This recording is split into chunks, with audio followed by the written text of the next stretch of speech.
drum and bass on this one.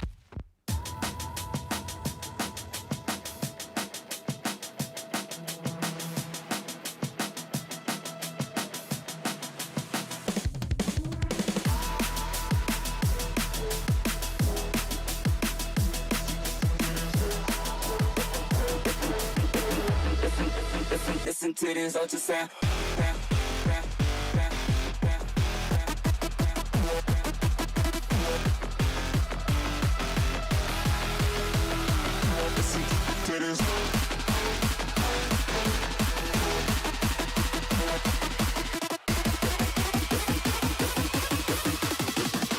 Listen to this ultrasound.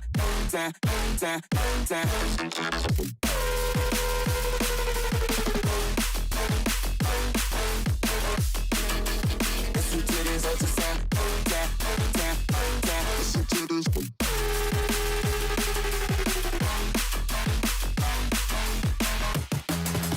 Listen to this ultrasound. Switch it.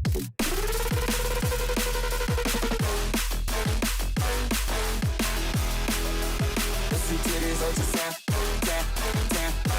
Listen to this.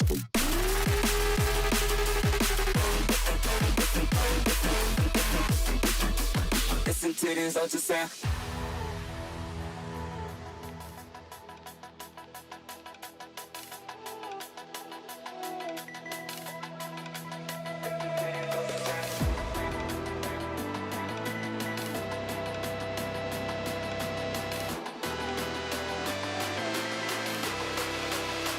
Listen to this.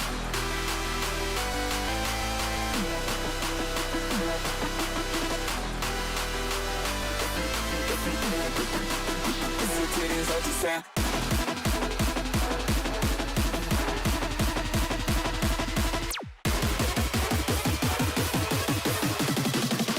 Listen to this ultrasound.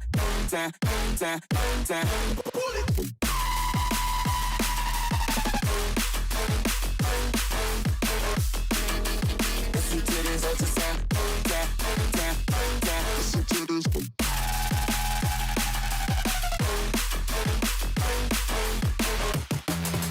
Listen to this ultrasound.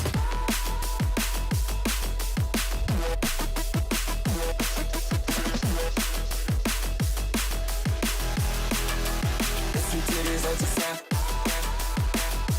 Listen to this.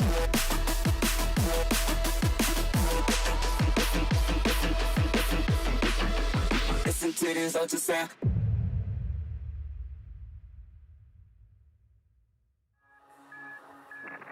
You have habits just like me.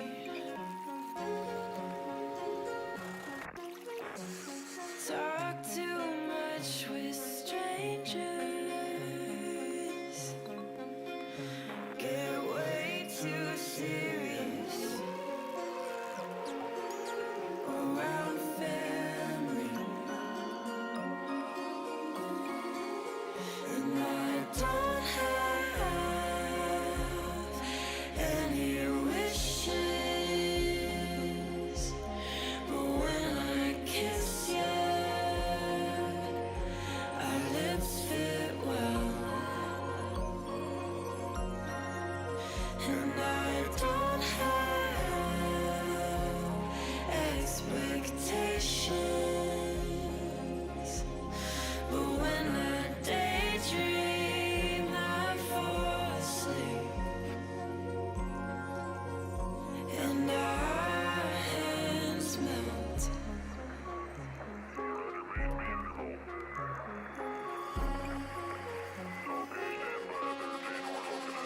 It started out as teasing, but I had deeper meaning when I touched your chest. Now I don't know how to act, but if I did,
For years, one nation has set the standard for our great sport. France has been home to many of the greatest minds and talents we've ever seen. When we brought the best of the best to the United States, they came. When we came across to Germany, they saw. And when we returned to Texas, they conquered again and again. The story of French Rocket League is one of rich history and unparalleled success. And now we bring the greatest players in the world to the very heart of our universe. Mesdames et messieurs, welcome to La Défense Arena. And welcome to the Paris Major. League fans around the world, welcome to day one of the playoffs of the Paris Major. 12 of the best Rocket League teams ever grace God's green earth are in the building, and they're going to take that stage to try and battle out to become Paris Major champions. This is the final and most spectacular stop on the road to the World Championship. And boy, howdy, has it been exciting already, Gibbs. Yeah, we saw those groups. They started heating up a bit, but now we're really heating up. As you saw all that pyro go off, we're ready for some great Rocket League for the next 3 days. I mean, I about jumped out of my chair with that pyro. I'm getting the Stacks intro coming in. I mean, I just felt the chills going down. I'm ready to go, man. It's about to be fun. It's about to be really fun out here in Paris. We're about to have a great time. I'm really excited. I'm excited too. We started with 16 teams here 2 days ago. 4 have made their exit at the Paris Major, coming from all corners of the globe. R8 Esports, Wildcard, TSM, and 5 Fears. Thank you for playing in the Paris Major. Their stories have ended here. OCE, APAC, and SSA have made their exits. The Middle East has 1 representative. South America, though, as well, they still got 2. Furia was on their last life yesterday, won 3 in a row to get here, and that's what it's all about, the experience. We are now up to best of 7s, and Sovereign Heights is on the table. We might see it today, Bates. We probably are going to see it today. I can basically guarantee you that. I hope Game 5 will happen. We have 4 matches. One of them's going to happen. So at least the 5. That much is certain. I love the Manfield Dusk. That's what I'm excited about. I'm excited about We've that seen that many too. times already. He can still be excited. About it again. 36 points on the line, as well as $102,000 to the team that takes the top spot. We are already into the top 12 there. Everyone on the stage guaranteed 9,006 points already for what they've accomplished here in Paris.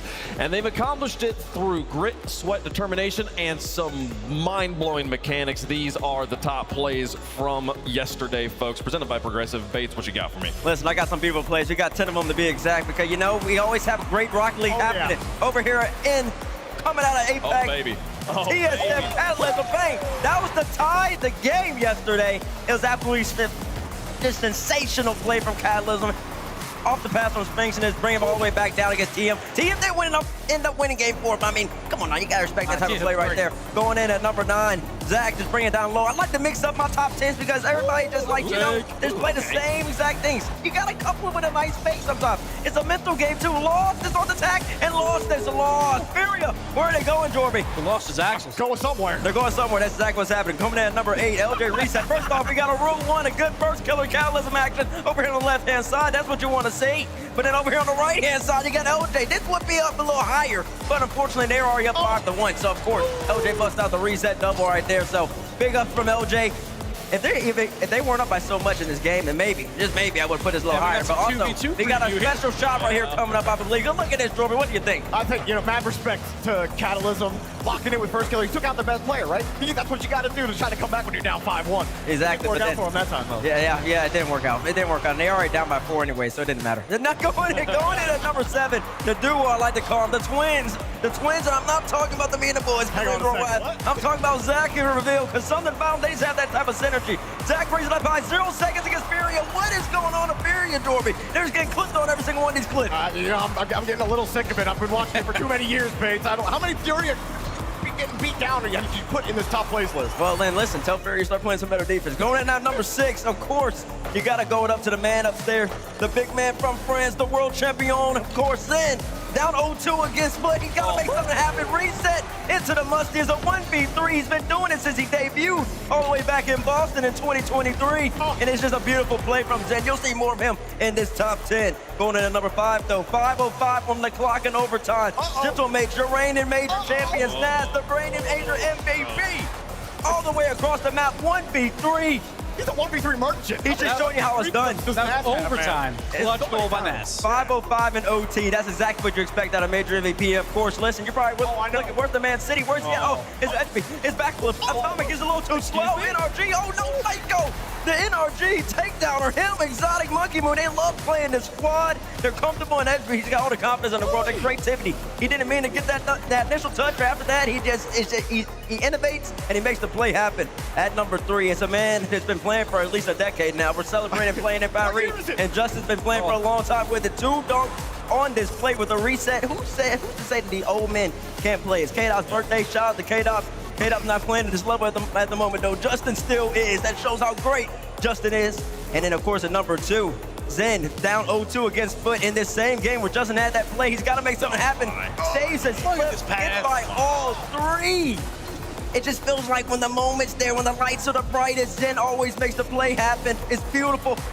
Execution. Of course, a little bit of a home goal there, but he didn't see the ball. It's a great play. And then number 1, man, listen, there's something special about this play, and trust me, you'll see it. Because somehow, none of us actually saw this angle of how this save happened. He slams the door on that shot. But then, of course, we also got something special for y'all. He got an actual clip in and of itself. Look at production. The script writers, Gibbs was playing. Oh, no! Nobody saw it. Get back to the game. You heard the Lamar. Go back. We still got a game to play. It's not over.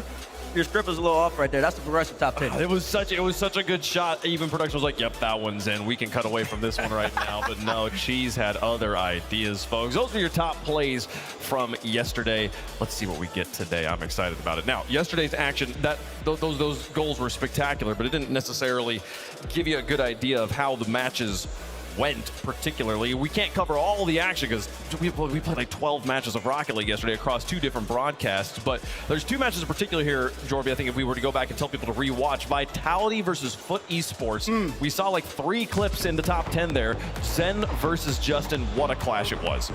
That sentence is insane to say. Like, it was literally old era Prodigy versus the new era Prodigy, with the way we talked about both of these players and Justin playing at as high of a level as he ever has, and these 2 were just going back and forth, and that's not to discredit their teammates. Chronic also played excellently on Foot, but I mean, he's been playing better and better. It's just, I mean, Vitality were insane in this overtime. They found a way to lock it in despite some close ones, teammates. Listen, I saw a meme. It was the Cars 3, Jackson Storm versus Lightning McQueen. That's what it felt like. Jackson Storm, Lightning just trying to hold him off. But of course, Vitality did come out on top right there. Unfortunate double commit from Foot Esports. Played a great series. They still have a chance, though, in the bracket today, but they got to go up against that Twisted Minds offense. So is Justin moving into a coaching career here pretty soon? Well, he could. Please, no. I'm no, joining the not. I think he still has enough to take. We're not quite at that part of the movie yet. He'll be right. We're a little bit earlier on. We'll see.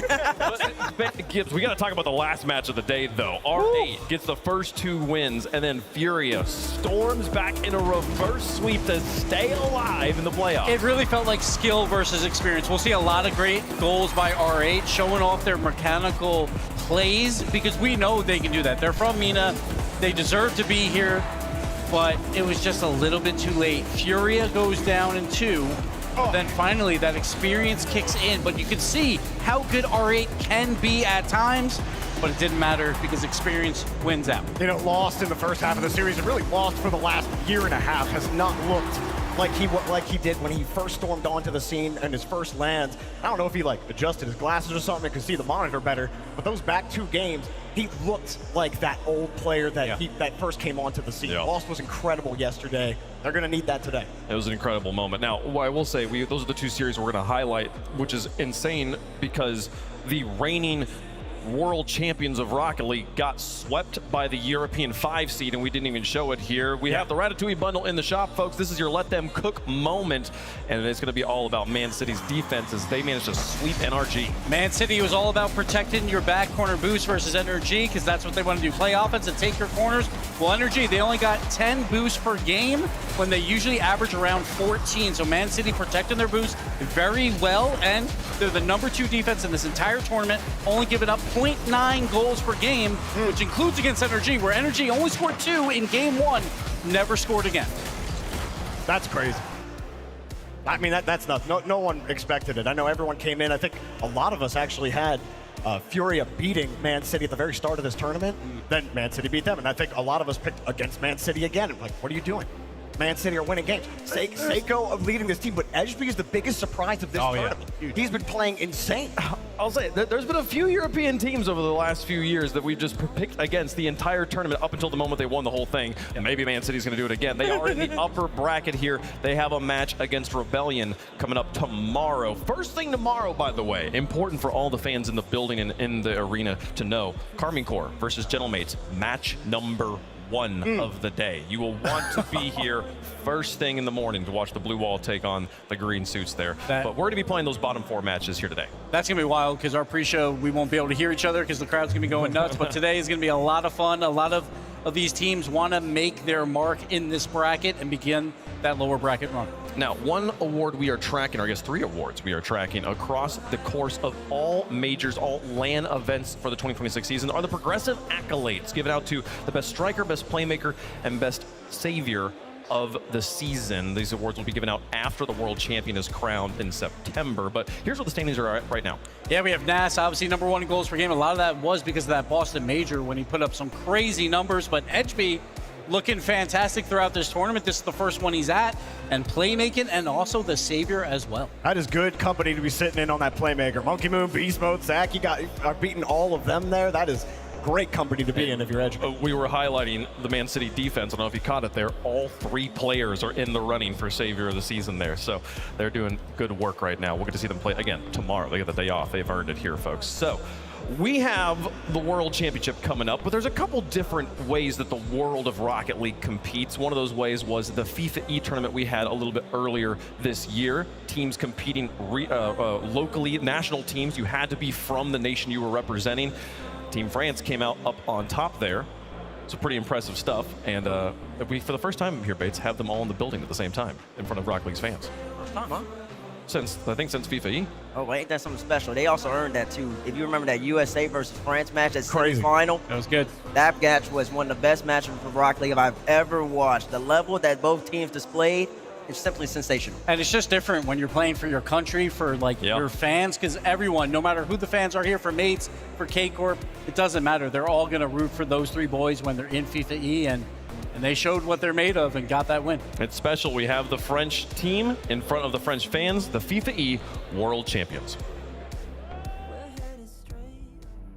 Le moment où le drapeau tricolore s'élève. Le moment où retentit la Marseillaise. C'est l'instant précis où les rivalités s'unissent, où l'individu s'efface et se dépasse pour la gloire d'un peuple. C'était un rêve, celui de s'élever jusqu'au sommet. Un rêve, celui de représenter tout un pays. Le rêve de devenir la meilleure nation du monde. Vatira, la forteresse. Juicy, l'éclair de génie. Zen, le prodige des cieux. Guidé par l'esprit de Ferra, ce rêve est devenu notre réalité. Ce trophée est pour la France. Ce trophée est pour vous. Françaises, Français, accueillez vos champions du monde.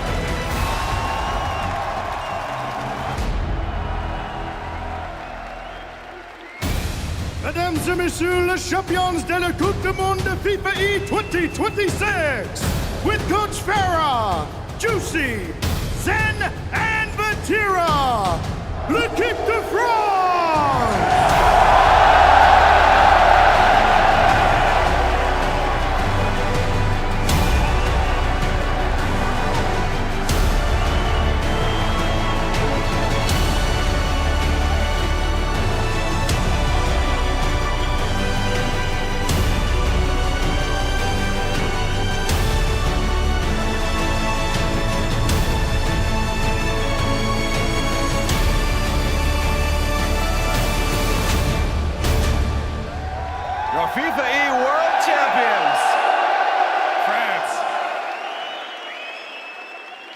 good. I like the hardware. It looks good. This is loud, France. You're doing a good job right now.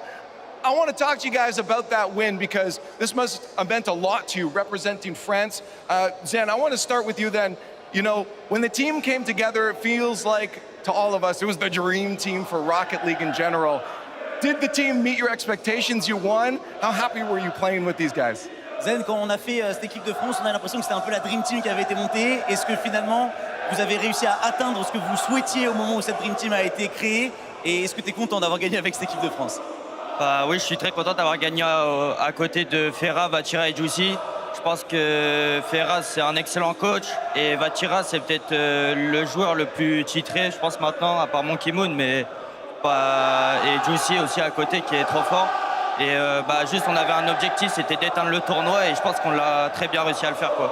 We got an objective, it was to clean up this tournament. I think we did it, but because Ferro was such a good coach, maybe Vatira is one of the most titled players, maybe if you don't count Monkey Moon, and Juicy is just so strong, so we did it and we are so proud about it. I love this crowd already. Vatira, speaking of, the French pride is something else, and we've seen it shine through Rocket League. Can you speak to me what it means to be proud to be French? La fierté française, Vatira, être fier de représenter nous, ça va vous? Être fier de nous représenter, qu'est-ce que ça représente pour toi? Pour moi, ça représente beaucoup. C'est un honneur d'être français et de jouer pour l'équipe de France. J'ai une équipe incroyable, on a des supporters incroyables. On le voit ici à Paris, la salle elle est énorme et j'espère que vous allez faire du bruit parce que ça va être incroyable. He said, I hope they're gonna make some noise, but they already do. And so it's such an honor to be playing for the French team and to be French. It was so cool. My team is so insane. I'm just so glad we did it and happy to be there.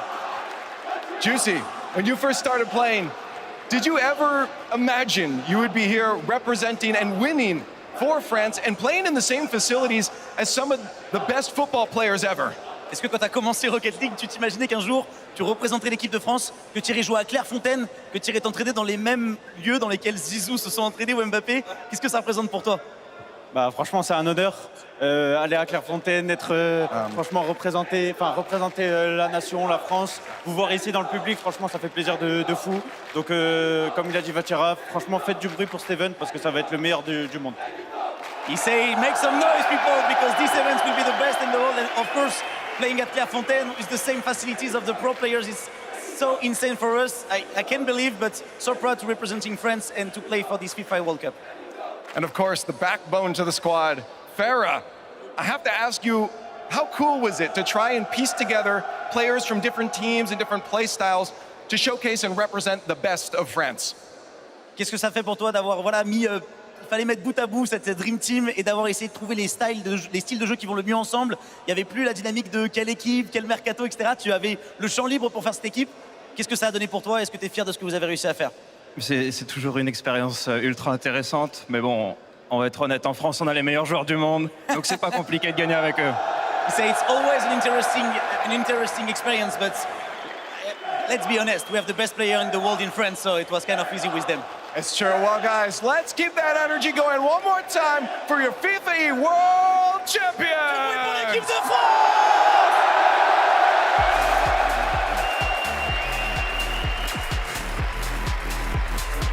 A team as accomplished and as professional as Team France, representing us as FIFA E World Champions. And now they get to go back, take off the French jerseys, put on different teams' jerseys, and potentially play against each other in this bracket here. It's absolutely wild, and any team that has to play against any of these French players knows there's a huge home field advantage for these guys right now. Look, all I'm saying is that the seats aren't even filled yet, and I feel the energy. I can feel the crowd in my bones right now. The chants are getting going. They're going nuts out there for their reps that won the FIFA E World Cup and maybe even more here. But it's such a double-edged sword here, Bates. It's a home field advantage, but it's also a home field burden. This is a weight. They feel the expectation and the desire of all the fans to win, and that is something they have to balance with the gameplay that they don't have to balance in other places. Yeah, it is something that they're going to have to balance. But I will say they had a little taste of it in Lyon. They did? Might be better this time around. We'll see, maybe. Experience does seem to matter. We were talking about that a little bit earlier. Folks, if you enjoy watching Rocket League and have fans and family and friends that maybe don't watch video games as much here, check out the Rlcs crowd cam, twitch.tv/RL Esports. It keeps the camera locked to the sidelines, more similar to a traditional sports viewing experience. Great way to get new people into the greatest esport of all time here, folks. It's going to be a lot of fun. We'll have both broadcasts live all day. So that is what's happening over there at twitch.tv/RL Esports. Here is our bracket for the day. We will play those upper round 2 matches tomorrow. So those teams get a break here. Juicy and Vadi do get to just walk off the stage here. Zen has to go back and put on his Vitality jersey because he has a match against Ninjas in Pajamas coming up here at the end of the day. We will play those 4 matches today, with more matches happening tomorrow and on Championship Sunday. So I sold you Ninja Pajamas Vitality. That will be our final match of the day, the Europe versus Europe matchup. Before that, we'll see Twisted Minds take on Foot Esports. Justin going to try and bounce back there. Monkey Moon also, more French players on the stage in front of the French fans there. Furia, you earned this spot in the playoffs. You get to take on the reigning world champs, NRG. Out of the fire into the frying pan for Furia there. And we'll see, though, NRG has left a little bit on the table. We'll talk about it more before that match. To kick things off, though, South America. 2 teams in the building, made in Brazil, going to be taking the stage first against Space Station Gaming. I know SSG is a very tactical team. They love to get up. They love to get physical. Made in Brazil, they play slow. It's not South American bim bam. It's more South American, take it nice and slow. It's time, folks. You've been waiting. Let's get the first teams on the stage for day 1 of the playoffs. Welcome to the playoffs.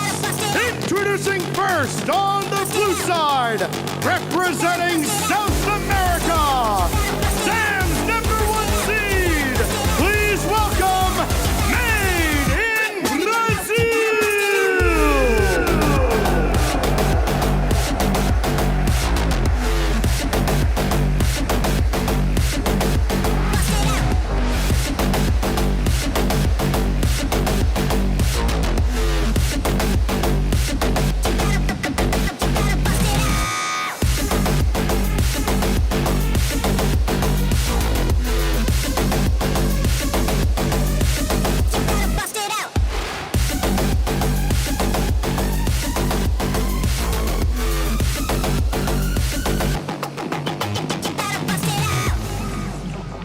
A huge task ahead of Made in Brazil. This is a team that has struggled on land in the group stage. Their only wins on land in the group stage are against APAC and SSA. Their defense has been immaculate, but their offense has been the story that has kept them out of the limelight. Their offense has to be on point if they have hopes of moving on in this tournament. But it was a huge task at the beginning of the season as well. This has been dominated by Furia and Team Secret for the last 2 years running. And what did Made in Brazil do? They didn't squeak in. They got the SAM #1 seed. They are now the new kings of South America, and they want to show it on the stage. Listen, they need to show it on the stage because we've already seen teams from their specific regions, already in particular, play well. I'm going to say dominate, but play well within the region and come on land, and they've kind of been lackluster. Made in Brazil's kind of in that conversation at the moment. When they went up against NRG, they got outshot by about 20 shots. They weren't playing any offense whatsoever. Their defense was fine. It still went to 5, but you got to be able to put the ball away. I mean, even when they do get on offense, they're only scoring 1.5 goals a game. That is not going to get it done. You have to play complimentary Rocket League in the playoff stage. And for me, I've liked what I've seen from Astro. He's the facilitator of this team. He creates the opportunities in the midfield, and he has to find those opportunities here today. It's going to be a big challenge. They are the #3 team time spent on defense. They need to get out of their own half. They need to win the midfield challenges. See if they can do it here. But it's going to be a tough task against Space Station with Reveal Hunted. Exactly, and you speak of the midfield, Gibbs. Raise Bulls usually spends the most amount of time in the midfield for them, somewhere between 35 to 40% per series. He's the one that's trying to kind of take space up so then they can get out of defense in order to set up plays. And then we showed Zay, or is he at? Oh, we showed him first already. I must have missed him. He's the big man in the back holding it down for the Bulls. Yes, he is. Made in Brazil's on the stage there, ready to go. Let's welcome their opponents. And their opponents, on the orange side representing North America, Zach is back on land and he's got backup with Space Station Gaming, SSG!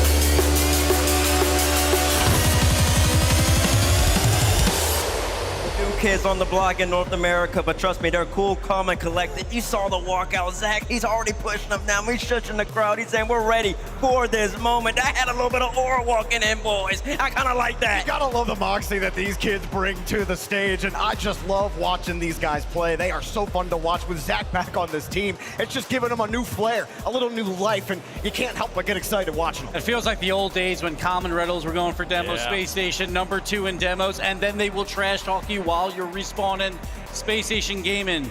So much high hopes on them, even entering this year. I believe it was Juicy and Hot Takes said Space Station Gaming would win the World Championship.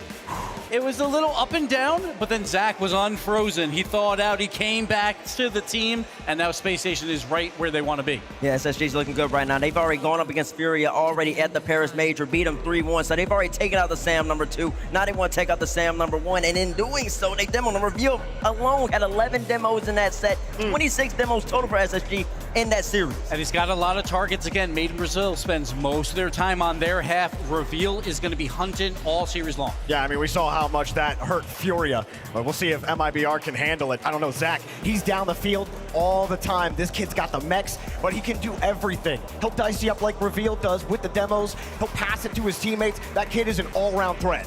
But we always are talking about these players this way, and we're talking about their online gameplay.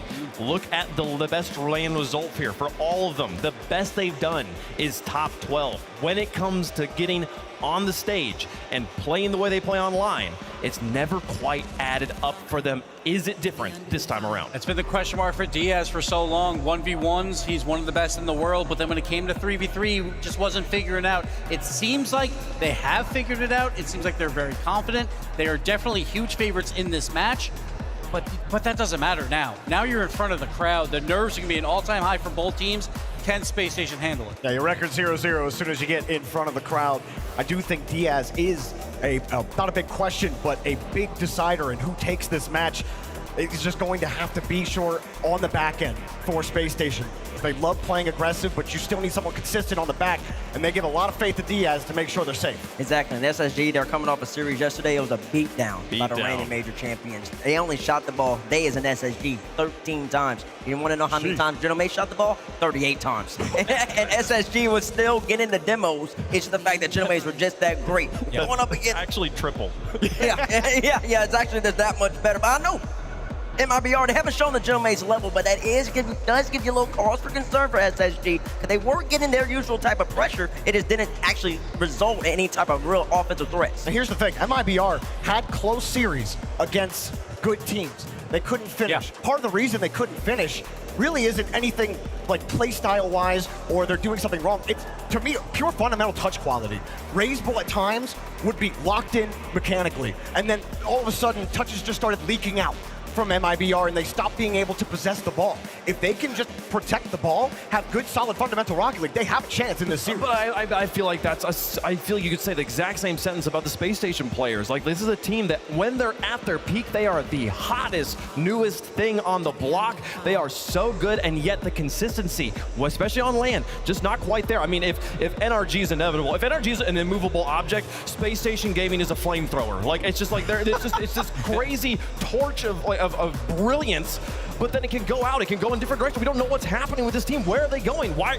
I will never forget hearing their coach Experimentation when they were playing their first lane in Raleigh, taking on, I think it was like some OCE 5 seed or something like that, being like, dude, you're 10 times better than these guys, and they lost that match. He was trying to encourage them, like, he knows how good they are.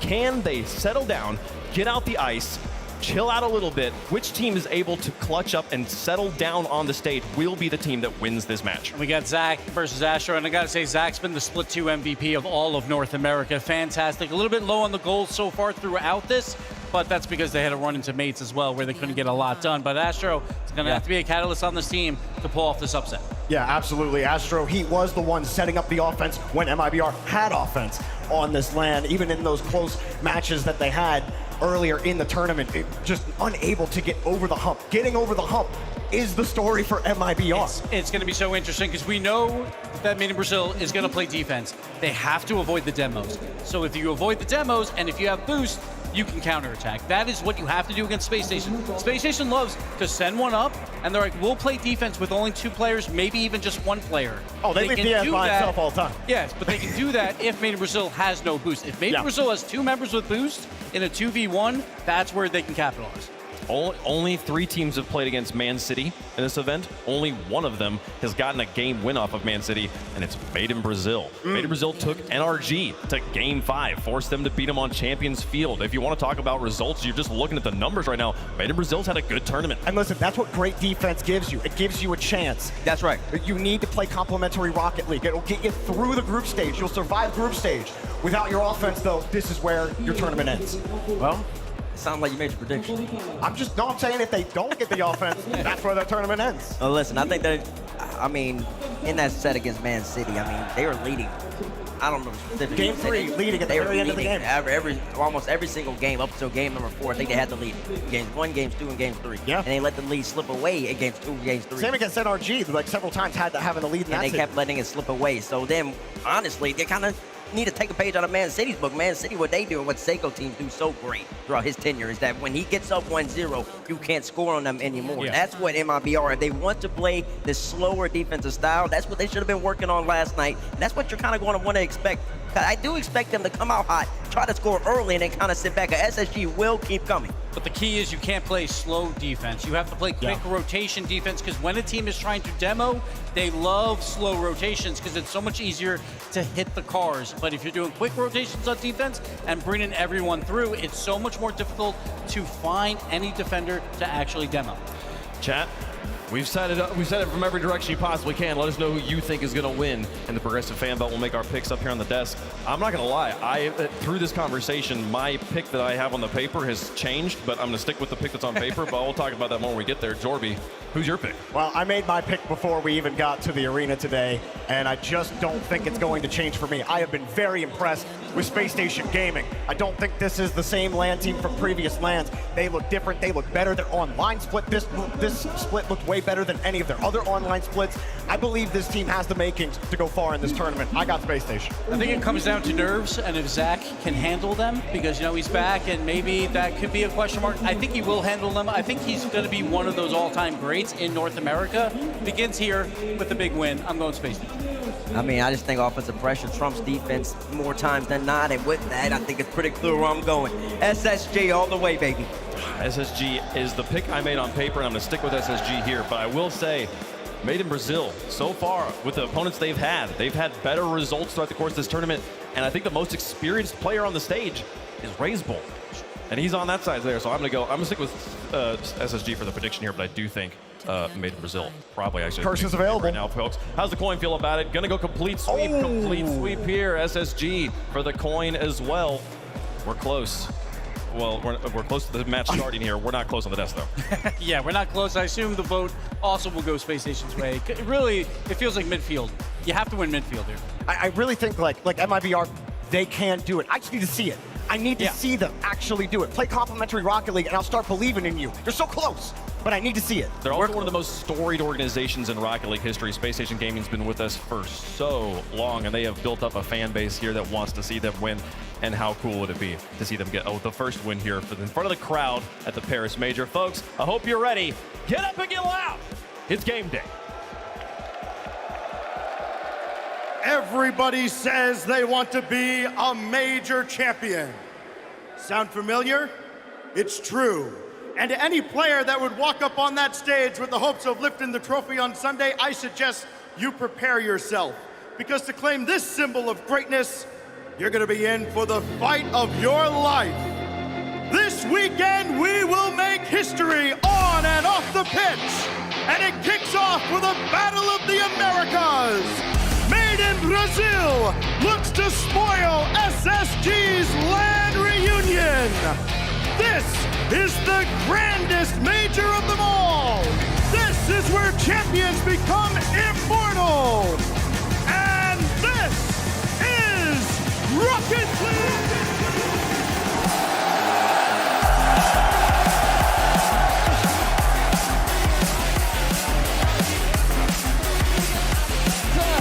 That miss.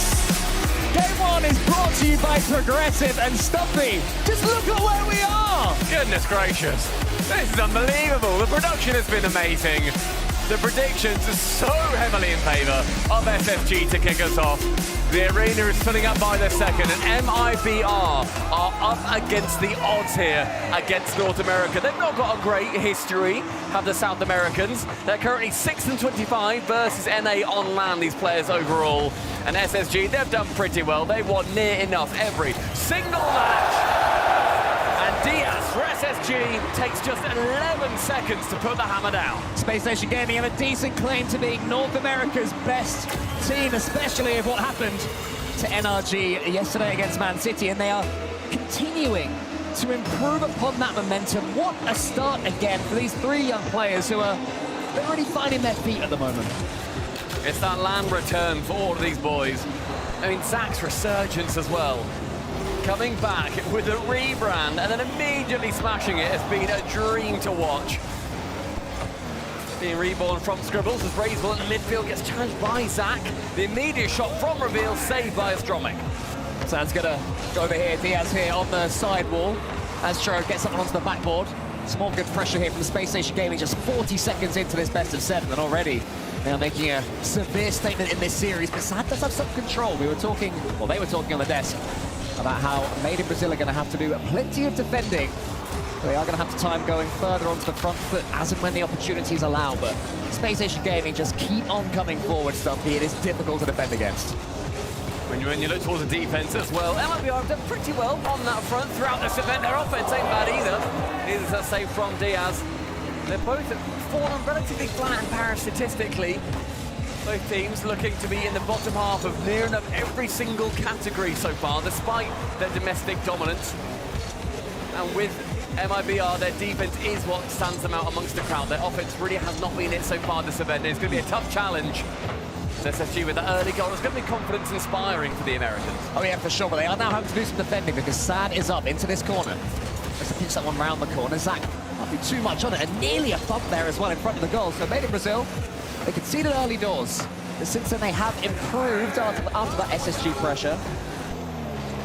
Flashes across the goal line as well. I'd say for MIBR, yeah, they've found their way into this game one. Yeah, it's a shame that they've immediately conceded. It's a bit of a shame they've not been able to build into it on a 0-0, but in the first 2 minutes they've only had that one goal against them. Reveal attempting to get it past two defenders, is going to be unable to.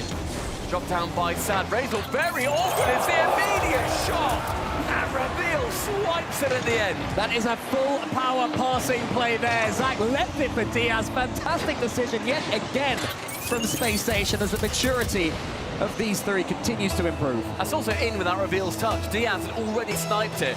Reveal just finished it off. And Razel, a complete defensive error. I think he must have thought that Zach was going to be going for the ball in the corner. But in the end, it gets shot directly towards him. That's now 2 goals to the good for SSG. Diaz going to catch this one, 100 boost steal yet again for Space Station. They're having complete control of this game. And that second goal was reward for it. Made in Brazil going to have to dig incredibly deep at the moment just to get hold of this ball. Astro's pushing it forward. We'll get a second touch as well.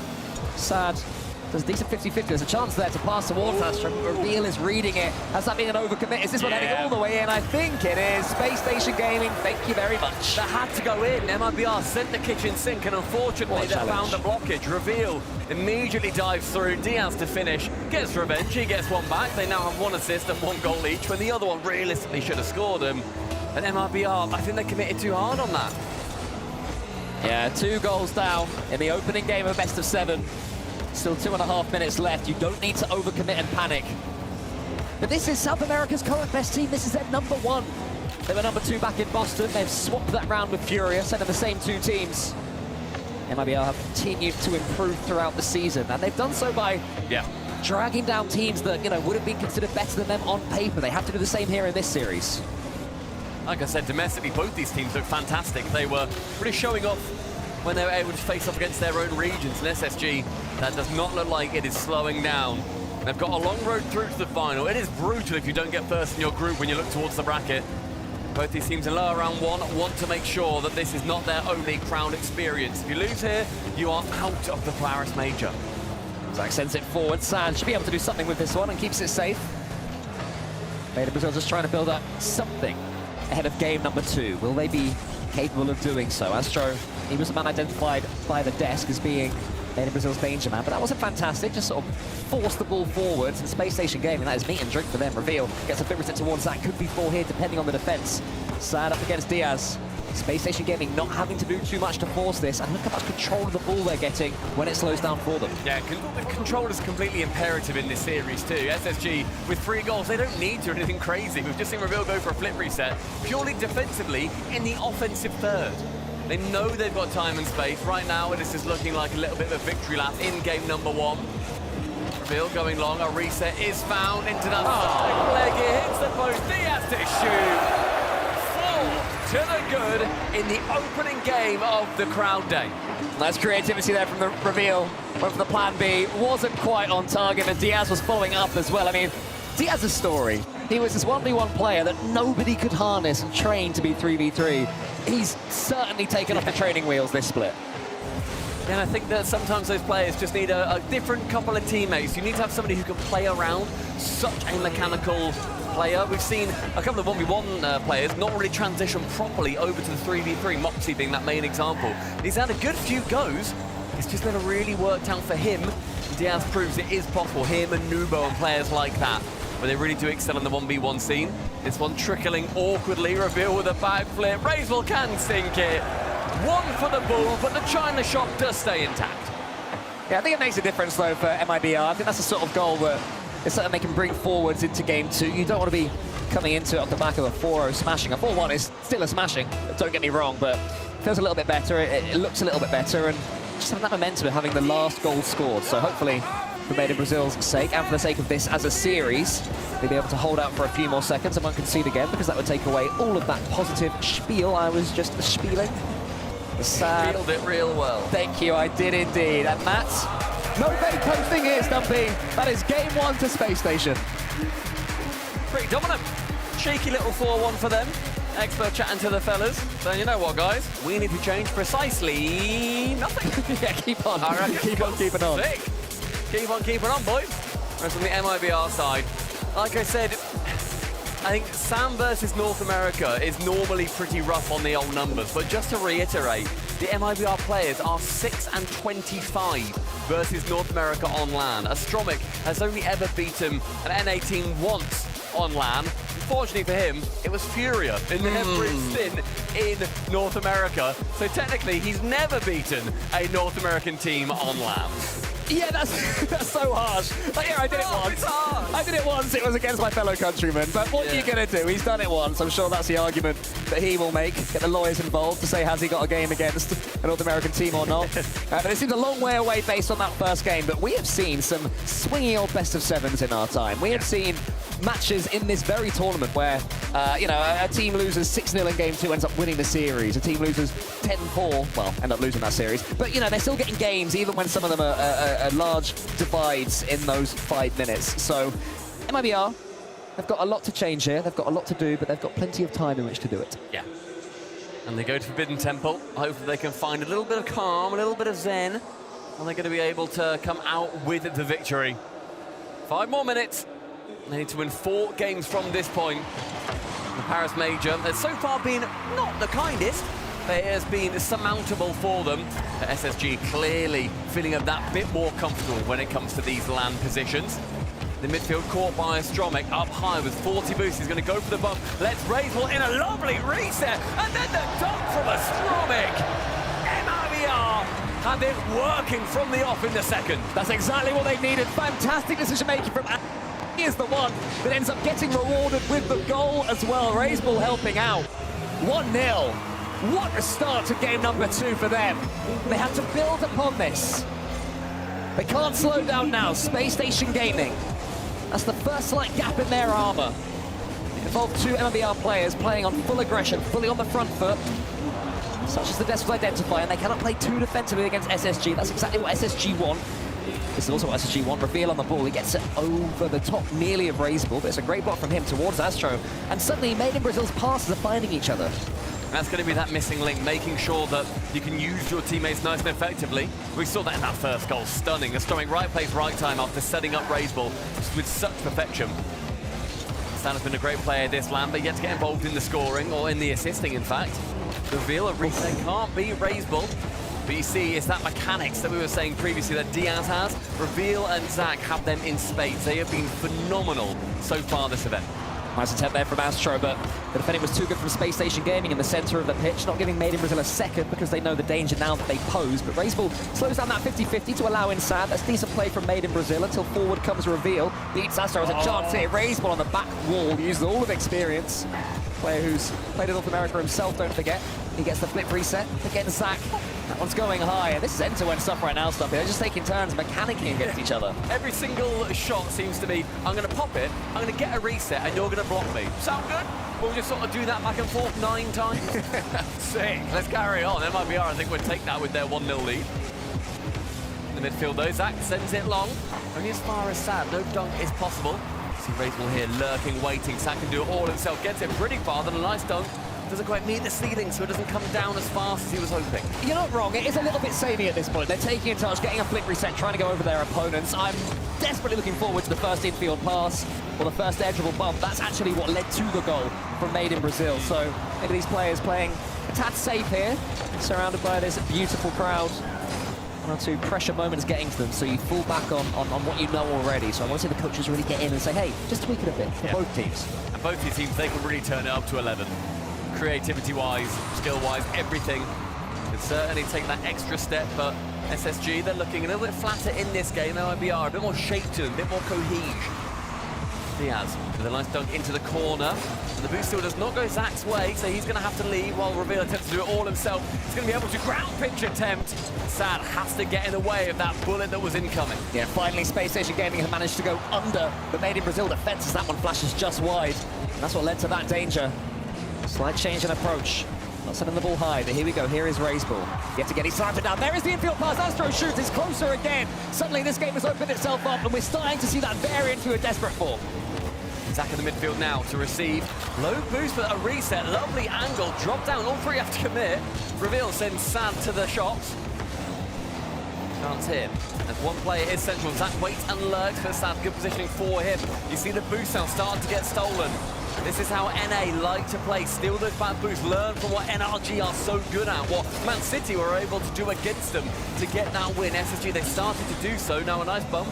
Play off the ball. A flick, but saved from Diaz. And these boosts now have been picked back up by MIBR. Any counter-attack, or any continued attack rather, has to take a sideline. Yeah, Made in Brazil, I feel they could have done a little bit more there. They had the ball again under the SSG players. They had no follow-up. And SSG were able to wriggle away. That's a better touch though from Astro. Lovely. Astro Razebull is waiting. Does he go in for it? He does in the end. Turns it into half a bump, but Made in Brazil this time do keep the attack going. Both teams taking turns to sustain their pressure. The time is beginning to hurry up as far as SSG are concerned. Nice pre-jump there from Razebull. I love that. He's sort of covered both grounds. A high pop won't beat him, neither will a low one, so he can just boost straight down. Really well played, and it just burns off that little bit more time. Final 40. With a commitment in the midfield, Reveal passes it back to who? It will go to Diaz. Up high, Sam has to wait. He wants Astro to come in for that next touch. He does get it, and it's lovely patience from the MIBR defense. Yeah, that was nice. I thought for a second that Razebull was going to get in Astro's way. But wisely, he was called off and left that ball. That's the sort of one you can see pinching towards your own net. Probably wouldn't own goal it. Anyway, here comes Reveal, gets one quick reset. His teammate in front of him. Time is rapidly disappearing now. Zach into the center. Reveal was waiting, changes the speed, but it's saved again. It's a fantastic pass down, pixel perfect for him with Diaz now up in the center. Zach is lurking on the right wall, wants to pop it mid, but look at this 3-tiered defense as Strummick, the first wall, will batter down the initial offense from SSG. The second wall for Razebull, a brick is taken out of it, into the mid, beats one, but again, the third layer of the MIBR castle, unbeaten, unpenetrable. Until perhaps Reveal gets his reset. I think we're in the second. Here comes Diaz. It's saved for now by Sad. He goes high. Astro has to kill this ball. Made in Brazil need this. Made in Brazil get this. So turn around from game number 1, SSG looking a lot more subdued. I think MIBR, they were just able to keep their game plan going. It felt a lot more, like we said, more choreographed, a lot more flip reset time. Yeah. Oh, I got blocked. Oh well. But they didn't mind. You get the goal, then you move on. It doesn't matter. SSG, they didn't really have much of a response in that game. No, and I'm sure the coach expert will be saying exactly that to them. Like, guys, we've got so much creativity. There are so many variations of goals that we can score, and we, for some reason, kept going down the middle, as you say, get a touch, flip reset, try and get open. Even at the end, they were doing the same thing, but faster. They weren't going for a low 50. They weren't following up close. You know, it was an edgeable bump that eventually was, 15 seconds into that game, forced it through for Made in Brazil. It was the very first time we saw something that was different to the norm. Apart from that, we were just in replay mode pretty much the whole time. It was... we're being critical of both teams because this is the upper echelon of the Rlcs right now, and all of these players can do more, but credit to MIBR. They got their game. That is the first monkey off their backs. It's a managed game. That was very well played, I think, for MIBR. I think maybe SSG just thinking, oh, maybe we can win this at a canter. And I think MIBR have proven, boys, we're going to break into a bit of a sprint here, and you need to keep up. 1-1 in the best of 7. Looking better for both teams. 3 more wins for either, and they're going to be moving through into the lower quarters. I mean, South America, we're talking about how Made in Brazil are their #1 team right now, but it's a region that's been struggling for a little while. You know, Furia has always been their greatest team and has come forward in first seed for years at a time, right? That's not the case this time. Made in Brazil have usurped them, but the region as a whole is seen as a little bit weaker, a little bit less scary. They're trying to bring that fear factor back, and they have to keep on pushing, really step to the throttle if they are to do so. Yeah, for sure. And we sort of discussed it a little bit on Desk a couple of times, where you want to see the emerging regions with the incredible play that they have had historically. You want to see that continue improving. They've lost their edge, they've lost their toothlessness. A win here would be a massive showing for not just MIBR, but for South America as a whole. And I misspoke a minute ago, they won't be going through to the lower quarters, they'll be going through to the lower round 2.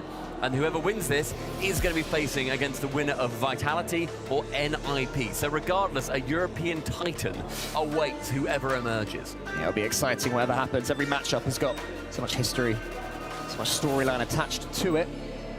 So players are just figuring something out in the lobby for a second, so there'll be a slight delay for about a minute or so. So if you need to go get a cup of tea, go do so now. That's a quick cup of tea. Pop it in the microwave, mate, why not? How dare. Let me make it clear, I do not officially endorse making microwave in the tea. Making microwave in the tea. Goodness me, I said those words. You did. Hardly. Yeah, we got there in the end. Made in Brazil, though, I mean, we look at their group run, and they did get that Game 5 against NRG. You know, that is the template they have to bring forward to this matchup against SSG.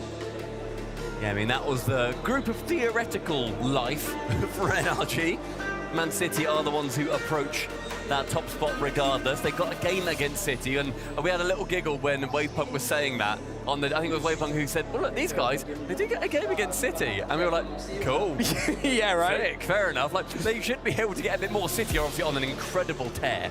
3-0ing NRG in Group B was incredible for them. MIBR, they escape both these sides as this relatively nervy, slightly cagey start to the Crown Day. Yeah, I feel like because we're coming off the back of a game like that was very safe, the fact that there's going to be a slight break isn't necessarily the worst thing in the world. You know, this is not like stealing anyone's momentum. No one really has momentum in this series just yet. So I think this will be a bit of a reset button pushed, and hopefully when we go back into it, one of these teams, doesn't matter which, really says, okay, let's blitz it. Let's do full pace, full power mode for a minute and a half, see what happens. And that's what's happening. Game number 3. Will MIBR be able to eke out one more win, or is it going to be SSG off the rip? I love the kickoff strat from them, but possession does instead fall to MIBR. Astro up to this. Tends to get it middle. Pretty routine, so Zach can just wait with nobody threatening. A reset with Reveal getting a demo, and those are the plays that may well change things. A miss from Astro, but Reveal's backwards. Nobody expected the ball to end up there. Space Station game, they're looking pretty blitzy. All 3 of them so far forwards. One dunk against them, they could have been in trouble, but they backed themselves in the 50-50 game to not be dunked. Good bravery from the young lads. That's right, I saw watch Sad here help out his teammate, Zach. Sends it forwards, Raceball's already up for that one, so Made in Brazil, plenty of boost in the tank between them. As I say that though, they're starting to run out. Rare 100 there for Astro. He's the one on the back wall, has to get a touch on this one and does. Watches Diaz all the way. The Space Station Gaming playing so far forward. This is where they could be damaged on the counter attack.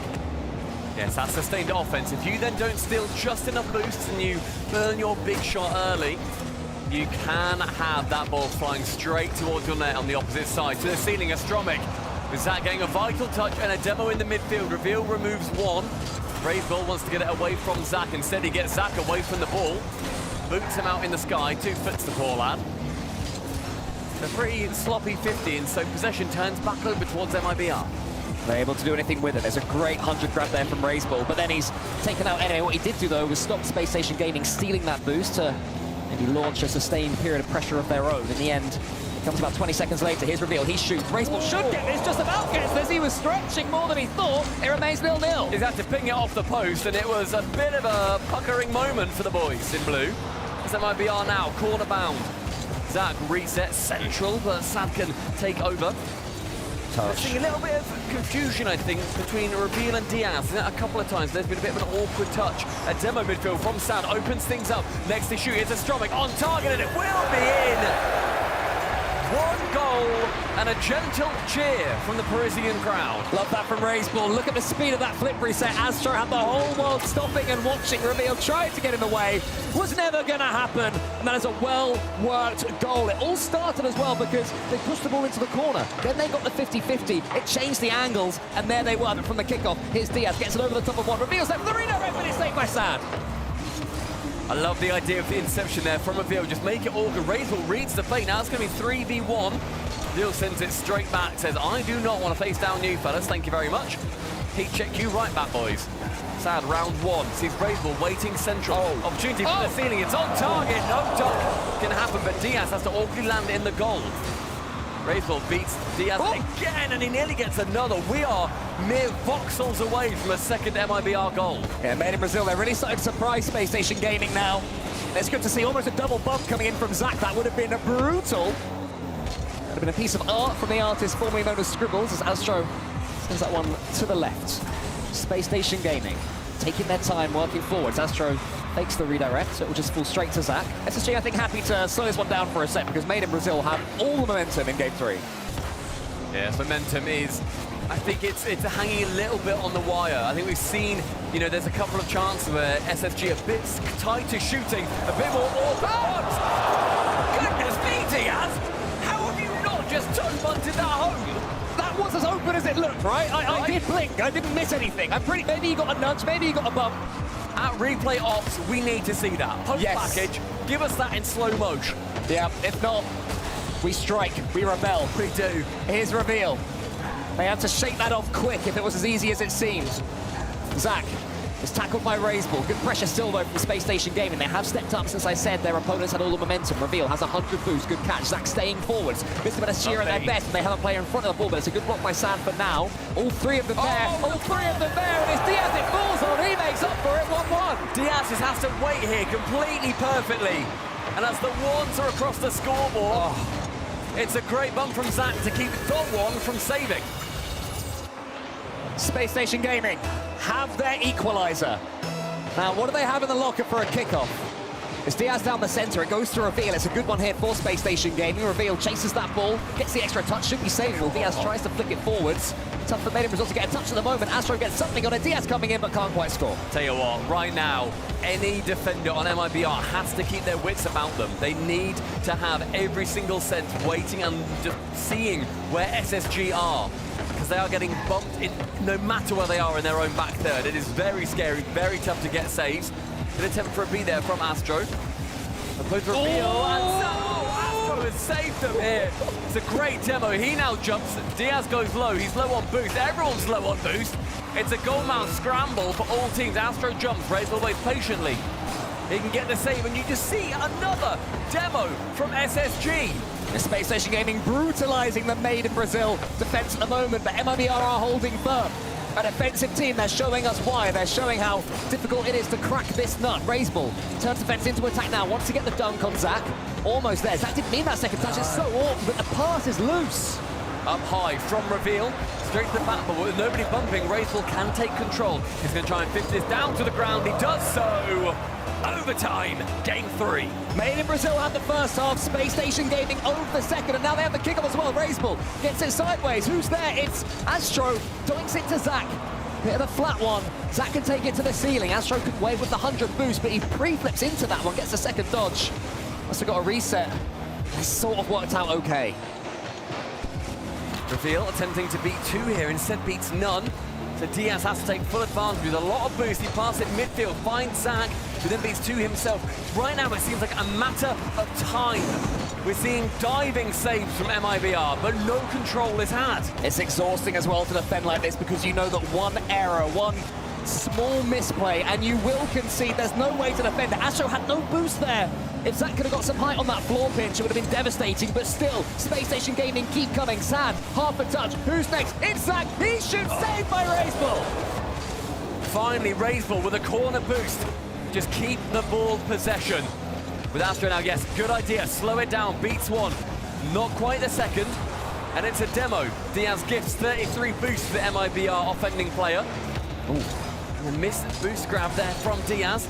Can beat 1, but he's not going to be able to go too far on this. River might fake it if they get into the corner, with Raiseball taking it high. And we're seeing, again, more bumps. SSG, their physicality is the difference maker, and the boost steals against MIBR. It's a high touch. Zach waits, he lurks just ahead of target. Astromic, he can't get any touch, but no one was there to save. Zach had no boost, but he can still get some height on the ball. Sad has 100. Catches it old school, flip reset style, gets the bump on reveal in the end. It's going to fall to Astro, tries to push it past Zach. Nearly there, but this is Made in Brazil's chance. Raiseball can keep this attack going. No, he jolly well can't, Thumpy Goblin. No, he can't. Raiseball, he's incensed. He's a boy. Wait, sorry, this is the rare moment. The French are booing. I'm shooketh, personally. Surely not. I can't believe what I'm hearing. Surely not. I don't speak French, but I do speak boo. Yeah. And that was one of them. That is the music of your people. Okay, not sure what's gone on there. I've got no idea. Made in Brazil certainly had more pressure as the game was paused. But we are finding out now just what has happened. So a little bit of drama here in an all-important moment in this series. And this has been my favorite game so far because there's been a flow and a shape to it. It's not just 6 players taking turns. There's been sustained pressure for one team. Made in Brazil vastly better in that first half.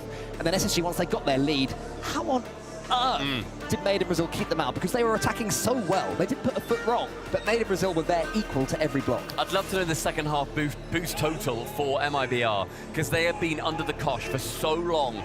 And SSU have just been stealing those corner boosts, then bumping on the backboard. You've seen how important the backboard is to MIBR. And SSG, they're trying to bump. MIBR are being a little bit awkward about it. They're making sure that when they can get any boost, they're going to wait up there, lurk, they're on low boost, cool, I'll just go a little bit higher so I can then fall onto the ball and then use my dodge. It's very well played, very well orchestrated, the defense from MIBR. And Space Station Gaming, they're going into the orchestra with a big old drum, trying to bang it around and kick over their triangle or woodwind or whatever extended metaphor instruments I can think of, snapping their flutes in half. But they just keep on singing, Coco. The beautiful symphony of Rocket League esports, and we're about to have a sprint kicking off 1 minute and 46 seconds into overtime. Next goal takes game number 3. Who's it going to be? Who wins the kickoff? It's going to fall to a Made in Brazil player. It's Raiseball, has 100 boost. This is what he would have dreamed of. Underneath Diaz, underneath a couple of them, spraying it together and nearly there, but Zach saves. The attempted tap and smash, not quite working out. Sand into the corner. Astro jumps, Zach now devastating in the air. A reset beats 1, 2, but not the ball. They both survived the kickoff scares. So we're back to regulation play. Diaz has served this time, tries to link it between 2 of them, and both of them involved in the save. Sad and Astro have to call each other off. At risk of getting in each other's way there at a devastating moment. Lovely pass there towards Zach, he's already up, gets it into the center, but again Made in Brazil there, flashing from the side. That backboard defense from Raiseball is going to take control of this. Sends it low, stab with that corner boost. Zach with nothing, has to send it high. Reveal, jumps awkwardly, but then wants to keep control. Pops it ceiling bound. Astromic now with a little bit of control. And Diaz, again, a demo. They have been dominant on that front. Sad can't quite get that dunk on Zach. Looks over the top of them. Some floor play, some rare floor play in this series. It's been so aerial based. Sad's going to keep this one low as well. Maybe something Made in Brazil has spotted. They can go with these low 50s and go with these challenges and help each other out. Raiseball is already in the air. Tries to link it to a teammate, not quite there, so both teams just waiting for that moment right now, waiting to strike. The Pythons are emerging, but no one's there to get that final finish.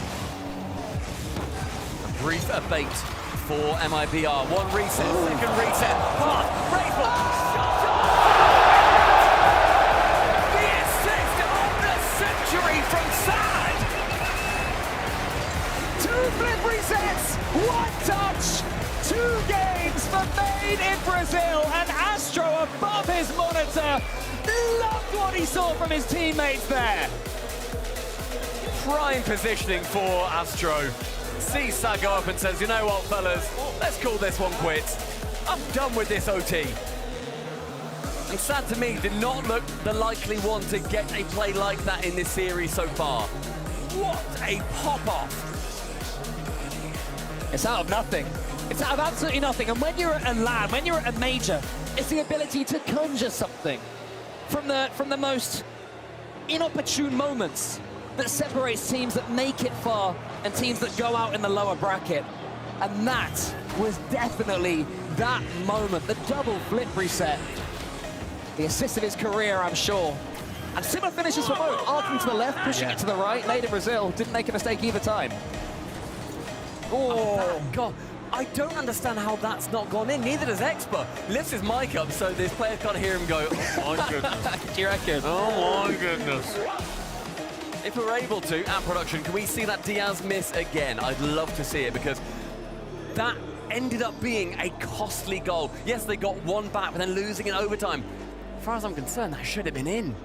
Yeah, it's the sort of moment that, you know, we've seen one team who succeeded in their one moment, another team who, at least based on that replay package, certainly didn't make the most of it. But Space Station Gaming, you know, they've lost 2 games in a row now, but they had huge parts of that game where they were by far the better team. So even though they've lost 2 in a row, I don't blame them for not taking a tactical timeout here. I think that's correct. Keep it running. But man, we'll see. We'll see if that decision was smart. Game 4, Utopia Coliseum. What are we about to see in this one? And what we need to see is MIBR, I think, continue to grab this series by the scruff of his neck. Game 1, a bit of a sad performance from them, no pun intended. And SSG, they really felt like they might run away with it, considering the history between these 2 regions. And those demos so far have not led to much. Well, honestly, relatively similar to how we saw Man City beat NRG. I believe there were 14 offensive demos in favor of NRG, and they still lost the series 3-0. Oh, big save from Razebull. He had to time those demos well. Space Station Gaming coming forward again. Reveal to get this done. Nearly there again. It's not just getting their cars in the way for Made in Brazil. It's the fact they always get the ball to safety. They force it to the side over and over again. Razebull this time sacrificing his car, and still they get away with it. Space Station Gaming simply cannot score. Astro with the reset now wants the dunk. Reveal avoids that well. Nice position from Razebull. Reveal says, nope, not that nice, because you're right in my way. Wrestling the defender out of the sky. Reveal is a nightmare. That is such a good snipe. And that's the sort of bump and demo you were talking about. Well timed. Straight to the point, hits the bullseye. 1-0 SSG. I love that kind of goal, where the defender has to take that exact path. So long as Reveal intercepts it at the right time, it's going to be a goal. Zach just above target, so Sad can clear it away, but only as far as Reveal. Back central, Zach attempted skip into fake! Space Station Gaming dancing in the final third. Yeah, Reveal knew exactly what he wanted to do here. Didn't need to take a touch, and then Zach knew Diaz was behind him. All 3 players playing their parts to perfection for Space Station Gaming. And they're right back in it. Just when it was seeming like Made in Brazil were getting on top of them, SSG remind us all of their quality. The wannabe kings of North America, playing like it. But it could be one straight back to the head of the crossbar, somebody following up. It's well blocked in the end by Reveal. So far, echoes of that game number 1. How can Made in Brazil bring something back? Good attempt at a bump there from Sad to try and get revenge. Diaz playing so far ahead of the ball. Nobody on MIBR is safe right now. To the ceiling, Razebull does beat one, but with no boost, he has to get a dunk. Is unable to. Next man to it, Sad. Boost steal in the corner, also unsuccessful. But a bump on his way out on Diaz gives Astro a way in. Awkwardly to the side, another bump on Sad. These things clambering over each other. But the ball stands firm. Yeah, I thought the chance had gone, but the ball himself, this was his pen, he was too quick. Zach and Diaz didn't expect it, pixels away from the block. The Razebull Still has a little bit of speed in those horns. And they're able to get that extra reach to get the ball. Made in Brazil right back in it. Zach, though, wins that kickoff. It's going to fall to him. Raiseball's already up. Can Zach go underneath him? Yes, he can. Sad there. Has to avoid getting dunked. It does, sort of. Astro helps out. Made in Brazil almost conceded from the kickoff. Reveal tries to make something arty happen in the corner, with Diaz now being allowed in straight to the backboard, where MIBR really have made base camp halfway through this game. Very important game. Nice demo from Diaz, and it has just been those offensive demos. As soon as MIBR starts to get something going, almost every time we've seen them get demoed straight back out of the action. Much more floor-based game here in game number 4. We haven't been seeing solo plays in the same way we have throughout the rest of the series. They're trying to find each other with these passes. Fakes becoming more and more important as well in this one. Raiseball does dance with that one, and Sad overcommits. Is the real chance in the space station gaining. Raiseball's coming back, does get something on it. Can he get the second touch? Wow. Yes, he can. Well played, Raiseball. That is a wonderful intervention from the veteran. Stromek high, ends up taking away from it with no momentum. Sad now has to come in. It's actually quite a nice bump until a Reveal reads it a little bit better. Does not read the post bounce at all, though. Yeah, I think MIBR got a little bit attached to that play. They could sort of see something was kind of happening. Kept trying to force it. And that's what's led to this space station gaining pressure. They don't quite score from it. A big post hit. Astro's there in the middle. Maybe a pre-jump would have worked, but would have been a 1 in 100 play. Trying to play by the statistics a little bit more here so far made in Brazil.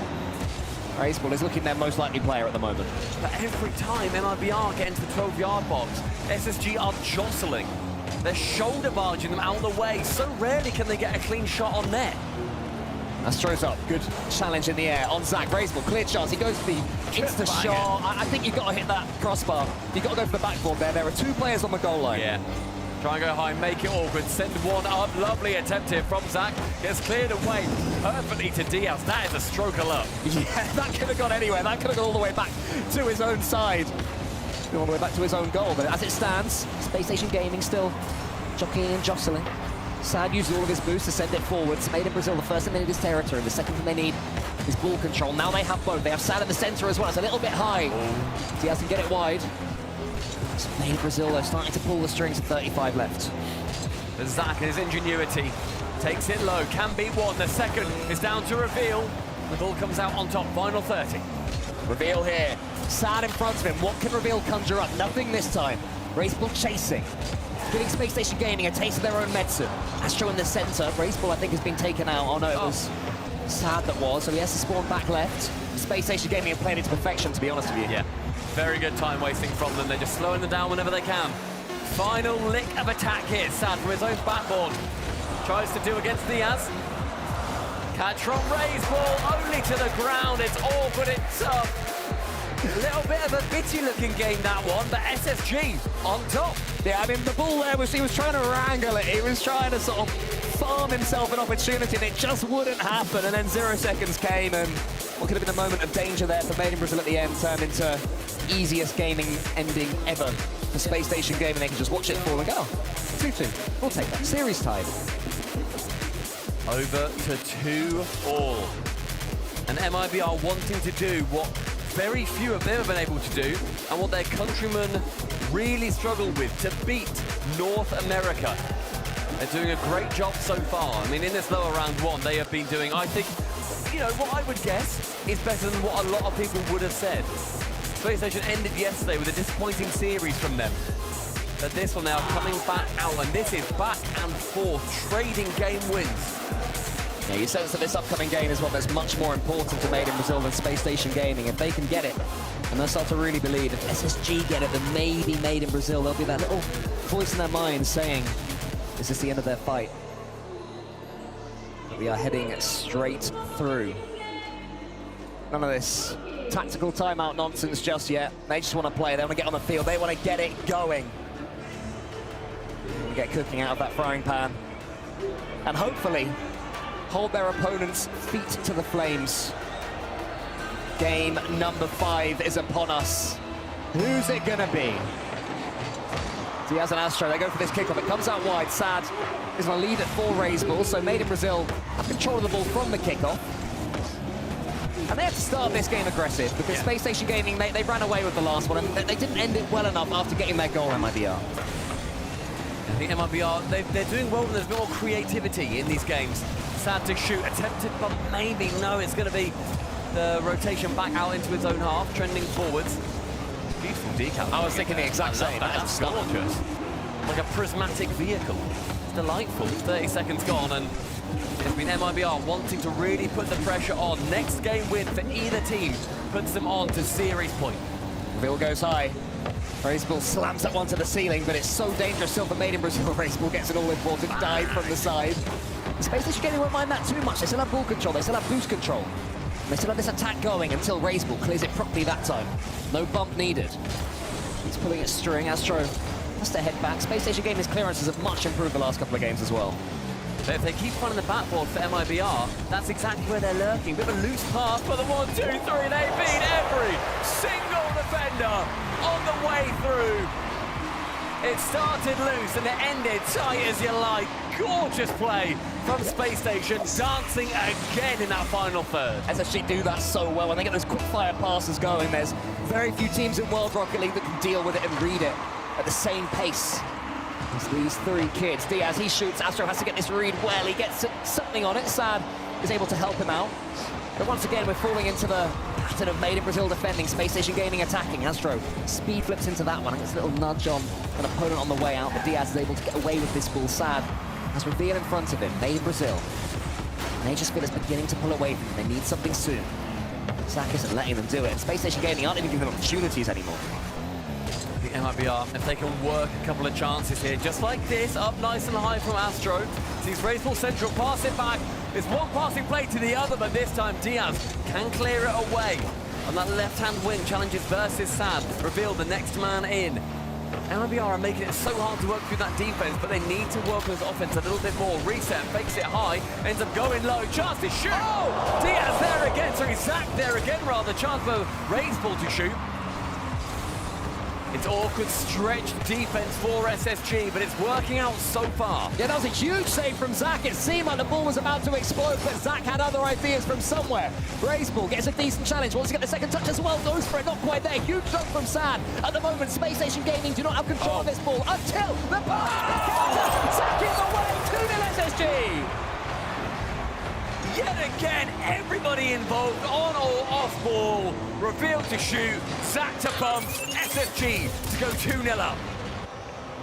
A masterclass in defense to attack. It seemed that Made in Brazil had them stretched.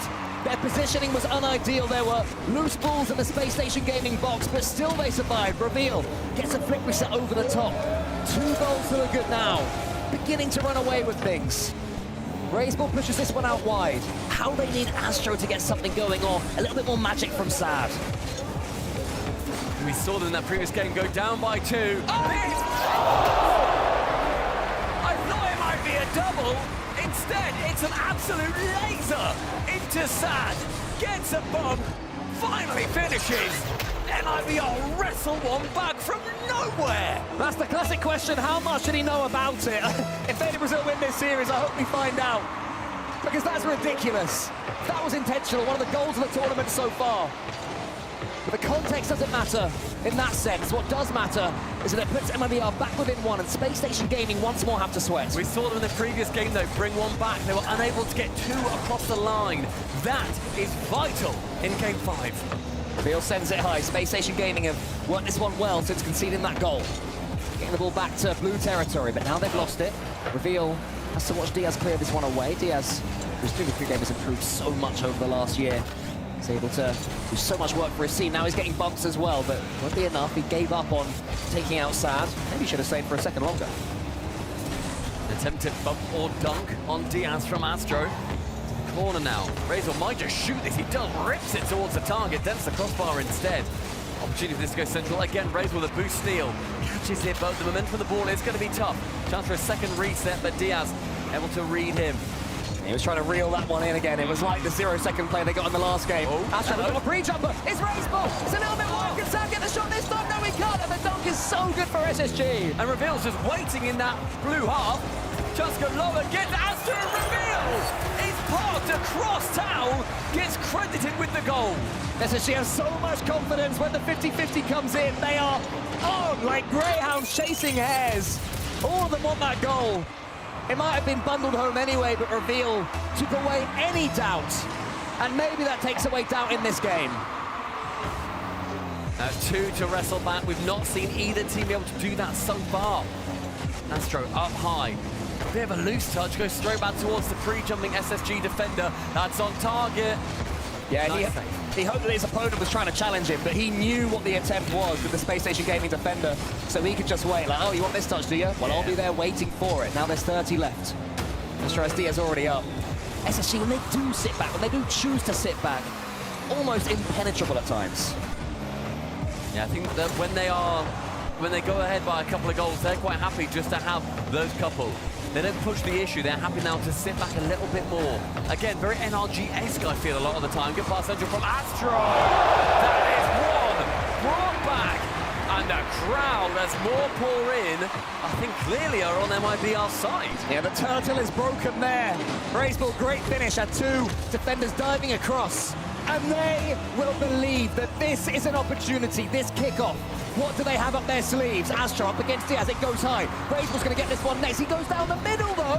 Zach's able to catch that one. Not sure that was the play. Zach saves it down. Braceball into the middle. Sad has 100 boost. Then this is what they were building towards. Zach gets the bump, but it's cleared away. Space Station Gaming within 1. Series point earned for the North Americans. An opportunity to head through into the lower round 2. To earn a few more points, to earn that bit more prize money, to earn the respect and continued adoration of your countrymen. MIBR are fighting a hard fight. One more for SSG is going to seal the deal. But Cole, here in Paris, the crowd are not with them. MIBR are getting an amazing and incredible amount of support whenever they get a goal. Oh yeah, for sure. Made in Brazil have made themselves plenty of fans so far here in Paris, the way they've been playing. Space Station Gaming, the speed in which they zip the ball about, so entertaining and good to watch. And thankfully we're able to watch these goals again, because there has been a Made in Brazil tactical timeout. They finally used it. Yep, good time, I don't mind it. I mean, that goal from Sad is outrageous. You've seen him drop in front of the goal, but I feel like the ones from SSG, they're a little bit more planned out. They've always got that plan coming through. Always the expert there, gesturing like, yes, that's what we need to do. Good job, boys. I love to see it. I mean, Space Station Gaming, they went 0-3 in the Boston Major before bringing back Zach, but this is a whole different beast we're seeing of them so far. They've already done better than that this time around. They will have supreme confidence. They're able to keep on going in this tournament. That lower bracket round 2 spot beckons them. But they will face either Team Vitality or Ninjas in Pajamas. It could well be EU versus NA, which is always exciting, always good fun. And I'm sure this crowd will get behind the European teams, especially if it's Vitality. Yeah, true. And I do just feel like when we saw SSG compete at the Boston Major, they really did not have this spark. And the return of Zach has been wonderful. It's been so exciting to watch him retire for a bit and then think, you know what, it was actually quite fun. It was actually a really good job. Now I think about it, coming to these events all around the world and playing for tens of thousands of dollars is pretty cool. It's quite good. Yes. And he, I mean, he's taking the opportunity by the horns. He has proven to be, I mean, I was about to say one of the MVPs, but you know, in the tournament, one of the MVPs. He has been a phenomenal character on this team. He has turned around their fates. And MIBR, they hope to turn around this series. They want to make sure that they can get the next 2 games, but it needs to begin on Neo Tokyo. Will the gaze of Bob's Ramen be able to inspire them on? Another win for SSG, sent it through. MIBR need to stop that plan here. Astro has control of the ball from the kickoff. And this is what Made in Brazil need. They need some control. They need a way to break through Space Station Gaming, because when they have a lead, it's so difficult to pen them back. Made in Brazil looking pretty good when they do score the first goal. First goal is of utmost importance in this series. I feel like we've not really seen that comeback from either team so far. They've brought back 1 or 2, depending on the scoreline, but they've not actually been able to bring it back and then win the game. So a couple of goals being the absolute difference maker. Astro leads Zach to the boost, but he can't drink it, unfortunately. 40 seconds gone. from Reveal. Does send it high. Awkward for Diaz to go onto the end of. Going to get it central. He does not, but he does get one of his lovely demos, and they are going to be continuing through into game number 6. Oh, lovely play there from Reveal. Tries to put it forwards at the end.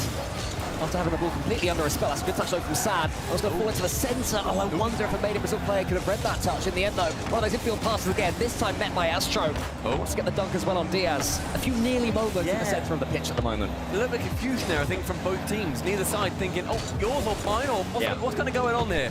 Slow down, I think that ends up going in favour of SSG. It's a great play from them, but can't find a net. Reset for Reveal, beats one. Sad is then bumped out the way. Ain't that always the case? Diaz, chance for a double, shut down by Racebull. Yeah, Racebull, he should be able to get a dunk on this one, apart from the wonderful pass. Diaz goes for the left, takes it out for Reveal. Great play there for Space Station Gaming. I think it was wide anyway, but Astro made sure. Only just wide though, pass central. Zach to intercept, Racebull can make no contact with that one. Opportunity again, I feel like a few of these. It's almost like echoes of that game 1 where SSG, they're trying really hard and they've got a couple of chances, and you sigh there. Racebull, such a heavy touch. Not for the first time again, he had a pass to his left, he had the chance to go solo, maybe a low dribble and a dunk at 50-50, right? In the end, he just prods it forwards and we carry on playing. A couple of times I've seen that from Racebull, and it is frustrating, I have to say. Racebull there wanting Diaz to miss, does miss, then doesn't really have a plan for it. All right, time here now, the ball, sends it high. Opportunity to get the better. Does so, calls Astro win, and I like that play. Sand does get a touch. That's one falling central. Who's first to it? I feel it's going to be the guy. Zach now to continue on. The double tap, but nearly straight in. This time, Diaz to follow. And that could have been a little bit of magic. Astro, it's that challenge. The Reveal's in control of this one. Still, Racebull has to be quick and is. This is what he has been doing brilliantly. This time he has no boost, though. Does he tee it to a pre-jumping Astro? And he just sends it forward. I get that one more with no boost. But maybe could have held, his nerve. Sad gets in there ahead, and there's two Space Station Gaming players next to each other. Key moments here in this game and in this series. Physicality, wrestling, demos, tussling, every opportunity. Two to commit to that save. Still 0-0 in an electric game 6. Oh, everybody misses. Everyone was trying to block the shot and block the clearance, and now we've got Reveal in front of Zach. Made in Brazil to buy it. Can they get rid of this ball? They just have to boom it. You see a couple of chances. SSG, they want to take the shot, but they're waiting for the next man to come in to get the bump to secure it.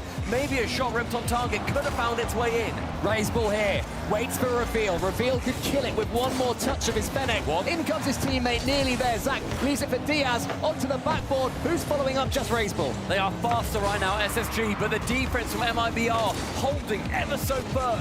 Can Zach break through? A reset, round 1, on target, saved. The problem for Made in Brazil is that every time they do get the ball forwards, they're all pinned back, so Space Station Gaming can just come straight forwards again with hundreds of boosts between them in the tank.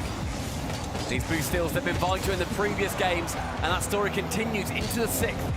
Sad goes straight to the ceiling, is nearly beaten, makes it awkward at least. First man to it now, Racebull, central, one demo, Diaz removes Sad, one bump. But they just need these individual moments to tie together for a goal. Yeah, that's loose there from Made in Brazil. They can't do anything with that one. Less than a minute remaining, perhaps, of Made in Brazil's tournament. Reveal gets the 100. Astro clears long. Diaz. It's a catch, but that's not the best one. Who's going to be helping Made in Brazil out here to keep this attack going? Racebull forward. Racebull wants to shoot, but can't quite do it. Astro will get boost. Via the boost. Oh! Great dump, though, from Diaz. Gone straight on target. Diaz is diabolical. That is utterly outrageous from Diaz. Can he play threes? There's your answer. He has downloaded Made in Brazil. The dunk from Diaz is devilish. It is deadly. And it may well be the difference maker. Final 40 to the left wall. Sad up high. Who can defend this? Called off. So Reveal, he's now the next man to it. 30 seconds to go.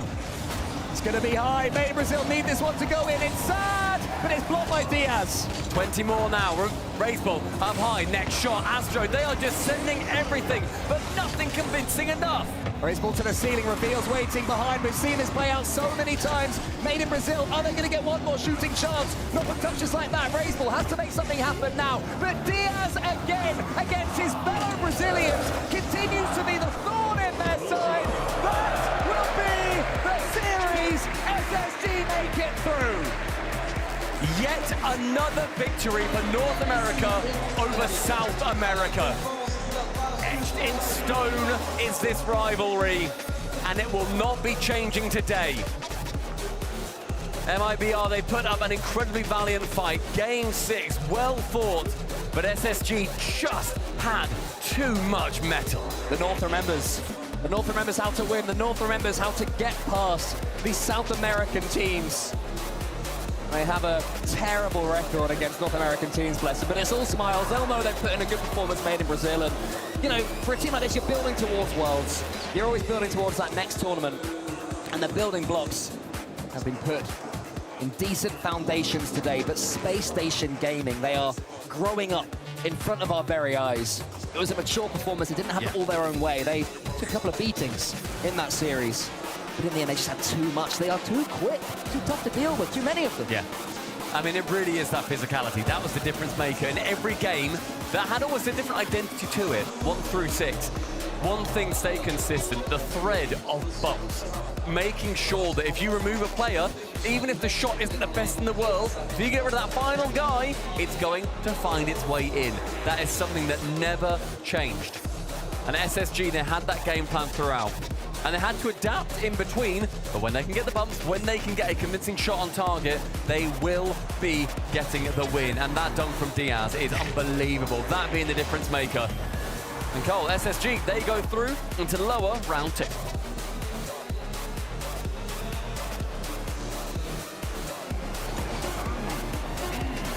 Another round of applause to your winners here, SSG. We knew that would happen. We're in Paris. Now, I wanted to ask, though, when you guys came out here, what was your thoughts walking through that tunnel and seeing what was in front of you? It was just crazy because there's just a lot of fans here in Paris, to be honest. It's just a big arena. Very big arena. Alors la première question qu'il lui a posée, c'est évidemment quand tu es arrivé dans cette salle, il n'y a jamais personne en match de Rocket League et sur un major de Rocket League qui a joué dans une aussi grande scène. Qu'est-ce que tu as pensé? Il a juste dit, oui, bah en France, il y a beaucoup de fans français et c'est une grande arène. Bonne réponse en soi. And I know you guys generally have a calm, quiet demeanor. Do you find that interacts badly with a loud environment like that? And how do you guys reconcile, you know, matching those two different styles? I think it's always good to be calm, you know, being nonchalant is just the best. And yeah, it's just a lot of energy to stay calm and play your game. Il lui a demandé, a priori son équipe, ils sont plutôt énergiques, assez calmes, ils sont assez nonchalants, assez chill. Et là, ils arrivent dans un endroit où c'est très bruyant. Est-ce que ça peut ne pas matcher avec leur énergie à eux? Lui, il dit qu'il continue, il est content de pouvoir être calme et que finalement, ça, pour l'instant, ça ne l'impacte pas trop. Now, a bunch of people probably had you guys as the favorites in this matchup against MIBR, but they started to bite back. Was that just them playing well? Did you start to maybe feel the nerves despite your calmness? I don't really play with nerves, but I always just like to stay calm. Yeah, they're a good team, to be honest, but we just weren't playing our game. Il a demandé quand MIBR ont commencé à fight back un petit peu et à être de plus en plus chaud dans la game, est-ce qu'ils ont été nerveux? Il a répondu qu'il était plutôt calme, qu'il essayait de jamais être trop nerveux et qu'en vérité c'était quand même une très très bonne équipe en face, mais ils ont réussi à tout simplement l'emporter. If I'm not mistaken, and I have been before, I think Vitality, if they win, would be a team that you'll play in the future. Coming up through this bracket, are you nervous about playing a French team in front of a French audience because you know what's going to come your way? Not really. Oh, sure, hey! Il lui a demandé parce que si évidemment Vitality gagne ce soir, c'est Vitality qui jouera contre SSG demain. Il lui a demandé si ça le stressait un peu de jouer contre Vita. A priori, non. Well, let's give it a test. One more time for your winner, SSG! Du bruit pour SSG si vous le souhaitez. They sort of gave him something there. They didn't. They gave him a little bit of everything. A little bit, yeah. But they won't give him anything Smattering. tomorrow, that's for sure. They didn't give him much during the match. He's going to get all of it tomorrow. But SSG on the stage, finding a way to win after losing some initial pressure. They got that game 1 win, but then made in Brazil, rally back, win 2. They win the overtime with the tech pause as well. A difficult match to keep your mental in. And SSG, after that loss, lock it down. Yeah, credit both teams. Made in Brazil, they were on the back foot most of the series, but when they had to score, they found a way. They found a way to get a pre-jump pass or a very nice opportunity and capitalized on it. So hats off to Made in Brazil here. But Space Station, it's also, we were concerned about their nerves, and this series felt like it could go the other way because of that, but Space Station bounced back. Well, it felt like it could go the other way because, listen, their defense is just significantly easier to play than offense. We've been talking about that for the past 2-3 seasons, and it just keeps on happening. The better players get, the more they can do on the defense end. SSG, Jordan, listen to these stats. 59 shots throughout the series. MIBR had 33 shots. Sounds about SSG, right. 37 demo. Yep, that feels right. MIBR had 16. Oh, jeez. It's not like they just don't have the ball. SSG had the ball, Yeah. but you can consistently stay in the game. Even when MIBR were on offense, they were getting demoed. Yeah. How are you supposed to establish a rhythm on offense if you can't avoid the demos? And honestly, it's a problem that all of South America have when they get on land. They can't handle the physical game. And all it takes is a couple of bumps and demos, and I mean, it wasn't a couple from Space Station. But apparently also the secret weapon is just to steal a Brazilian, bring him to North America, and he's just gonna put the ball in your net over and over again. Diaz, he got a lot of goals here, but it was really enabled by Zach and Reveal helping to open those gaps up. So Diaz just had to be a finisher, and he was a lead at that. He was the lead at that. Besides that one moment right there, he was completely off right there. The net was wide open. He shot that. Scored right after. He shot, yeah, okay, well, that's great. We shot the ball way right. I will say, MIBR, when they had their chances, they did convert. That double reset assist, sad. That was just Dude, one of the saves they had that were like, it was like off of Ray's tip of his car as he was flying midair. They had some insane right there. plays. There's that shot right there, catching them out. But it's the same exact story with this team every single time. Oh, they played him close here. Played him tight there. You can't close. It's just so difficult when you're the underdog and you're making these clips to keep in it, but it's just, you have to find a way to win the field position game. And we saw it throughout, like MIBR, they were on the defensive half, about average of 70% for all three members. Space Station on defense was only 55%. That is a 15% difference. You're not gonna win a lot of Rocket League playing that much defense, and Made in Brazil, it was just a little bit too much more. Is it like the average difference, like 3 or 4%? Yeah, it's 15%. Where'd you get that number? You knew that number? That's good for you. I didn't know that number. Yeah, well, thank you. I'll tell you this though, man. SSG, they had some incredible plays. Game 5 and Game 6. Sav right there got a bump, and then he got bumped and then dunked it in. I was like, ooh, that's kind of a top play in and of itself. But then once again, just get the duo going, the little low 50 to Zach and Reveal. You know it's coming at least one time per series. And in game number 6, Diaz just reached him like a Harry Potter book. That's called a second grade reading level, boys. And that's easy money from Diaz right in the bottom of the net. And MIBR, you play a dangerous game. You want to play the defensive game. You want to play 0-0. What happens when they finally score with less than a minute left? You're not going to score anytime soon. Game, set, match, done. And with that, SSG advances in the bracket. Leap was correct. They will play Vitality if Vitality makes it through Ninjas and Pajamas. There you go. So, you know, you gotta play the match for certain. But these were those stats at the end. Possession, time of possession. You were talking about like them not having the ball. Obviously, this is, I think, the way you read the who's got the more shots, who's got the more demos makes a lot of sense as kind of a determination of possession. This is a slightly different way to calculate it, just based off of where the ball is on the field. But I mean, some of that 48% is them trying to catch back up to the ball on offense because they kept getting demoed. So they were actually off the ball on offense for a lot of that percentage. So I do feel like that's a little misleading as to who actually dominated possession. Felt more like 60-40 than it did 51-49. Yeah, then you have to credit Diaz. Obviously, he had that one big miss, but the next game after that scored 2 goals back-to-back. He was also with quick rotations and demoing on the back line. Well, we're doing lots of analysis up here. One thing I'm very excited about is James Bot has somehow snuck his way into the bowels of the stadium here and is at the telestration station. James, can you hear me? Yes, I can hear you wave. Let's go. How you doing? Okay, how'd you think of that match? It was I thought Made in Brazil was going to do it, but you know they've been close before. Again, they weren't able to get the job done. I think this is a great sign for North America and SSG in particular. The pressure being on stage in an international event and delivering, I think, is great for NA and great for SSG. For sure. Okay, well, show us what things did you notice from the match here? All right, so this is the team passing play. You may remember it. Also, bear with me here. This is my first time using this new system, but Reveal starts out with an incredible 50 that makes things really awkward for Made in Brazil. You can see Astro doesn't get to the touch there. Very awkward. Reveal comes in. Not only is he going to get a touch here, but watch, he actually lands a bump and disrupts the play. This throws the Made in Brazil defense into chaos. And now you see Diaz enter the picture here. Reveal doesn't rotate out of the play too far. You can see he's going to go pick up that corner boost, and get back in the play. Raise Bull, he's trying to cover that near post. Reveal grabs the corner boost, sees Zach coming, and then that is all she wrote. Made in Brazil's defense completely taken out of the play. And, I mean, Reveal, you don't really see it the first go, but he was so critical to the success of that play. And with them kind of double committing up in the corner, the bump he gets there is worth even more, James. Absolutely. As you saw, 2 players in one spot is bad enough. You throw in a touch from Reveal and the bump on top of it, you could see the Made in Brazil defense never recovered. That's cool. James, thanks so much for keeping an eye on the special plays there. We'll check in with the telestrator a few times throughout the course of the day. That's hard to do. He's doing camera work while talking about the play. Well done.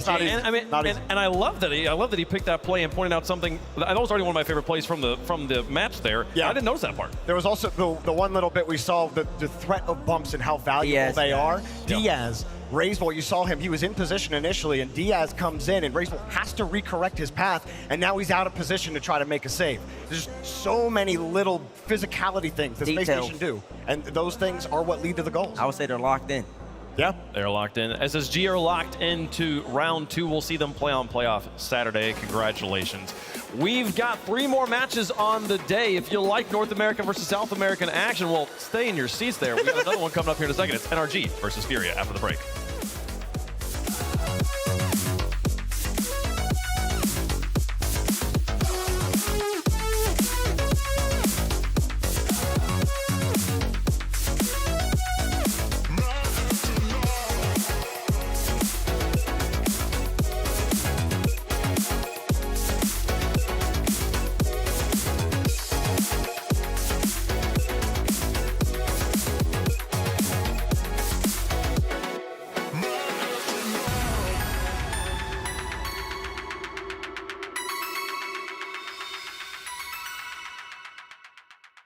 All right. To help you unbecome your parents, I want you to try a game called Rocket League. Ooh, is it a puzzle like my crossword? No, picture soccer. Okay. With a car. What do I hang my feet outside the window? No, not your car. But you said think of... It's a video game. Oh, okay, I get it. Where's the cartridge? No, it's an online thing.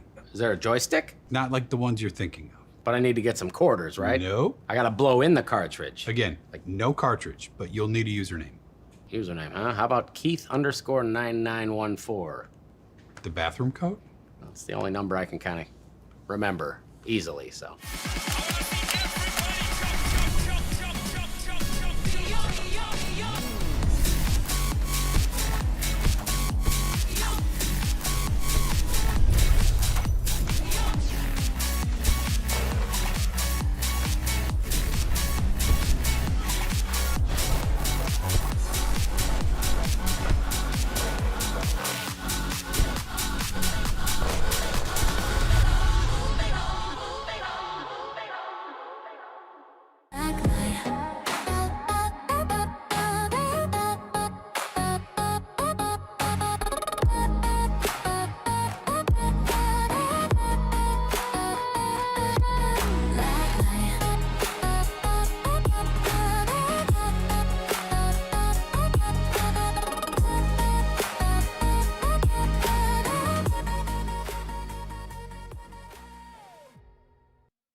And I don't know how to feel about it.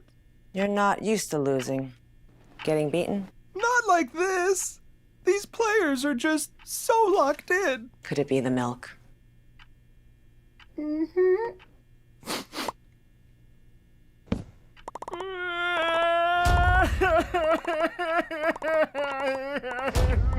It's okay.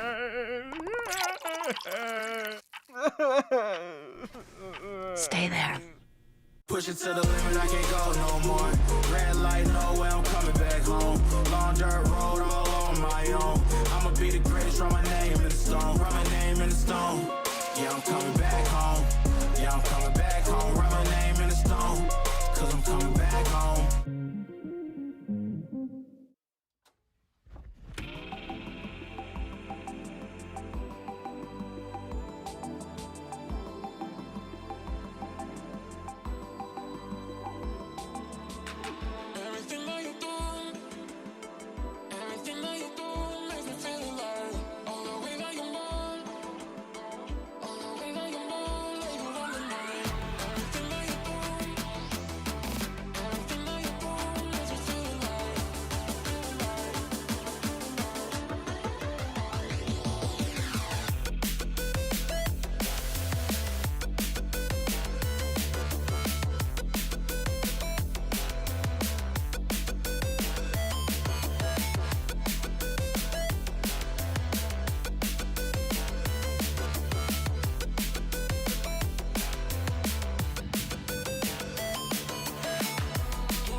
to explore.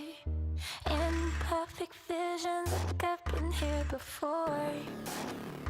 Falling faster, I try to ignore. I see you, I see you.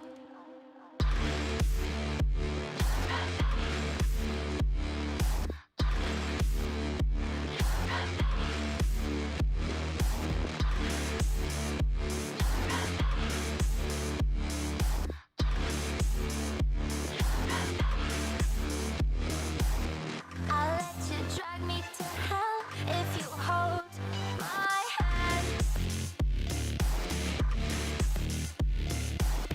Tell me this is real and it will never end.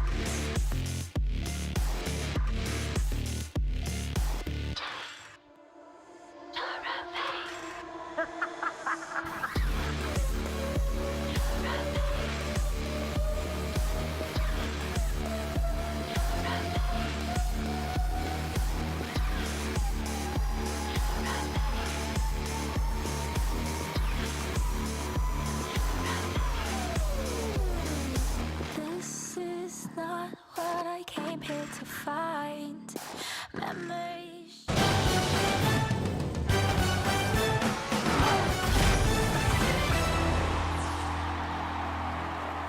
The hottest squad in Rocket League kicked off the playoffs with a pretty hot victory there as well. They're through to day 2 and looking to build on their momentum. SSG continuing on at the Paris Major. And we've got 3 more matches for you today, celebrating Rocket League, visiting all the different regions that are still here competing. Mina's going to be competing in the match after this, but we get North America versus South America again right here. Yeah, we got another battle of the Western Hemisphere here. We'll see who comes out on top. So far, North America 1-0, and what is it, like 21-2 versus South America all time? NRG are 20-2 all time against South America. NRG is so. Both iterations of NRG and G2. Oh, okay, I'm about to say NRG. Yeah. It's gonna be Not when they signed with NRG2. it. Yes, NRG2. Okay. Yeah, we'll see how they do, folks. But we're excited about the gameplay. We're excited about the celebration of Rocket League that the Paris Major is. That includes showing you a few new things. Oh.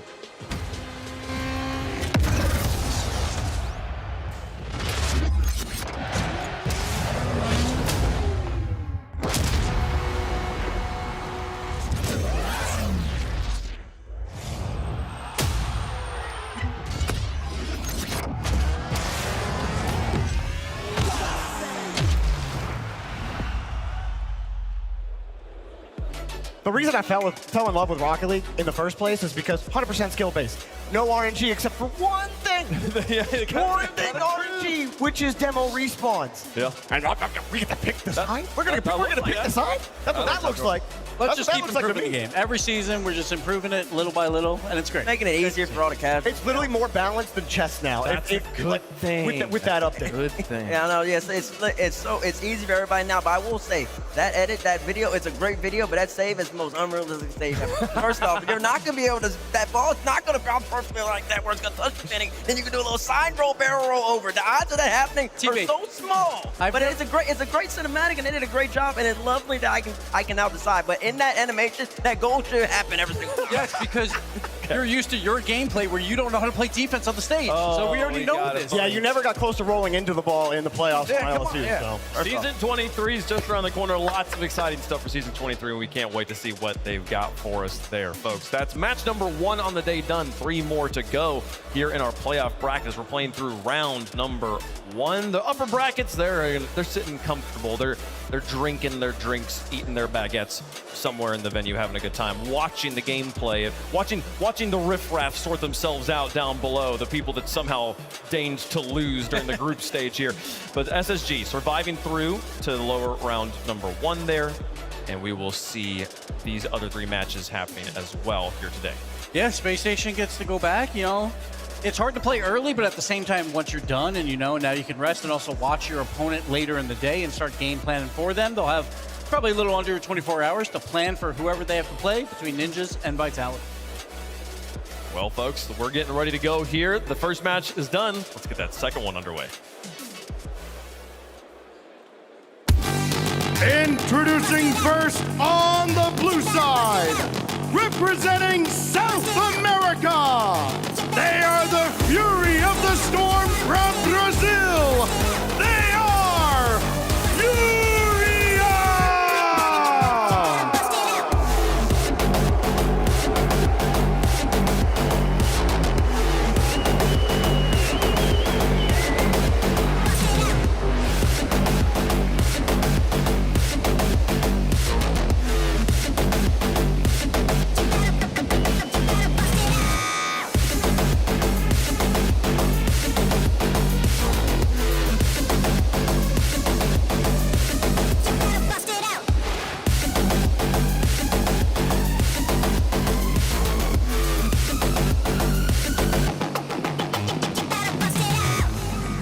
feels right to have Furia in front of a crowd again here at the Paris Major, and it hasn't looked pretty for this team, even in the group stage. It wasn't looking too pretty for them. Now they got to go up against a team that they literally never beat. The last time they played against each other, I believe, was the whole way back in that Raleigh Major, which was, no, it wasn't Raleigh, it was London, which was like 2 years ago when they were still G2. They lost 4-2. They had to go even farther back, and that was when Trofino was still on the team. But Swift is on the team now, and Furia, they've got a lot to prove that they can still compete at the highest level. Yeah, but Furia, you know, they're forged with fire. But with extreme heat, you expect Furia to show up. Their numbers are not pretty throughout this tournament. 15 in goals per game at 1.25, but that doesn't matter now. They're in front of the crowd. They're #1 team in aura, and we already know that. So they know how to compete when the lights are the brightest. Let's see if they can do it versus the world champs. Exactly. They played the last match yesterday, had the reverse sweep in order to make it to today and go up against NRG, earn that right. And they did it in their own way, their own style. It took a little while in game number 5, but once they got going, they started being creative, hitting each other with infield passes, and then they have been working a lot on what I like to call the car mine, the air dribble bump special, the double bump, where you pop it up high, the first goes for the bump, and the second comes the finish. They also converted that against R8 yesterday. If they can keep doing that against NRG, they're a little susceptible to that. It could bode well. Well, this is who my eyes are on in this match. Lost. He's been inconsistent. He had the best performance I saw from him in the last 2 games of that series against R8. But like before then, invisible for multiple tournaments. And Lost is supposed to be that dynamic player for this team. He has to find that form that he found in those last 2 games against R8 yesterday if they even have a chance against NRG. They're starting to rally. It's been a long road, though. Furia still has so many questions around them. Does that success we saw from them yesterday continue here now against the best in the world?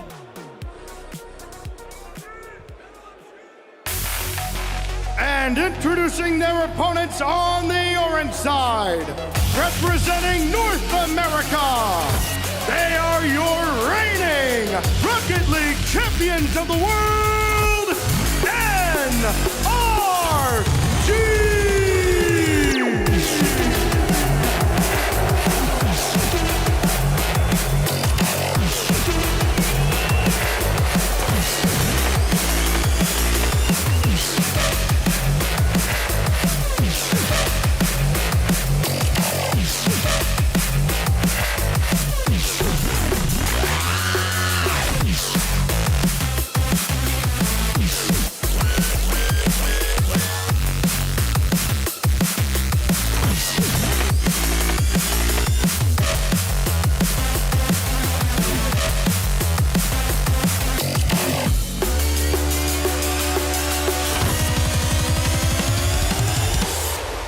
Debating yesterday who would be the fan favorite, the crowd favorite in this matchup, Furia or NRG. And it sort of sounds to me like while there's a detest generally for this North American squad, it comes with a modicum of respect. There was crowd immediately going, NRG, NRG, right before the announcement even happened. I think they might have been American. They had the American flag wrapper on the head and everything. So. Either way, I felt like they were getting more noise than Furia. So. Well, we were in France just a little bit ago for the World Championship, and NRG were here, and they planted their flag as we are the best in the world, and they did it in enemy territory. Now they're in a lower bracket, which is unusual for NRG. They will have to claw themselves out of this with this first tough matchup versus Furia. Their numbers aren't pretty so far, but you know, NRG's on another level when it begins crowd days in the weekend. Well, yeah, their goals per game is not pretty. Their shots are pretty. They're averaging a lot of shots in particular. I mean, we're going up against Man City. They still almost equaled them in shots, and they couldn't even generate really any type of offense. When they went up against, I believe, Made in Brazil, I think they outshot them by about 20. So they're getting opportunities, but they have to convert. The problem is on the flip side, they're normally known for a top 3 defense no matter what event they go to. They're 11th in defense right now. NRG is getting leaky on that side of the ball, maybe because they're trying to press too hard on the offensive side, so they got to fix that. I think that, you know, they haven't looked the greatest over the group stage, but how many times have we said that about NRG early in any tournament where they haven't really leveled up, or they don't play immediately out the gate like we expect them to, and then as soon as they get onto the stage in front of a crowd, it just doesn't matter. They turn into the best in the world. It's like they have literally finished top 4 twice where they were the 15th best offense in a tournament. No one else has ever done that. Like, that's crazy. NRG can do that because when it comes down to these games, they're always low scoring in front of a crowd, but NRG knows how to play in those those tight one-goal matches. They do. They have more experience in this environment than any other roster that is still standing here. Taking a look at the head-to-head between Daniel and Lost. This one, like, it feels like Daniel is always that closer on Energy. We talk about players that are the engines of their team. Daniel has to be shooting well for Energy to look dynamic. He's got 0.91 goals because he's the cleanup crew on this team. Lost on the other side, Jorby, we talked about it. He was doing everything for this team in that reverse sweep to get them here. I mean, goal participation of 93%. That's insane. Is just absolutely insane. He is but Furia. And if he isn't performing well, and he hasn't performed well over the course of the last few tournaments, this team does nothing. Yeah. And really, I said this about Made in Brazil, but I'm saying it about Lost in particular. Mechanics, fundamentals, the touches. You can't have these leaky touches. The ball can't skirt away from you. Like, you have to be locked in against NRG. And if Lost can do that, they have a chance. I mean, this is such an important matchup for them, though. In so many ways, obviously, just for basic tournament life, so you lose this, your tournament is over. But put it in the context of the fact that Made in Brazil, the only other South American squad, the #1 South American seed, just got knocked out the previous match. Furia now becomes South America's last hope, and they have been the standard for South America for so many years. Were they to win this, they are clearly #1 again. It's been a very long time since we've seen South America top 8 runs, and Furia, if they do make a run, they can pass Made in Brazil, become the #1 seed going into the World Championship as well. So Furia's playing for that. But NRG, it felt like the plot armor ran out on them yesterday. Oh, no, they're still in the tournament. It's not out. Yeah, can they regain here? It does feel like they're a little bit off, so we'll see. The stage is a new coat of armor for them, man. The shield just recharged on NRG. I'd be worried. I mean, that's why they got the claps. That's why they got the cheers in the crowd. Because even when they're down, even when they feel out, it's just they've earned that respect. What you call a modicum of respect? They've earned that. They walk out, you see Beast Mode, the captain, the new captain coming out, leading the boys, leading them down the lane, and you're like, oh my gosh, NRG, they're still here. They can still make something happen. And I still think that someone who has to earn that respect still on the other side is Swift. Swift, I think, has looked the best on Furia this week. I think he has done well for Furia to keep them in a lot of their games. But for me, it's, can we see Yan turn back the clock? Because Yan, he hasn't been that player for Furia. Are we going to see that Yan in the crowd on stage today? Now, obviously, this isn't to have to do with the players who are currently on the stage, but NRG versus Furia as an organization in Rlcs history, Furia's ahead 5-1. NRG as an org has only beaten Furia as an organization one time. That was back when they were in the same region back in 2023 when Furia was playing there in North America. So let us know who you think is going to win in the fan vote. We'll make our picks up here on the desk. I love that stat, Wave. He's trying to sway the votes. You gonna roll with it? I love that stat. Wave Punk. That stat is awful. The best host in the world just laid it up for you. Give me Furia against NRG. They're going to take down the world champs right here and right now. It's because they, as an organization, have always beaten NRG as an organization. Exactly. Yeah, exactly. They're back in front of this crowd. The crowd's against them. I like that for the Brazilians. You're not gonna believe NRG's in this lower, but there is no way this team consistently finishes top 4 at every single event, no matter how bad they're playing. And this is to just make top 8. This is easy for NRG. I got them all the way. MIBR and Furia, they trade blows in South America. NRG played MIBR, and Dan was on the Batmobile. They still beat him in 5, and they outshot him 22 Well, by they didn't beat him until Dan switched to Fennec. Okay, congratulations. Well, he's going to be playing Fennec this whole entire time. In saying that, though, I expect NRG's pressure to be there, and I expect them to be creative with the ball, and I do expect them to outshoot him by about 20 shots. Give me NRG. I do expect them to beat Furia here. Yeah, it can't beat Atomic. It's clear there's one side has Fury, the other side has the reigning world champs, and you're gonna stick with them until they give me any reason not to, folks. I've got NRG. We've got NRG on one side of the coin, Fury on the other. Come on, coin. And it's gonna come up NRG for the coin as well. Oh my goodness, folks. How does chat feel about it? Is South America awake this time of year? Let's see. Maybe not quite enough. You know, I'll take 25. I was expecting 15. I'll take 25. 25 is pretty good when you're going up against a squad as dominant as NRG. So we'll see how they hold on, and what a way to continue on here in Paris. We had Made in Brazil up against SSG just now. Now we get Furia versus NRG. This is going to be a great match. Oh man, Furia's got to do it. They got to find a way. Yeah. Can they make it happen here, folks? It's time to continue in Paris. We kicked off the playoffs with back-to-back New World contests. One South American squadron has already been sent home. Do we lose the other one right here, right now? Both squads still trying to find their footing in Paris, but but they've run out of time, folks. It's NRG versus Furia for their tournament lives.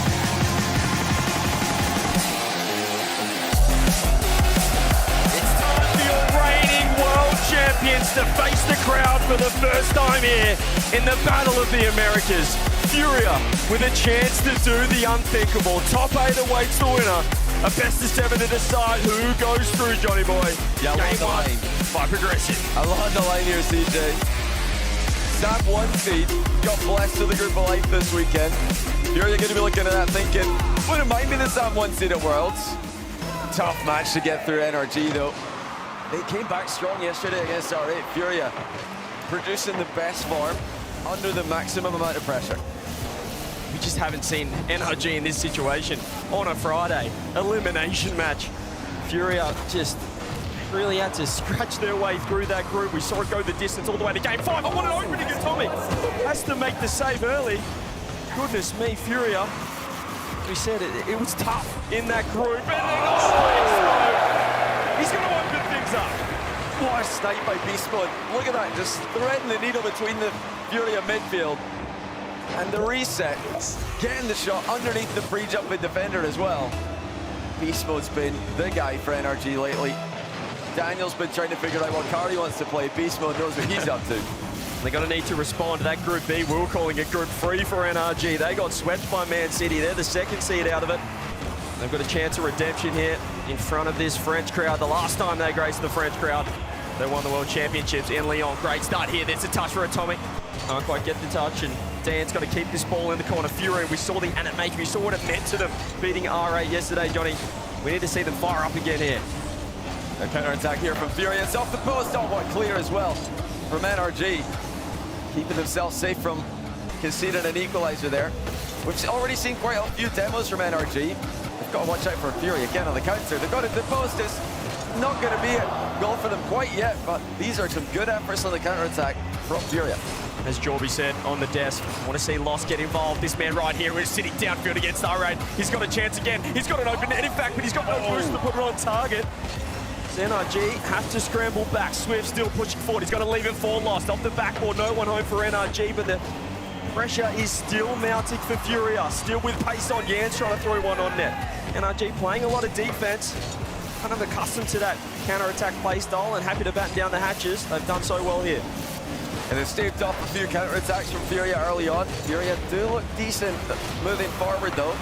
So many demos landed. I mentioned before, NRG did focus on that yesterday against Man City. They had tons of demos. The problem was that none of them actually led to goals being scored. They were kind of demoing and then leaving, and Man City would just take the ball with another player who's still on the pitch. So, you know, these demos from NRG, they've got to look for the timing of them specifically to try get it when a shot or a pass is coming through. Atomic putting more pressure on, but it's found the way of Swift, who has just thrown that ball away. Beastman's actually going to leave it instead. It's a little awkward for NRG as Atomic decides to leave the sidewall. He was a passing option. He hopped out. Oh, wow. Swift, 1-2 play coming through. That's a quiet land. This Atomic is able to work the ball out. Dodges the bump well. Only himself downfield here for NRG. As Dan's in there as well. Lost gets beaten to the ball for free for Beast Mode. He's going to throw off the sidewall. No one home either. Swift trying to keep it close. Furia seem like they've stabilized since giving up that early goal, but they need to find something here. Beast Mode wants his second. Lost.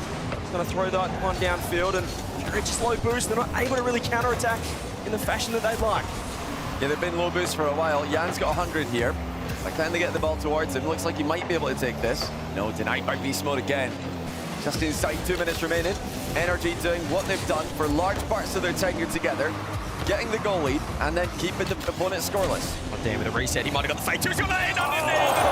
Right, it's 2-0 NRG. Furia frustrated. They finally get some boost from multiple members. But the mind game from Daniel is just too good. And that was timely pressure in the last man off the ball. That's what we need to see from NRG. The timely bumps and demos leading to easier conversions. Yeah, Swift had to worry about that bump from Atomic coming through back post, so he hopped up early and Dan just able to capitalize, going low. Here's a pre-jump play coming out. Furia Lost. It has to be that difference downfield. We saw him and Swift combining in that Game 5 on Champ Field against R8. Yan got them to that spot, but then the two unlikely heroes stepped up for Furia. Has to do it again here in a best of 7. Elimination match. Here's Yan downfield. Can he get one more? Off the backboard goes Atomic. NRG haven't really been tested too much defensively. Furia yet to get their first goal. Lost this to a pre-jumping absolutely everything as is beast mode.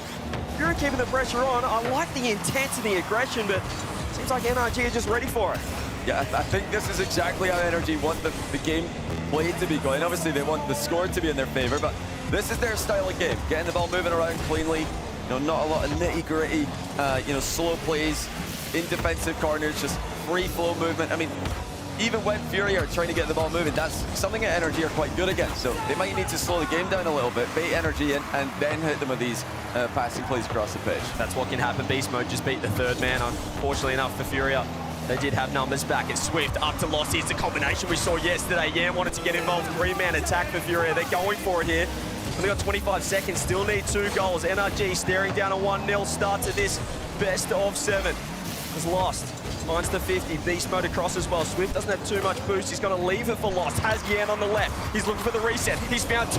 Double commit NRG. This is an awkward bounce. If Swift can find the slot, he throws it off the board instead. 2 Yan blocked. NRG ready for every fake play coming through.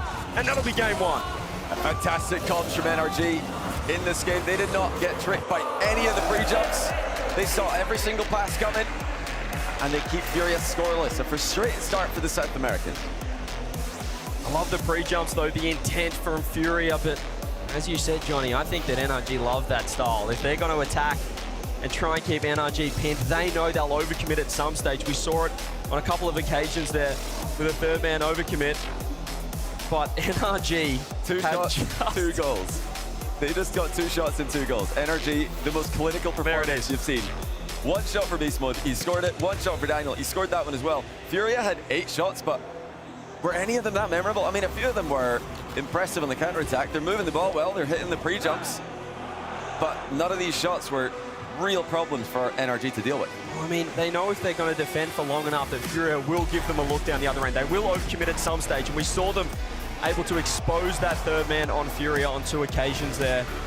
Just too good in the end.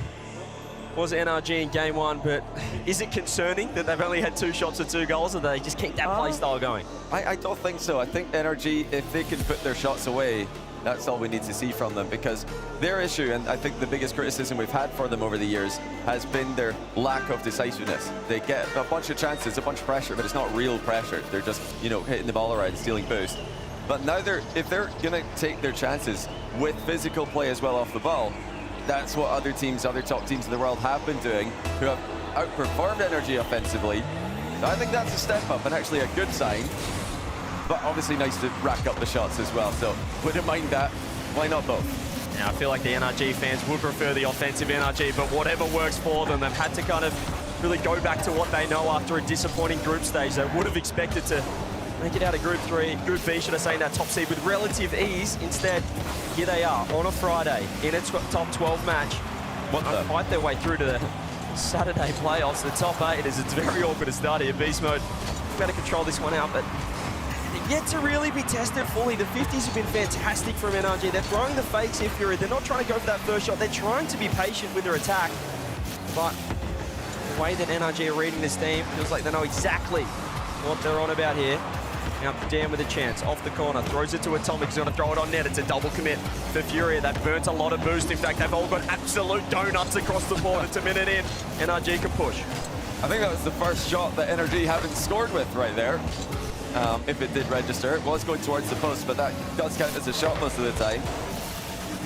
It's great copying when you lose a game. You say, oh, well, we had more shots. Yeah, we're definitely getting more quality looks than they are. So I think NRG will want to fight for that midfield a little bit more in this game and start to pepper the net. Really put Furia away. It would be the perfect regain after losing to Man City yesterday, just to sweep Sam's legendary Furia. Absolutely playing keep away. Oh my goodness, the Lost was got to try and hit Swift still in the air. He had to land, go again. Dan intercepts, leaves it for Atomic. Backboard covered by Yan, clears downfield. Beast Mode's been cleared as well. Swift, he's just going to throw this one on net. Dan's got to spawn. If he can find the bump, it's got to be a goal for Furia. The support arrives. Atomic gets demoed. Beast Mode credited with the save. That was a great chance there. The backboard, though, unguarded by Furia. In fact, NRG's turned to overcommitted touch. Atomic has to just buy a bit of time. Lost his free jumping, but that cover from NRG, they have that second man rotating back, Johnny. They always help out third. They want to cut, they want to leave that third man in there. They don't want to commit. It's interesting, we're seeing the same play over and over again, where Furia get the ball out wide, they lob it into the middle, and it doesn't matter if there's a pre-jump or not, because NRG are going to cut that off. They know that pass is coming. I want to see more solo plays out of Furia in those positions. If they keep looking for the pass before they've outplayed an NRG player, like you mentioned, that help defense is going to come through. You need a numbers advantage against this team. They're too disciplined, they're too good at defense. And here we are, same position again. It is going to be the solo play this time. Doesn't make it through because of a lack of boost, but I think in terms of an idea, that's a better look for Furia. Yeah, solo play gives a chance to open it up with a demo from a teammate coming through as well, whereas if they're going for these two-man pre-jump pass plays, as you said, they're really only trying to beat one member of NRG, committing two members to the attack. Love to see if they can provide some more solo opportunities, but a better start for Furia. They're not 2-0 down here, and had a couple of chances. Swift reset, he's got to try and find one more. He's looking for a bump instead, and yeah, and he's up every time Furia throws something on the NRG net. They've got someone pre-jumping, Johnny. Still scoreless in game 2. Absolute deadlock here. Surprising angle cut there from Lost. That's got NRG by surprise briefly, but you don't get much for that. Beast Mode takes the ball. He's going to try and open the case for NRG again. Well, Lost is actually lurking upfield here. Does look for the back pass towards Yan. Smartly done by Furia. Oh, the bump from Beast Mode though. Takes Yan out of the game. Lost has got to be careful with lack of boost now. You can see the ideas that Furia are going for. It's just so hard to get the ball past these NRG defenders. Feels like there's 6 of them in net right here, NRG. There's Atomic with the clearance to Beast Mode. He's got to pop it up to himself. Off the roof with a reset. Lost intercepts, uses a lot of boost. However, Furia is trying to get this one out. As Dan is just going to play as patient as ever. That's what he's known for. Third man Lost. The last man on Fury after the demo came through. Beast Mode launches it downfield. We'll find Yan. Well, he's looking for Lost. Here's more pass plays coming through, but I think Lost will want that touch again. They've given up possession. Perhaps to Atomic. Intercepted. Here goes Fury again. The reset coming through. One more off the backboard. Lost with the drop down. Is there anyone home? It's Atomic first on the ball. The Furia will keep on attacking. Lost again. He's looking for the bump. The shot doesn't land yet with no boost. That's a great series for Furia. The pressure is real here. NRG are just survival mode at the moment, but that is what they're so good at. They look like they have survived. They get the ball past the halfway line, have time to get the boost numbers a little bit higher. Yeah, look at the rush that Furia are in. They're racing to the ball, and sometimes there's not even a race going on. NRG are just letting them have it. They just had to defend 2 attacks with absolutely 0 in the tank NRG. Here goes Swift into the corner. He's got no boost. Removed from the pitch. Dan looks for the 50. It's a lovely one across the Beast Mode. Will outpace Lost to that.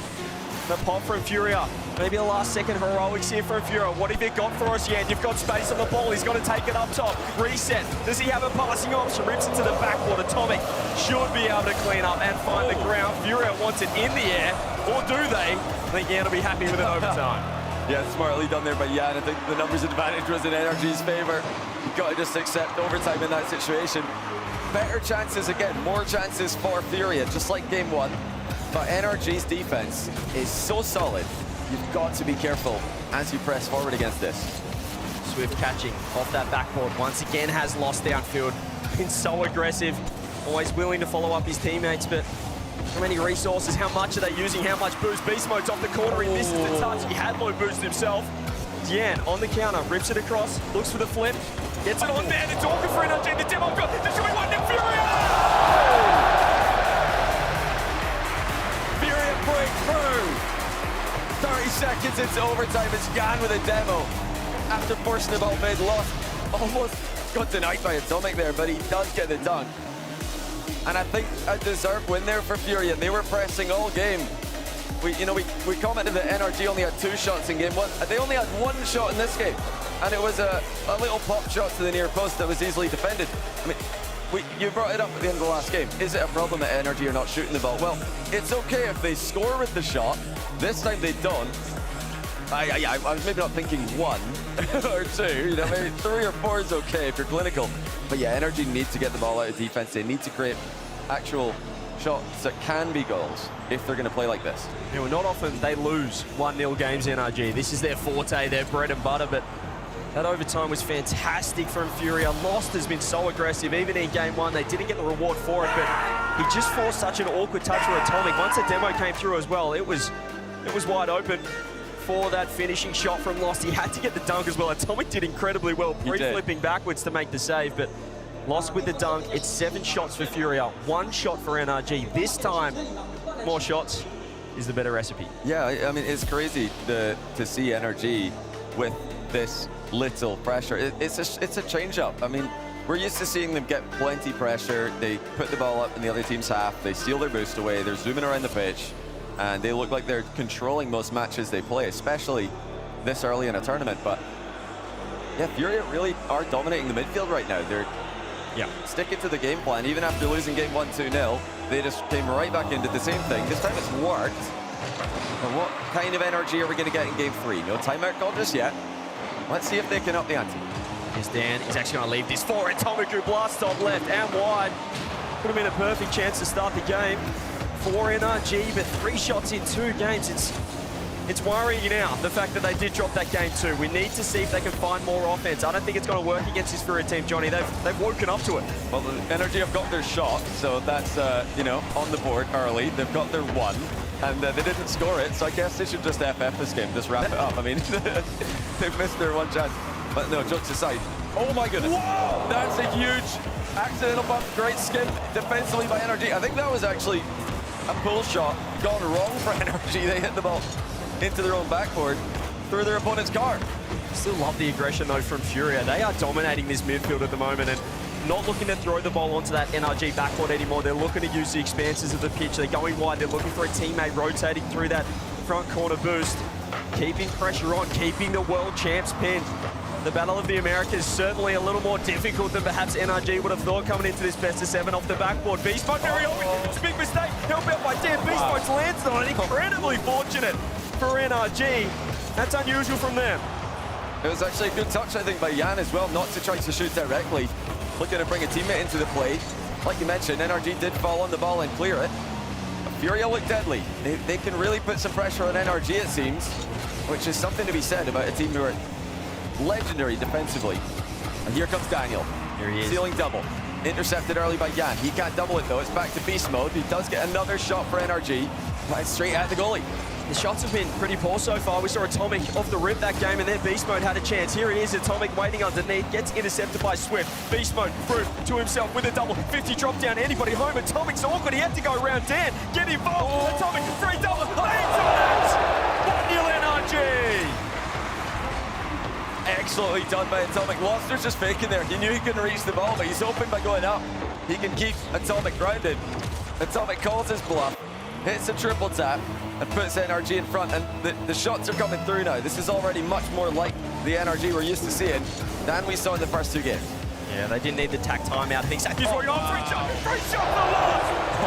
Instant equalizer! Look at the pace from Jan here. Great beat. And then landing on Atomic as well. Not that I think it would have made that much difference. Atomic was in a horrible position, but response instantaneous from the South Americans. If you didn't know who was on either side, you'd think that the blue team right now off this series is NRG, the world champs. They're looking like the better team here, Furia. An instant chance there as Dan's going to let the ball go through it. It's actually going to get beat for free as Jan's looking for bumps downfield. Swift, have they exposed the last man? No. Atomic keeping it close in the corner, but NRG rattled by this aggression. The South Americans second seed of all things, bringing the absolute heat right now. Yeah, trying to remind everybody that that second seed status is purely by numbers and that they are really the big dogs in SAM, despite their recent regional struggles. I think most of us would say that they've got a better chance. It's wide open, Johnny. What are they doing? That's just a 50-50. And NRG have somehow overcommitted here. Beast Mode's reversing. He's hit the beat. Swift had 0 boost on the wall. Beast Mode with 100. And he's hit the ball straight into him. Furia up and about. You can see it on the camera. Bruno up and about as well. They're right in this series. In fact, they're the better team in this series. Off the roof, off the kickoff, Lost, intercepted, Beast Mode. He looks for the close reset, but he's just completely flopped it. As Jan is trying to stay on the ball. He's actually dodged bump. He's looking for Daniel. He makes the touch. Perhaps the bump was the better option there for Jan. That could have been 3-1. 2 minutes left, Johnny. This could be a 2-1 scoreline. That's still a great save, though, for Daniel. Jan looking to surprise him with that extra touch after taking contact, playing through the contact mid-air. Speaking of, Daniel at the other end looking to do the same thing. Jan waiting for the commit, beats his man, but Atomic and Daniel looking to connect. Daniel does get a piece of this. Still a lot of time for NRG to work with. And, you know, these guys have got the experience. They've been here before, been up against it before. Yeah. And they always find a way to go through. We think they've got the strongest plot armor in the scene. Well, they've overcommitted again. That's completely overcommitted. It's open. It is wide open. And he rolls it in. I thought for a second there Beast Mode had spawned on the right side, but it wasn't in time. Actually a great shot by Lost. That's tricky finish to get it in before Beast Mode could spawn in. 3-1, Furia are in control. And Beast Mode found himself completely out of position, third man once again. He was so prepped in the corner, he had to double back and he got demoed, got removed. That's 2 goals from NRG overcommitting. We don't see that from them. Usually it's Dan playing a third man role. He's trying to start the fire for them offensively. But their usual third man is not there. They're expecting a Dan to be back, but he's not. I think this is a clear playstyle switch up from NRG. They've realized that they're not creating enough offense, so they're trying to do that. But in doing so, they've just overcommitted and not really got much for their trouble. That's another shot on target for Furia. Well saved by NRG, but the backboard's open. That bump is coming. Good speed by Beast Mode. Finds Atomic downfield. He's boostless, though. Can't really follow up on it, but Furia aren't clearing the ball safely here. They are giving chances to NRG. Lost to the reset. Dunks it back to a teammate. NRG running out of time. So quick to intercept Furia. They are showing zero respect to the world champs here in Paris. 27 seconds, 2 goals required for NRG. They're going to fake it for Beast Mode. He's much more comfortable down this end of the pitch, is what we saw earlier in this game. Atomic looks for the double. It's intercepted by Yan. 17 seconds now. Furia looking to take the lead in the series. 15. They've got to go, NRG. Have to find a goal right here. Atomic's out of position. They're caught out again. It's a timeless case on the case of Furia just overcommitting that third man, or NRG, should I say. The fake comes through. Furia dominant in this game 3, and NRG with a lot to think about. Oh, crossbar denies a fourth. And that's got to be a timeout for NRG. They tried to make a playstyle adjustment without a timeout, and it's completely backfired. They were able to generate more shots, so that's that problem fixed. But in order to do so, they gave up their third man, essentially. They started to take unnecessary risks and gave Furia the counterattacks, which actually, that's how Furia started the match. They were looking for those counterattacking plays, so I think NRG have maybe just played into Furia's style. Lost dropping a 750-point game there. A monster game for him. And it is timeout NRG. I think T-Bates might have called that timeout. He was trying to get the attention of a referee somewhere, but I think that's against the rules. Sathu, though, must have heard the calling from the great man T-Bates, and that timeout comes at a timely time, if you would. My goodness, NRG, uncharacteristic mistakes. Beast Mode getting caught third man, not having Dan in that usual spot, playing more aggressive, and it feels like they're trying to force something right here. They're trying to force a playstyle shift. Yeah. Furia have them on the ropes. It's interesting. I mean, we don't see that style from NRG. We don't see them losing goals like this, especially in situations where there's so much on the line. That's usually where they produce their best gameplay. We see the best version of themselves. But against Man City yesterday and now against Furia today, they're seriously struggling in a way we've never seen them struggle as a roster. And you know, they're not struggling against teams that are contending for the tournament, at least not in the minds of most who are watching and giving takes online about it. Man City and Furia are, you know, they're kind of in the 10th rank range for this event. So absolutely bizarre scenes here. NRG need to find a solution quickly. If they do, though, they could emulate what Space Station just did. That's come back from 2-1 down against South America's made in Brazil, winning 3 straight games. But for NRG, it is similar to nearly what we saw in the online split as well. I mean, just the eye test for them. You know, you compare it to their European counterparts, Gentlemates, who just look so consistent, so solid, you know what you're going to get. Just NRG's, the connection just doesn't seem to be there. The speed on the offense as well. You look at the passing plays from Furia downfield compared to NRG, just they look so slow to set it up, and then even when they do have Furia pinned, they've got time to grab boost, and it feels like they're then forcing that third man up for NRG. They want to get involved, they want to push the pace, but it comes at the wrong time. And you see the overcommits, you see Furia capitalize. Let's see what Sathu's cooked up on this timeout. You know, I think it might be a switch back to what we saw in game 1 and 2 and just hope that it works this time, because they can't be overextending like that. They can't give Furia free looks on the counter. Can NRG stifle Furia's offense and produce some for themselves? Here we go. They call him one of the greatest coaches of all time right there with Pharaoh Sathu. What does he have? Oh, wow. In the third year for NRG, it's lost off the rip. He might not have much because Furia pushing early. NRG, low boost, boost mode. Beast mode scoops up 100, but again, able to track back. NRG looking for the counter-attack. Also just going to keep it in the corner. And you can see Atomic there, he's just doing donuts, not wanting to commit too hard. They don't want to overcommit that third man once again. As Yan rips it downfield. Furia, looks like they've discussed a few things off that timeout as well, Johnny. Looking very comfortable still. I mean, amidst all of the criticisms we've had for NRG today, we do have to praise Furia. Oh my goodness, what a save. In and out of the net at pace. Furia have been outstanding. This is a return to what we expect from them. But chance early. Oh, a snipe from NRG. Atomic to the bottom corner. And this was a great pass by Beast Mode as well. Well, that time he was no boost mode right there, but he finds the pass to Atomic, rips it back post, and Furia get exposed defensively, which we hadn't seen earlier on, certainly not in the previous game. Better signs for NRG. And now they've got that 1-0 lead. This is where NRG can feel comfortable. Well, I say that, they did have a 1-0 lead last game. Backboard's open. And it's again Beast Mode with the assist. Well, here we go. It's the Beast Mode Atomic connection piece. The speed, finally, it's there for NRG. The offense syncing up, and they're starting to roll. Now let's see the other half as well. I'd back them from here. 2 goals to the good, to just focus on that defense. I think if I had to guess, Sathu's main chat last game, or rather in the timeout, regarding the last game, would have been about, let's stop conceding bad goals, guys. Let's just calm it down a little bit. Yeah. And from here, they've got a perfect chance to do just that. Furia still opting for the pre-jump defensive plays, but look at the space starting to open up for NRG. Top left, not found, but Atomic nearly gets his hat trick just 90 seconds into this game. They're gonna have to defend. Beautiful back pass to Dan, who does have boost. Gets one more as well, over the top. Justin has to go himself, pop to the backboard. Anyone home, Yan or clear. As Atomic looks to back off, Beast Mode has to pop it up. The support will arrive. Dan's got to be on the backboard, has Atomic downfield as well.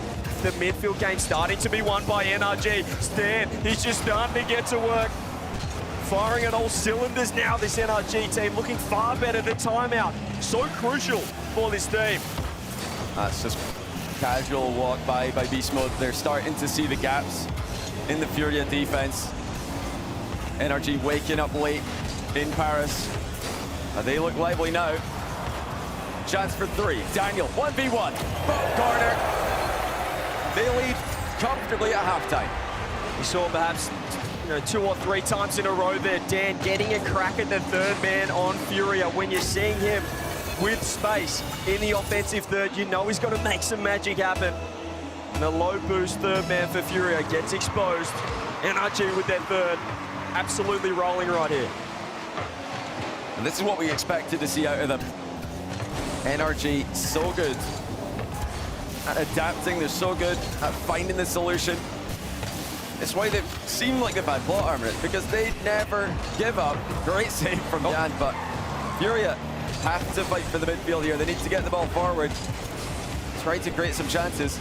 Otherwise, NRG are going to waltz to a tight series. They're just skipping the second man here, Furia. Oh, sorry, NRG. They're finding that last man on Furia pinned in net. Beast Mode throws it off the backboard. Probably wants that play again. Nobody home in support. Dan, nice catch from him. Should be able to get it over the top of Lost. It's a free backboard. Swift's in trouble. Yan has to cut across. But all of Furia, they've got about 20 boosts between them. Swift finally scoops up that corner 100. Atomic had an open across, but nobody from NRG was back post to secure the 4th goal. Dan just got to keep the ball in, but this is perfection so far from NRG, just keeping them locked, keeping Furia at bay, not giving them that first goal. Perfect rotation there from Beast Mode, straight towards the ball, demoing Yan before any threat can move towards the last man. And it's often Daniel holding it down in the back for NRG. Tough read for Daniel. Of course he gets it, no bother. Just over a minute to go. Demo for Furia, open net. And they do get one. You just see NRG backing off slightly in the last 30 seconds. It's a huge play from Lost. Just completely rips through Atomic. Our all zero boost NRG. And there's still moments that Fury can capitalize on, but certainly this little shift off the timeout. Sathew's locked them back in. How did Fury respond? There's a ripping shot on net. Atomic does make the save, so he's got to keep him in. Beast Mode, big trouble. Big trouble. Oh, here we go. Oh, the recycle came in fast. NRG thought they were out, but the ball came back in immediately. Beast Mode did not pass over enough small pads. And it's Lost again. What a series he's having. They're just challenging in the offensive corner, Furia, not giving them space to work the ball out. They lost the midfield game, so they just decided to stare him right in the face. Attacking third, drop down to Yan. Furia, this is going to be a ballistic last 50 seconds, looking for their third goal. It's Swift off the roof, he's looking for the fade. Dan, he pops it up. Yan pops it up to Lost with the shot! He can't miss! Lost drills it, top ends. Well, we were singing Sathew's praises off the timeout, but they've absolutely collapsed in the last 2 minutes of this game. 3-3 Furia. Do they go 3-1 up? It's to Yan. It's a free double touch. He drops it down to Swift. Beast Mode with the save. Huge save by Beast Mode. The Furia have got energy on the ropes. What a turnaround. They pinned him. Absolutely pinned him here, Johnny. Dan tries to control the ball. It's just a moment of respite. Does well. The boost doesn't spawn for Lost. So Atomic just pre-jumps. They want this ball in Furia's defensive half. Furia trying to get it out. They want one more crack at this NRG defense, and they might just get it in regulation. There's Atomic to the corner. Yan, pop over one. It's Atomic to back up. What are the world champs doing? It's not Neo Tokyo, but it's still an unfortunate error. NRG blundered at the worst time. And now Furia just a kick-off away from taking a 3-1 lead. They were 3-0 up with 90 seconds left. They're 4-3 down. Furia, can they get this ball to the ground? Last 5 seconds. Beast Mode pops it up. NRG, what do you have for us? Yeah, it's pre-jumping. He's keeping them pinned. Atomic's got zero boost. Furia, match point. And in unbelievable fashion, we were just writing their names on the gravestone for this game. We thought, okay, NRG, I've got all the pressure. It was looking more like the NRG that we're used to seeing. They've just got their opponents back in defense, but then a late game flurry. I don't know how Furia have done that, to be honest, because yes, the fourth goal for Furia involved an unforced error from NRG, but the ones before it, Furia just upped the pace, and Lost is having the series of his life. He's scoring. Is that another hat trick for him? It is crazy. Lost is just absolutely drilling shots in. Absolutely generational series from him. NRG are absolutely shell-shocked off that last 90 seconds. I reckon every North American fan around the world has just gone, what on earth just happened? Furia, they just exploded the last 90 seconds. They absolutely ripped through the world champs. 4 goals out of nowhere. They looked down and out. It was going to be a clean sheet for NRG. Instead, the world champs now need to win 3 games on the bounce. And this Furia team, Johnny, they don't look like they're stopping. There's no timeouts left for Sathew. What did R8 say to Furia yesterday that woke them up like this? Because Furia were having the worst tournament in the group of death, but they reverse swept R8 to finish off the group stage just to make it into this match. And we think, well, okay, now you've got NRG, you know, good job against R8 in the group stage, but you're not going to win this one, surely. And now they're up 3-1. I mean, the turnaround they've had in this tournament, if anything, I think it just goes to show how much of a mental game Pro Rocket League is. These guys are still obviously very good at the video game, but their struggles have been well documented as of late. And now, at the worst time for NRG, Furia are back to who we thought they've been the whole time. Well, we thought perhaps France, this place could be a curse for the French teams and a blessing for their NRG. Maybe their new home after their World Championships win in Lyon. But Paris, has been hell for them so far.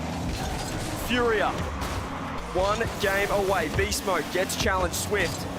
Oh, wow. He's gonna pop it up. Atomic awkward once more. He just has to pop it up to himself. Uses all his boosts, however. Swift's gonna try to lose that 50. Oh, it's a great touch. Beast Mode's just not there in time. Just not trusting the beat from Atomic. Lost finds the challenge. Dan underneath, still awkward. You can see Atomic just out of position as well. He's too far underneath this, so he goes backboard instead. To Beast Mode, to the backboard, to the block. Yeah, with 0 boost to the side. NRG still pressuring. Furia, get out through now. And they all back off. Oh, good demo from Furia. It still seems like NRG are struggling to find the balance between their aggression and avoiding overcommits. Furia, meanwhile, flying forward with the confidence that had them coming back from 3 down last game. They look dangerous every time they advance the ball. NRG need to trust each other in these moments. They have to believe in the center balls. They have to believe in the outplay. Overcommit. They've got the talent, but do they have the mental game to come back from such a deficit? My eyes are on Atomic after that big mistake. How does he bounce back right here? Seen it before, but that was a huge 4th goal for Furia. And he'll be looking to make amends, but Dan's been exposed. Last man, Swift doesn't get the demo. Beast Mode's back in time, but now still 0 boost. Just Atomic, here he is, 100. Up top, reset, popping over 1. Does get intercepted though. As Jan's looking to challenge Daniel. Half the game gone here. In this game 5, Furia happy with where they're sitting right now. NRG looking to press, looking to force a challenge, looking to create demos. Jan finds himself with 0 boost. A real stalemate so far, Johnny. Yeah, this is scary. Whoa, whoa, whoa, whoa, It's happening! NRG have missed the ball again in defense. It's Beast Mode. He thought that the ceiling was going to come into play there, but the ball doesn't bounce on the ceiling. It flies right over his head. The world champs are collapsing in Paris. Furia, 220. Lost, popping it up, gets blocked. Swift's going to keep the ball in as well. Lost still looking to sit downfield. Dan has to dodge the demo. You can see them chasing now. Atomic, he's looking for bumps. The demo comes through on Daniel's side as well. They're switching it up. They're trying to force the demos through. It might just work. They found the open net. Now that is a great play from NRG. They know that they're in big trouble, so they start to just go for it. And Daniel cutting in from the blind spot, catches Furia by surprise, ties the game up with the center ball to his teammate. And they've got to do it at both ends. They've got to lock it down in defense as well. Oh, they've done a great challenge here though, Dan. Does he have the opening? He does get bumped by Lost as Beast Mode's looking for the fake. NRG trying to take the lead. The patience from Atomic. Will have to burn a lot of boost, does get intercepted. Beast Mode just throws that one right at Swift, but it's not great. Let's give Dan a chance. And he rips it across, but it's too hard for a shot for Beast Mode. Has to control off the corner. Does he find one more? Forces 2 members of Fury to challenge. And he does stay downfield for the redirect. Awkward for Swift, but does have the boost to get out. We've got 90 seconds. This could be tournament life right here for NRG. I like these tricky little plays that NRG are trying. They are looking to surprise Furia. Less conventional rotation. And this is a big chance. Swift with a huge save. Daniel couldn't catch him out. And now down the other end, Lost with a skim. He's looking for the double on the backboard. He puts it to his teammate. Swift! With the finish! The Black Panthers might just do it on the world champs. Swift, no boost. But has the composure to find the finish, whereas down the other end, they had a crack NRG. They shot it right at Swift. He made the clutch save. He scores the clutch goal. Could that be the winner to send the world champs home? We never thought, out of all the NA teams here in Paris, it would be NRG facing elimination first, but here we are. Less than a minute to go. They're peppering the backboard. Can they find a way through? They can! Atomic needed to respond off that previous game. He's found the all-important equalizer. It's a great shot. He delayed the touch. He knew that overcommit. He knew they'd panic in net. 2-2. Boy, oh boy, take a breath, North American fans. You're still alive just yet. And it is deep breaths necessary for NRG at the moment. They don't want another heartbreaking ending. I'm sure Furia would love nothing better than for another NRG mistake. Down the stretch here. They've had plenty to capitalize on in this match. 30 seconds to go. That's a big shot. The save is necessary. Atomic got there. Ding of the crossbar important there. Lost with the rip over the top of Beastman. He's looking for the dunk on D. Huge save. Crowd absolutely going off here at the chance of a 4-1 Furia. Atomic over the top. Has Beast Mode downfield. He's going to leave it low boost. He's going to look for some boost. And now it's just Dan. He's got exposed. Beast Mode has to track back, keeping it into the corner, just biding time for reinforcements to arrive, which they do. Do we get overtime here? Game 5. Can Furia close the door on behalf of Dan? It's a double commit for Furia. They're in net. They're looking for the ground. Beast Mode, roof, dunked out. Ball still up. Does Dan want it in the air? You betcha. 50 comes through. Atomic with space. Looks for Beast Mode. Instead, it's the pop to Dan. Swift low boost. Daniel has 100. And he's up off the backboard to Beast Mode. Double! It was right there! NRG can't ice it up in Game 5. Do the world champs go home? Overtime. Dan rips it across. Beast Mode, he's waiting on the mid boost. It couldn't be the passing option. As Yan beats 150 almost in the lap of Lost, and he would have loved that opportunity. Yan just avoids the bump. Beast Mode picking up the pace. We saw Dan as well getting more aggressive. Here's Daniel with a chance. Daniel to the backboard, to Atomic. Blocked by Yan. I mean, they're trying to pass. Energy are looking at backboard the ball to each other, but somebody's got to just put a shot on target eventually. They can't keep on going for the same backboard pass over and over again. And we've got deep into overtime now. Daniel slows it down, fakes out one. Almost gets the ball past 2, but Yan confidently challenges him. Furia not wanting to overextend in the back corner here. As NRG trying to bait them in. Oh, nice bump coming through. Beast Mode's got a pre-jump. He's gone early from a long way away. Has been beaten to the ball. The double 50, huge from Yan. Has Lost, just trying to keep it close. Has Swift so confident to follow up his teammate, but Dan, he intercepts Lost. Knows he has Beast Mode on the wall, but still finds him. Beast Mode goes for himself, looks for the bump. Yan already up. Gets the dunk on Atomic. A lot of these touches just clearing that third man from NRG. It's putting a lot of pressure. It's a big mistake. Beast Mode has to make the save. Dan threw it away. Beast Mode still awkward. Recovers incredibly well. Now NRG looks to counterattack. That was huge from Beast Mode. Those are the moments that NRG have failed in this match. Beast Mode, with composure, takes control in defense. Over a minute, well over a minute into overtime now. Dan seems like it's a 50-50 win from a win. There it is. Atomic to the backboard with good fire. NRG do get us into Game 6. The world champs stay alive. We will find ourselves on Neo Tokyo. They defended 1 elimination point. And now there's a little bit of pressure on the South Americans, as they know they dropped Game 6. All the momentum is with NRG. What a match. How about this to start off? The additional crowd day at the major. In the biggest major in Rocket League history, here in Paris. Feels like a new capital of Rocket League out here. But it's NA against Sam. 2 legendary rosters. With this greatest South American player of all time in Yan, going up against the greatest North American player of all time in Atomic. And NRG looking to make a case as the GOAT roster. But I want to say it's been the supporting cast for me from Furia that have been the most impressive. Swift has stepped up massively from a disappointing start to the tournament. Lost has been the best player in the pitch in this match so far. NRG have still got their work cut out for them. This is what I want to see from NRG. 13 shots in that game. I know it went to overtime, but compared to the 2 and 1 shot games earlier on in the series, that's much better from them. The connection piece is important downfield. That offensive third is starting to sync up. They're putting some speed on the ball. They're ripping it off the backboard. The follow-ups, nice and precise. They're not creeping as well. Well, apart from Beast Mode, a couple of times there and in that game. If they can tidy that up, though, they're still giving away absolute freebies to Furia. You tidy that up, they've got this series. I think they need to get Beast Mode out of third man position. Get him out of there. He doesn't look like he's comfortable back there. Not today.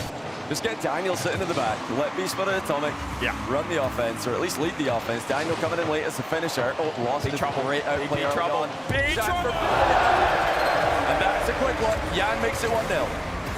NRG usually so clutch off kickoff, but it's a huge reset dunk. It forces a double commit from NRG. Dan tries to get up in time. He's zeroing with the tank. No chance. 7 seconds in. Furia not phased by dropping that last game. And again, it's Lost, who's just had such a good performance. Outplaying two NRG defenders there with the reset and the dunk. Furia do look like they're trusting each other a little bit more than NRG are. The follow-ups come in quick every time. Yeah. Well, nice interception, actually. Swift has to come up big. Wow. Does find the touch of the wall as well, but still, it's going to be Dan first on the scene. A little awkward for Furia over at front post. And Swift is going to have to just delay with zero. Atomic throws it across. Here we go. Dan with space in the middle. Instant reset. Off the roof. Martin Flicker.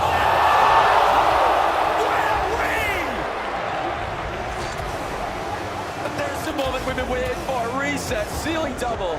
Daniel 1v3. He gets the biggest goal of the tournament. In Neo Tokyo, 2-3 down. And you know, talk about him coming in as a finisher. What a finish that was. We've seen the solo plays from Zen through the group stage, but we've been waiting to see Dan step up like that in that fashion. Finally, he's arriving in front of the crowd here in Paris in Game 6. Yan on net, double commit, beast mode to the wall. NRG got themselves back into this through a sensational play from Dan. Goal of the tournament, perhaps. As Atomic looks to throw that one wide. Does just create a little bit of chaos for Furia. Dan's just got to pop this one up. Dan finds the middle with a reset. Hop down, look for a bump instead. Oh, Atomic's just backflipped out of the way, actually, still. A couple of moments, a little iffy for him. Yeah, he's got back up here, though, so NRG is still looking good in the play. Beast mode stealing double mid. Daniel gonna let that one go. Didn't want to risk the interception beating him and taking him out of the game. NRG are poised at the moment. Starting to come in at the midfield with momentum. Flying at the ball quickly. Furia still looking composed as well, though. South American legends. Oh, here we go. Finally here to play. That's one out of the game. Swift to the backup. Layer in the defense from Furia. Starting to find space through the middle here. NRG reset, lost.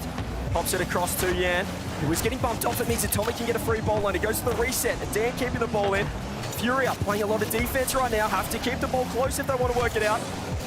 Through the middle. It's a nice interception. Will be offline. So Dan wants the ball. He does get a first touch though. He wanted the boost as well.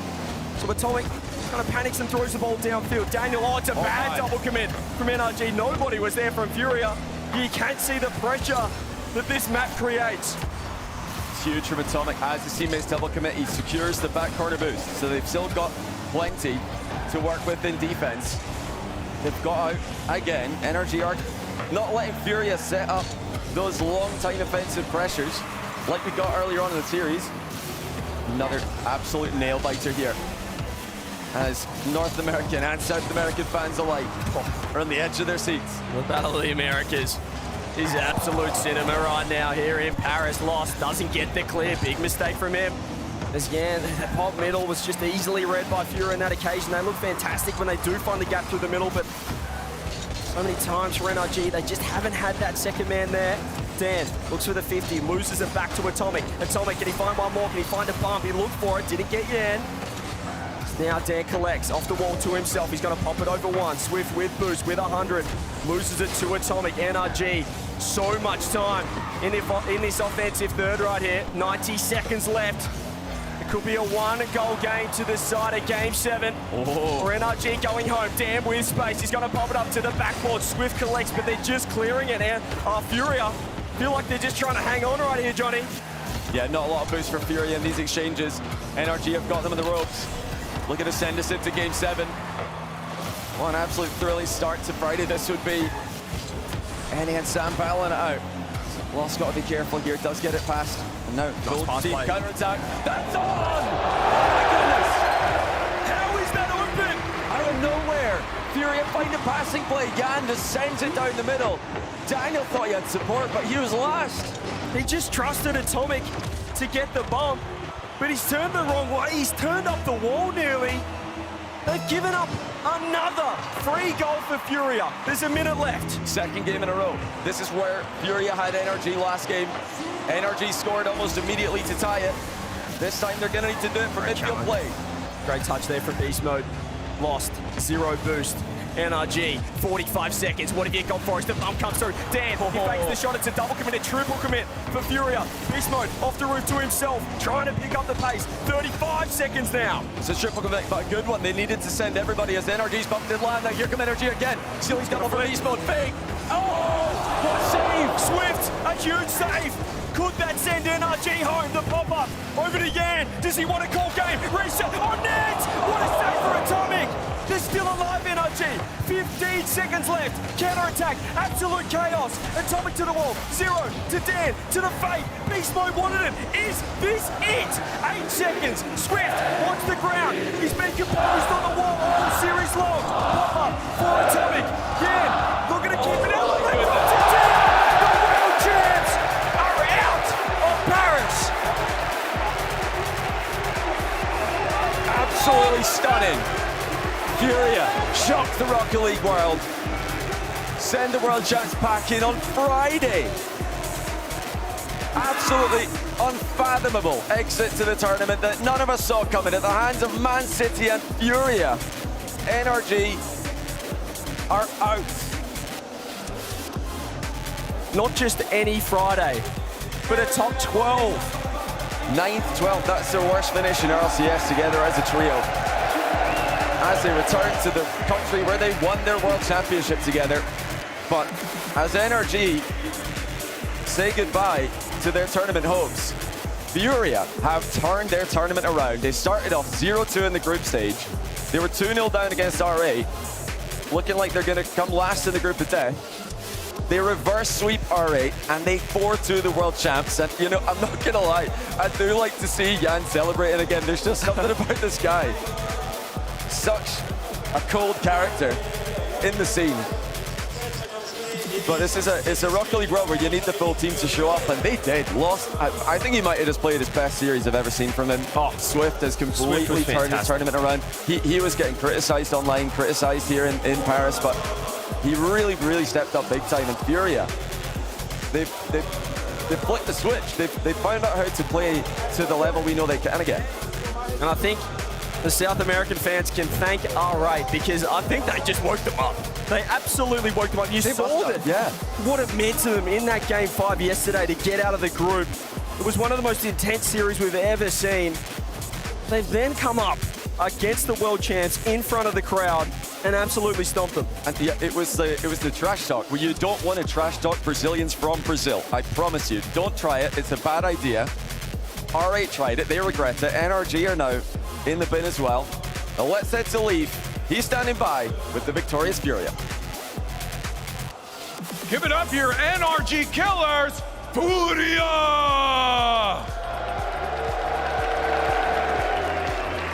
You've taken down the world champions, one of the best teams coming into this tournament. What's going through your head right now? Mano, a gente acabou de ganhar da RG, tal. O que tá passando na sua cabeça agora? Tô me sentindo muito feliz. Eu acho que o trabalho tá sendo recompensado, porque a gente treina muito. E a gente veio aqui pra isso, não é pra parar no top 12 de novo, não. He said, we won't stop on the top 8. We put a lot of effort into it, and finally it's paying out. Il lui a demandé ce que ça faisait d'avoir éliminé tout simplement les champions du monde en titre. Et Lost a répondu, on n'avait pas l'intention de s'arrêter ici, on voulait pas s'arrêter avant le top 8, on a mis beaucoup d'efforts pour le faire, et on vient de le faire. Now I have to ask, because you said that, you guys haven't made top 8 in 3 lands. That must have been frustrating. How did you work through all of that frustration to be back here? Então, já faz 3 lances que a Fúria não pega um top 8. Deve ter sido muito frustrante essas sensações. E o que você sente chegando no top 8 agora e conseguindo finalmente pegar esse top 8 para nós? Eu me sinto muito feliz porque eu estava conversando com o Yan, que a gente viveu momentos que eram um sonho pra gente, acabou passando pelo pesadelo, mas a gente entendeu o que precisa e agora a gente está pronto de novo para ganhar de todo mundo. I feel very happy right now. We had a lot of problems on this time that we didn't get the top 8, but like that is our dream. The last majors were a little bit of a nightmare, to be honest, but finally the dream is coming through again. Il lui a demandé ce que ça faisait parce que ça fait 3 laps de suite qu'on voit pas Furia dans le top 8 et qu'ils se sentaient c'était un peu difficile pour eux pendant les majors. Et il a répondu que c'était vraiment un rêve pour eux de réussir de se qualifier et d'avancer dans les majors. Malheureusement, c'était un peu un cauchemar les 3 derniers, donc il se sent extrêmement content et il va essayer de continuer à avancer. Now it's really hard to win over a French crowd, but they were backing you. Did that drive you any further and give you motivation that this audience was behind you guys? Aqui a gente está com a torcida francesa. Eles ajudaram em alguma coisa a gente nessa partida? O que você sentiu em relação a eles? Eu sinceramente não ouvi, porque o fone abafa tudo. Mas se torceram pra gente, muito obrigado. É difícil alguém torcer pra Fúria, porque a gente é bem exótico, né? Mas é isso, muito obrigado pela torcida de todo mundo. To be honest, we didn't really hear anything because the headphones are like quite heavy. Yeah. But like, if you cheered for us, thank you so much. We really appreciate it. And, yeah. Il a dit, est-ce que ça fait plaisir, évidemment, de jouer devant un public français, l'ambiance qu'il y a ici. Il a dit, avec les casques, on n'a pas entendu grand-chose. Mais si vous avez cheer pour nous, merci beaucoup. Keep it going for Furia! The Rocket League champions of the world who are out at the Paris Major with their worst finish as a trio ever.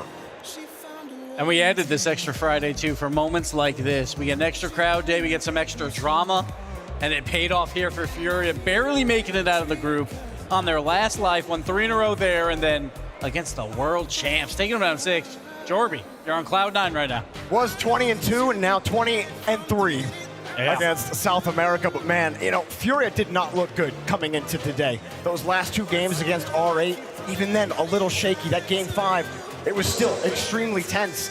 NRG came into the day not looking great. And then Furia came out. CJ said at the end, they flipped the switch somewhere. And like, that's the Furia that I remember seeing, getting top 4s, competing for world champions. Yan turned back the clock. That's what I wanted to see, man. And Lost was scoring everything. NRG are playing well, good. You should beat them. And that's exactly what they did. They took advantage of a flailing NRG and they put them out. Catastrophic throw. I mean, it's just like unbelievable how many open nets NRG just allowed this series. Unbelievable how they were up 3 goals in game 4. 90 seconds left. One of the greatest defenses this game has ever seen. And they just let them score. There was no defense played in that game number 4 when they went up 3-0. It was absolutely mind-boggling. I mean, Fury had some incredible plays. But then, even like the mistakes in game 5, the beast mode over the top. The Daniel wide open net in game 6. I'm like, what am I watching? The beast mode in this game too, with a couple questionable challenges. It's just like, what? You're just giving them goals. Fury had at least 5 goals in this series where the net was just wide open from across the map. You know what? How's it feel, teammates? It's nice when the other team starts starting to make some mistakes for once. Across the map right there. I don't think I've ever seen beast mode with a rookie grab across the map, but I mean, Lost was on it, man. He's taking advantage of it, putting it in the net, and like, what a way to build up your confidence again. Yan was all smiles the whole series. Even when they were down 0-3, there was a shot they went back to Furia, and Yan, he was smiling. And I'm like, oh, this game they might think they can win this. And I'm just like, man. And like, even here, that was a great passing shot. Atomic did everything he could to keep this team in the game. He had some great shots there as well. But there's 2 moments in here. We're not going to see it in the highlight package, but it's also happened. They went up 3-0. There was a moment here where they could have went up 4-0, but Beast Mode didn't trust Atomic to pass the ball to the middle. So then, right in 4-0, it ended up being 3-1. Daniel didn't trust Atomic on this play right there. The ball was going to go into the corner. He had no faith in Atomic getting the ball across the net. They end up losing possession right there. And then he ended up right here. Ready? Great shot. And that's a great shot. That's a great shot. That's a great shot right there. Those last 2 were great shots. No. The last one was a great shot. The last one was a great shot. And then this is a mistake. First one I gave you, last 2 were good. No, the last one's a great shot. But you see that 3 goals in a row by Lost right there. Scored 1.17 goals per game in this series, shooting 33% as well. Like, this just doesn't happen. That right there, that was where I was like, that was rough. I've never seen him whiff that. That was really hard to watch in that moment. But NRG kept fighting back. There were moments where there was some good rock being played by both teams, and NRG were starting to figure it out, but right there, this is a good counterattack. Yeah, that was off of a terrible shot by Daniel. The whole entire right side of the net was open. He shot it right at Swift, which then set up the counterattack. Like, the net's it. The Atomic play, they actually has some placement this series. I need NRG, the world needs NRG to be a little more accurate with some of these jumpers. Man, I know how you feel. The world outside of South America needs it. Well, yeah, outside of Brazil, well, like Donnie said, the Brazilians in Brazil. It's just so nice to see Lost playing at this level again. Yes. And this is when Fury was at their best, when Lost can do what Lost does. This is their first top 8 since 2024 World Championship. Jeez. So hats off to South America getting back on the board here. I really think that Yan was my kind of like my biggest question mark after I saw Lost get things together, because it felt uninspired from him, but he was dishing the ball out to both Swift and Lost.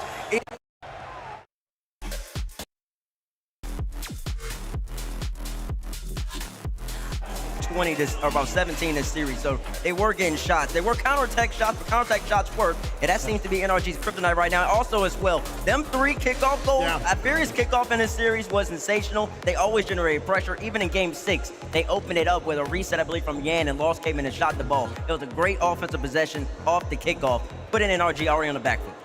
And hey, Furia against NRG as organizations. Oh my God, this Now terrible six- stat. six and one, baby. Terrible stat use.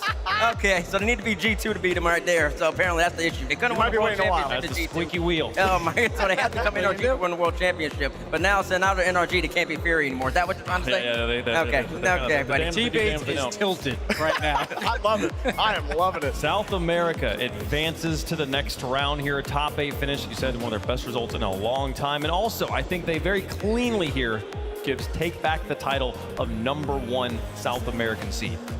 That's crazy. That's crazy for Furia because it's been a rough year for them. It feels like this entire season, but they're figuring it out at the very last moment before this World Championship. And who knows that this lower bracket run could be magical. It could be. I mean, that's the momentum you want to see from Sam, but I do feel like Sam was starting to doubt themselves. So then having that big win, that might just really like catapult them, really let them know that they still play. Like they almost didn't even have an LCQ South America, and now they got that back as well. So everything looking great for them. I mean, when we came in with like 3 North American teams, we could get rid of one of them there. Keep with the South Americans around here. Furia staying alive. We're 2 matches down of the day, got 2 more to go. When we come back, Twisted Minds taking the field against Justin and the boys. Foot versus Twisted Minds coming up after this.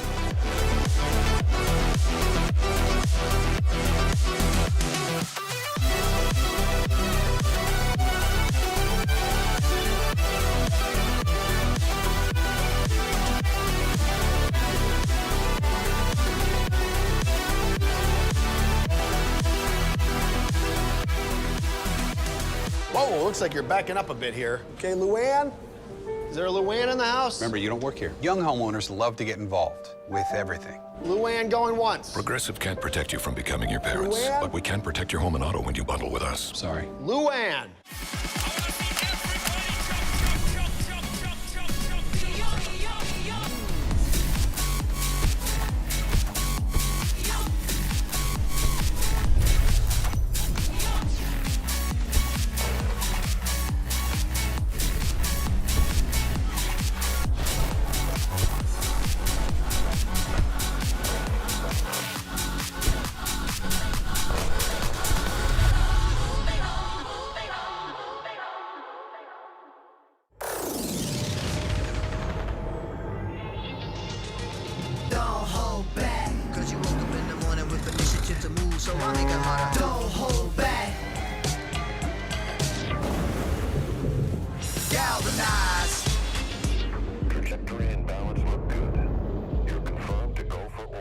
Every day, Michelin innovates to move the world forward on the road and far beyond.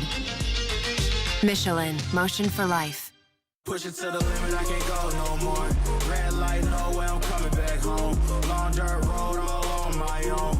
I'ma be the greatest, write my name in the stone. Write my name in the stone. Yeah, I'm coming back home. Yeah, I'm coming back home. Write my name in the stone. Cause I'm coming back home.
to find my way to you,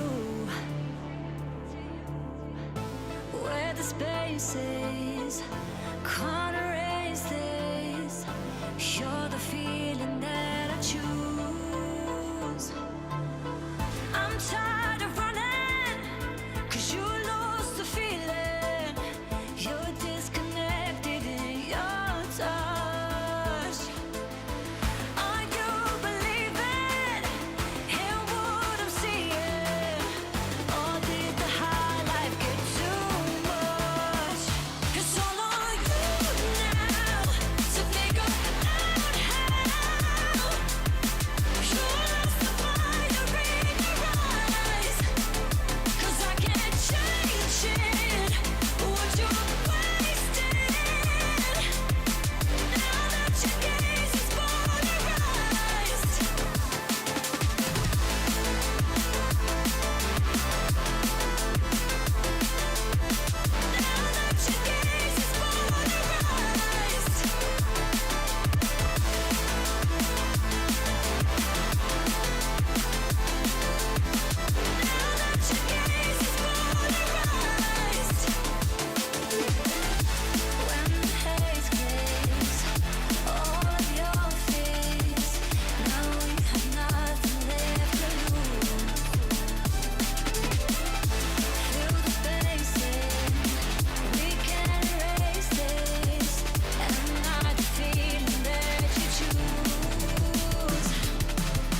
You're tired of running, 'cause I lost the feeling.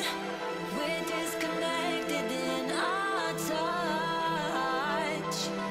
Are you believing in what I'm seeing? Or did the high life get too much? It's all on you now to figure out how you lost the fire in your eyes. 'Cause I can't change it, what you're wasting. Now that your gaze is polarized.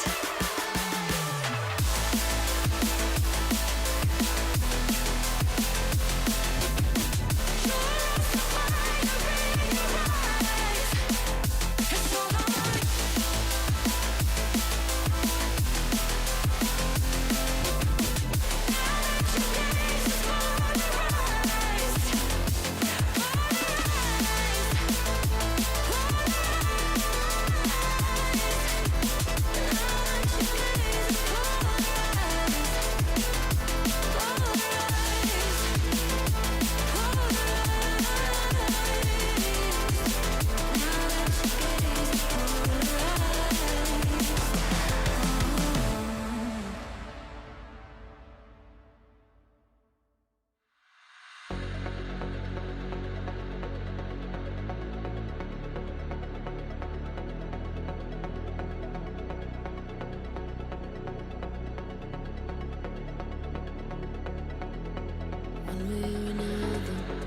It's alright, I know it slips so easily. Fighters and lovers in your eyes, running around your head. There's 1,000 enemies.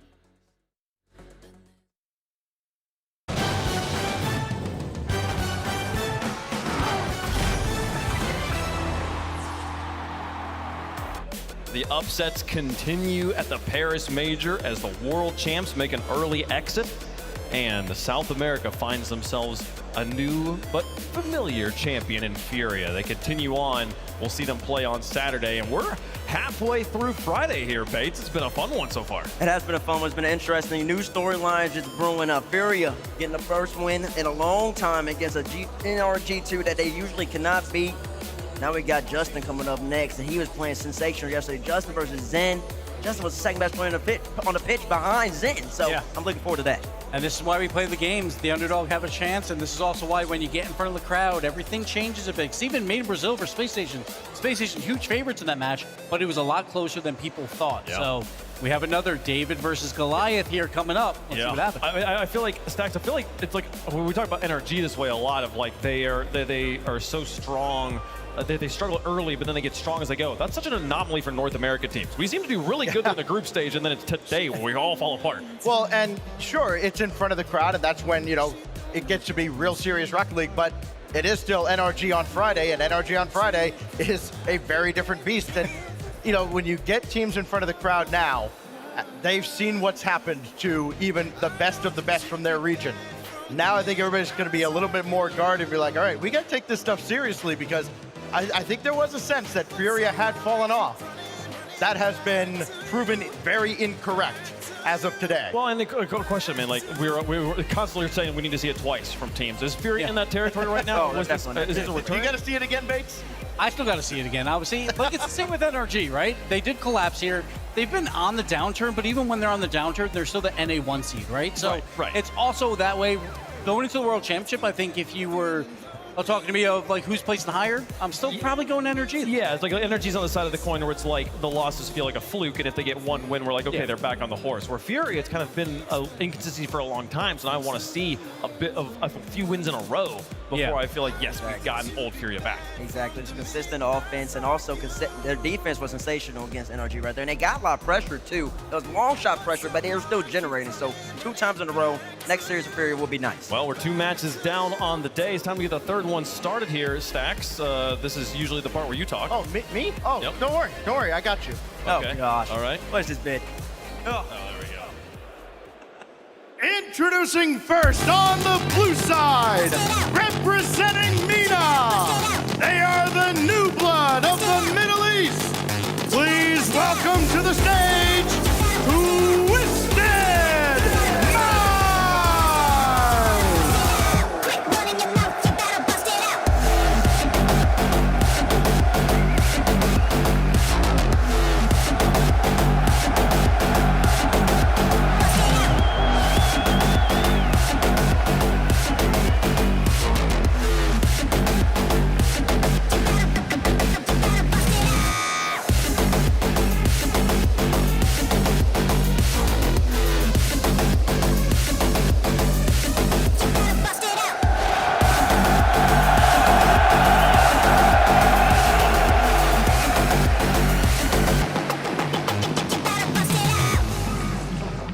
Sort of feels like the third man in this roster because it's a Middle Eastern team with 2 other Middle Eastern players. They say, hey, Monkey Moon, you come join us, right? So you'd expect him to sort of be the one acclimating to their environment.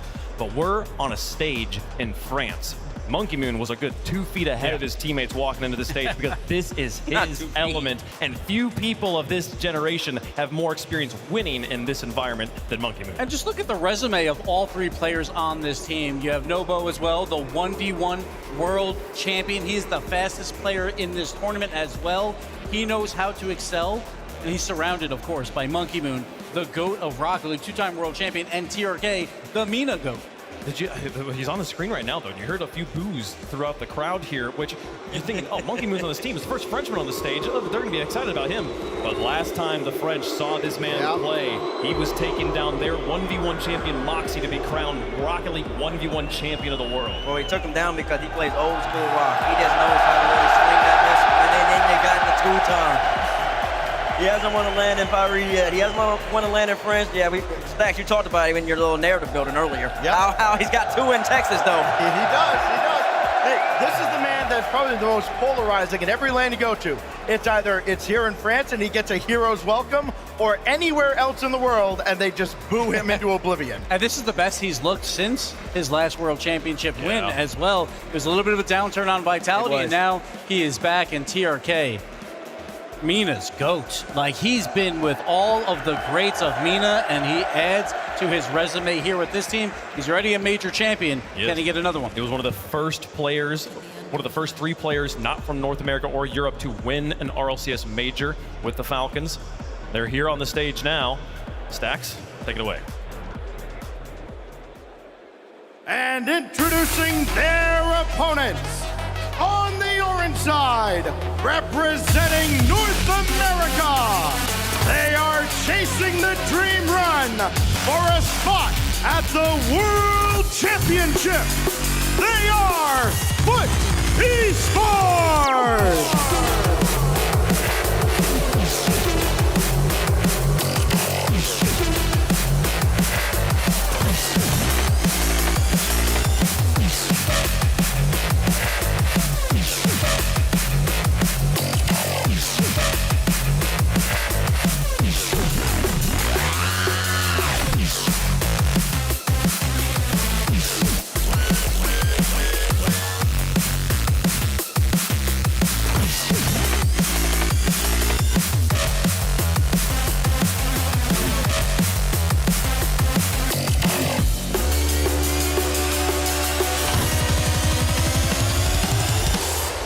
And the vibes are strong with Foot, the North American 4 seed, and they absolutely have to be because you look across the table at Twisted Minds. Foot knows they are underdogs, but they've been underdogs before. They battled Vitality yesterday, just barely lost, but they got a lot of momentum from that match. And we talk about resumes. Yeah. And we talk about this guy, Justin. Yeah. What a resume. He has the greatest goal in Rocket League history and also a world champion. That's Rlcs major results. Second. Had to think about that for a second. Sure is second. All the way back in Sweden. Justin hasn't been in front of the crowd in a little while, but he's back playing his best ball, showing people. You remember who beat him? Yes, I do.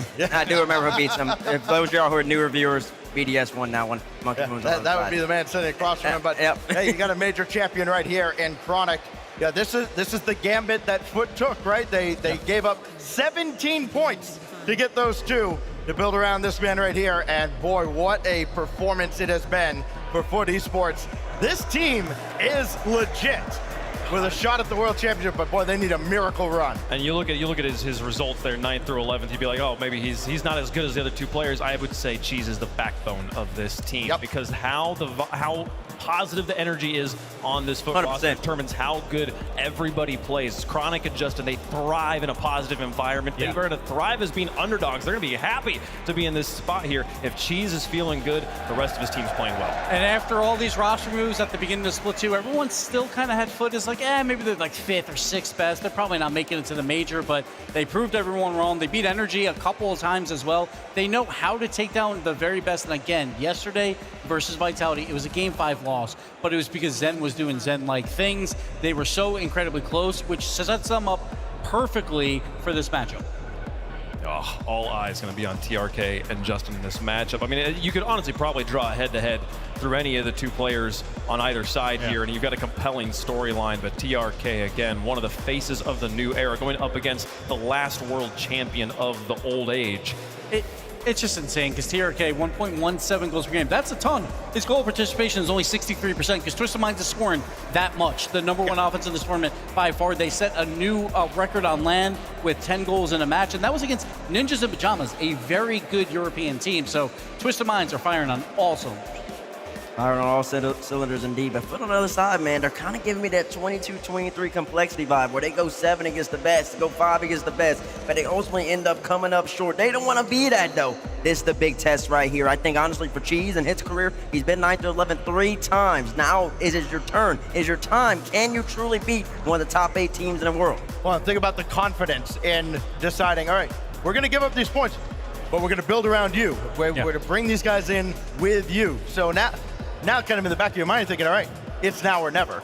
And on the other side with Mina, the biggest roster move of the entire offseason was Falcons with Raleigh, and he's not even here. And everyone's like, oh, yeah, okay. Twisted Minds has to pick up the pieces. They get TRK, they get Monkey Moon, but it's still the Falcons region. It absolutely isn't. It is Twisted Minds #1. Well, I call it the tone there. You're talking to like, oh, they picked up Monkey Moon. I don't know, this was a clear second hugest roster move in Mina to pick up the Thanos. It was, but there was a lot of decorum around basically Monkey Moon. Like last season was not a great split for him, so maybe he's just trying to see if something works. But everyone was expecting Falcons to run away easily. Mina 1, and then Mina 2. Sure, we'll give it to Twisted Minds, but no, Twisted Minds are the champions of this region. And if we look back at the last time these teams played on LAN this season, back in Boston, this was the end of the road for Twisted Minds. They finished top 12. They couldn't get past it. It was some brutal losses they had, Game 5 losses. Getting the win here against Foot, they're expected to. They're the favorites in this matchup, but still, it's a step further than they've made it before. Yeah, and for, you talked about how TRK has not had particularly high goal participation despite scoring a bunch. Darndest thing when you've got the 1v1 world champion on your roster, you don't actually have to pass the ball much. He can just kind of do it on his own. And Foot, though, their defense has been good throughout this tournament. Top 6, I believe, so it's looking great. But now they're going up against this high-powered offense and Twisted Minds. That's going to be my story is, can you keep Twisted Minds down to at least just only 2 goals per game? Then you have a shoot. But yes, because that's how good Twisted Minds is. Like, go from 3 to 2, please. But that's really what Foot has to try and do and steal a couple games in the middle of this match. Listen, they're averaging 2 goals per game. They probably lost. It's saying that there are a top 6 defense probably because yesterday against Vitality, they had 50 saves in 5 games. Yep. Vitality shot the ball 69 times. That's a lot of shots, but only shot the ball 36 times. So they were just playing consistently defense and were clinical with their opportunities that they were given. The difference between Vitality and Twisted Minds, though, in terms of team composition and makeup, is that Vitality, they have Zen, Stizzy's mechanical. He really doesn't like to shoot too much. And EXO can shoot, but you got to give him opportunities. Twisted Minds, on the other end, Nobo shoots from anywhere. TRK shoots from anywhere. And Monkey Moon's been doing it for a long time. I think Foot's best hope here in this series is to try and keep it close. Just to, try to play more of a possession game and get Twisted Minds feeling a little uncomfortable to the point where maybe somebody tries to take over, a little my turn offense, and you let the egos take over and Foot takes advantage of that. But boy, I don't see that happening. Well, folks, let us know who you think is going to win at home. The Progressive Fan Vote. We'll make our picks on the desk as well. Stacks, who you got? Yeah, like I said, I think that's their best chance, and it's a very, very long shot. I got Twisted Minds here. I think we're back here in 20 minutes. It's going to be 4-0 Twisted Minds. That Twisted Minds is that good, I think. I'm not saying Foot is bad, but Twisted Minds is on another level right now. Well, I'm going with them. Well, I'm letting you know, they 4-0, and they're going to score a lot of goals. So we definitely will take a little while. They like to run for score. And saying that, though, it's just I think it's a bad matchup when it comes down to it. Already talked about Vitality and Twisted Minds, 2 differences. The Twisted Minds just has too much pressure, but they're not going to be able to sustain in that defensive way they were playing yesterday. Give me Twisted Minds and give me them in about 5. I think Twisted Minds do have all the firepower here, and no matter, I don't even think the best vibes from Foot will make that big of a difference, but man, wouldn't it be cool to be wrong about that? What a story would be if Justin were to make it a little bit farther in this tournament. Is going to come up for Twisted Minds, a complete sweep, not even chance. Thinks that Foot's got this one here. They're going to need a prayer. Yeah, they're going to need a prayer. I mean, it's going to come down to the old era Justin. If he plays like he did yesterday, there's a chance. Like if he can carry. That's the thing. The last time we saw him play, there were the glimpses. But I mean, they got outshot basically 2-1. And I was by a team that likes to shoot, but they don't shoot as much as this other team they're about to play. So that's what it comes down to. Do you really think that Foot, in a series where they probably are going to get outshot, once again, 2-1, can win 4 games out of 7? Hey, but you know what? They got one group believing in him, that's the fans, 60-40, then the fan vote. Everyone wants to see Justin make it further in the tournament. I hope that he does. They are on the stage, continuing on here if they get the win, and that's a big if. We're ready for it, folks. Halfway through the day, we've already sent 2 teams home. It's time to end another story here, but these players, these squads, they are cloaked in glory. It's Monkey Moon, TRK, Nobu versus Justin, Cheese, and Chronic. Major winners and world champions on both sides. This one's for the history books. It's Twisted Minds versus Footy Sports, live in Paris. Greatness all over the field. And a player like Cheese trying to etch his name in the history books. Twisted Minds versus Foot. Game 1 brought to you by Progressive. James Bond, is going to be an absolute barn buster between these 2. Can't wait to see it. We get to witness a matchup against 2 legendary players of their era. For Justin, we saw him claim total victory in the league play era. He also hit the greatest shot Rocket League has ever seen, but he's going up against the open era GOAT. Monkey Moon's taken down Justin once before, the desk alluded to it, but not the only champion on the field. Of course, TRK, Chronic, both major champions. Nobu being 1v1 champion last year. But we'll see how things have looked so far. Foot has had a pretty solid opening here, but TRK with the double cheese there to deny. Foot has been solid in mitigating a lot of pressure. The problem, though, over the group stage was they allowed pressure too much and then play defense for most of the game. They're going to have to switch that up here in the series. Yeah, but at the same time, look at who they played in their group. K-Corp, Vitality, Twisted Minds knows how difficult that is, coming off their Boston result. And already we see Justin, the one to open up the scoring. And it's good to have it. First goal of the series here for Foot. Look at Chronic moving up the fake to set it up, and Justin right under the bar. He was phenomenal yesterday. He's keeping it up today. Yes, you see many instances where Justin is the one taking that final shot, and he has not let Foot down. It's already good opener here. TRK looking to strike back. Noble gets a bump there and setting up Monkey Moon. Monkey Moon with the double, but Justin got a read on it. We're already seeing the battle. Justin getting a hand up. Can one down as well. Strong start, but you're seeing the limits already being challenged. Twisted Minds on the attack against Foot. Cheese has to get up early for this, and it's a little awkward, but Justin there to help. Monkey Moon demos him. Now might be a free ball here for Twisted. Good back pass. TRK. Oh, that's a heavy touch. He's gonna use a lot of boost to get here. We'll play it slow, high over Justin. Chronic to send to the sidewall. Monkey Moon wanting to center this, but Justin able to mitigate the pressure for the time being. Still no ball control though, as Twisted Minds working to try to move upfield. Yeah, Cheese stay behind it. Justin opted to move up to get the mid boost. We'll see if he can make that boost work. Justin now putting it to use. You saw TRK trying to land the bump, but Justin navigated it nicely. Monkey Moon, though, on the catch. Flip reset. Forward, air dribble. Off the ceiling now, Cheese stretching for it. He gets demoed. The shot comes in, but it's weak. Justin hits it off to the side. Cheese breaks up the shot opportunity. Monkey Moon was diving in. Yeah, needed to get there. It's still more pressure coming. And again, even though Foot have that one goal lead, it's so fragile, especially if they give one up. This is a lot of pressure, almost suffocating from Twisted Minds. Finally, a little bit of space, and Cheese can get involved. Justin gonna turn on this, no, leaves it for Chronic. And Chronic's up early, so Twisted Minds playing a little bit of defense. Pinch mid doesn't necessarily work out, and Justin actually gets demoed on the play. Cheese flip reset, not enough. Right to Nubo. Nubo doesn't get the corner boost spawn, though. We'll go for the mid boost.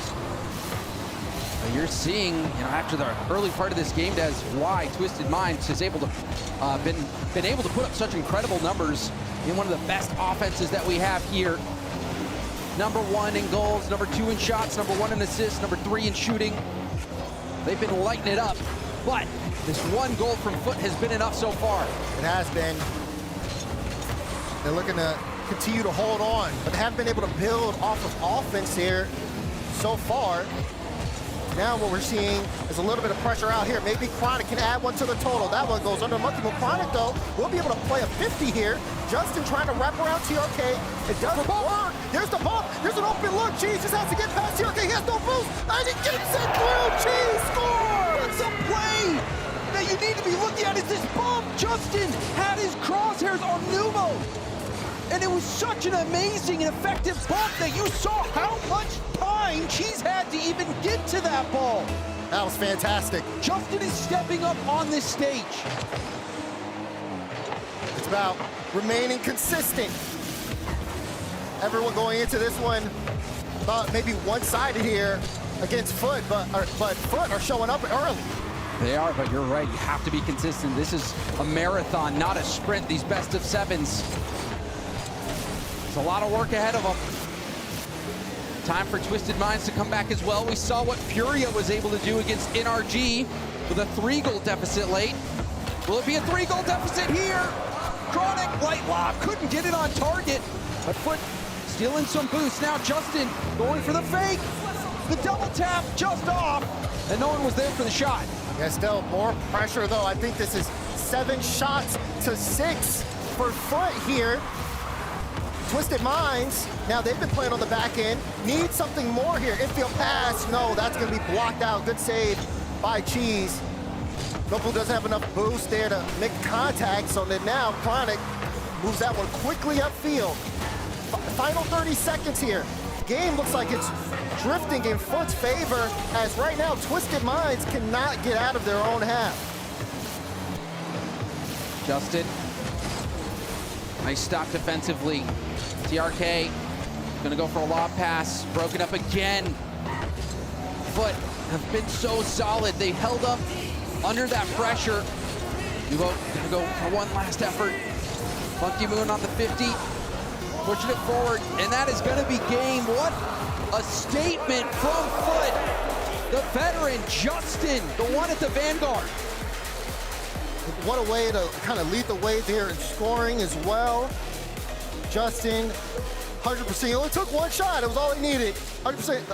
A goal participation, though. Did get the assist to set up Cheese with that bump that you talked about earlier. Didn't need the demo game too much for Foot, but the physicality was still there. The threat was there, and then even Twisted Minds, they were low on boost a lot. They were, but you know, there was that stint in the early part of the game where they had all the pressure. Cheese had a really good stop. Justin also up against Monkey Moon in a 1v1, was able to get the stop. And then I think Justin, for me, was the standout player. Yeah. What year are we in? This is incredible stuff from Justin to come out here on this stage and be able to perform. That was miraculous work. And that bump as well, that one would have been a great play to break down just to see how effective that bump was. You're in Telestrator mode already. Well, you know, unfortunately, no one else is trained on the sticks back there, so I don't think we'll get it. Fair enough, fair enough. But that being said, looking at the way this has worked out for Foot, it's a great start. They're playing the way they want to, even though they're under a lot of pressure.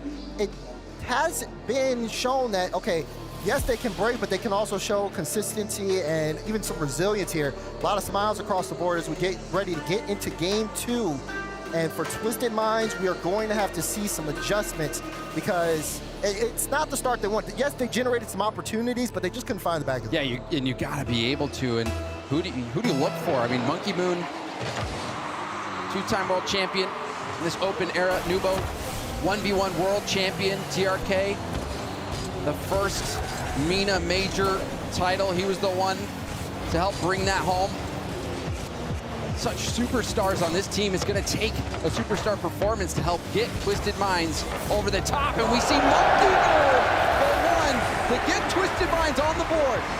Oh, look at that. Good beat for TRK. No Palillo. That's a great 50, and Monkey Moon just barely enough room to make the shot, but he's always been such an efficient striker.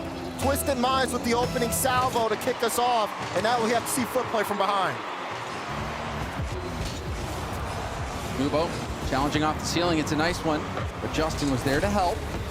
Contested by TRK. Monkey Moon a bit slow, had to turn off. That gives some space, makes things awkward. Monkey Moon will be able to pick up the corner boost, and TRK is getting it upfield. We do see a demo in the midfield by Chronic. Well, that's good freedom there. If it does get sent away, still though, Cheese wants to pick this up and be able to see a little bit more here. Justin gets some time. Does play the 50. Monkey Moon so quick though. Chronic, he wanted to throw that one and, you know, throw Monkey Moon off, but he had to track down every step of the way. Yeah, Monkey Moon making life miserable in that corner. But Cheese does manage to battle out. Monkey Moon dropped down. Justin going for a shot. It is 50 by Monkey Moon. A good car placement to make sure Justin didn't have a lane to shoot at. Chronic turn just to force the flick out. Good 50 there, a lot of space here for Justin. He's gonna take it off the ceiling. Does get it past Monkey Moon. Has enough for a flip. No, couldn't get the flip. Would have been a difference maker in the play, but yeah, like you said. You saw the vision, you saw the creativity. It's very clear that Justin is comfortable out there, but it doesn't matter. Twisted Minds turn things around. Chronic maybe was looking for a pass, but ended up giving that one away. Lovely fake from TRK as well, leaving that one for Nubo. The defense breaking down after that Chronic touch. Yeah, and this is one of the things that made the opening game so important for Foot, because Twisted Minds is one of the best offenses in the event, being #1 in goals. They had 2.92, basically 3 a game, so you're expecting some offense here early, but this is what you look for, the adjustments going into game 2. Now, how can Foot respond?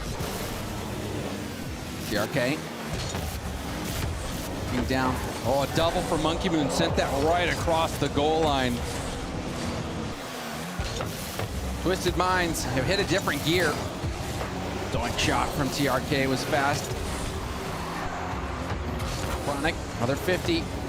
Cheese has to be quick, gets it over to the middle. Chronic will catch it in a dribble, didn't have much boost. Justin's gonna pre-jump and ends up being out of the play. Now TRK going for the shot, and it's knocked in. Cheese was trying to make the save, ended up putting that one in. Yeah, but Twisted Mind starting to ramp now. Look at TRK, low boost, basically had to get his boost from pads, but hanging back down there, full trust the ball is gonna come his way and just nails the opportunity. And you see what Foot's trying to do. Justin was going all in on that. He pre-jumped, trying to make that read, ended up being out of position, out of boost. Cheese last one back in a desperate situation.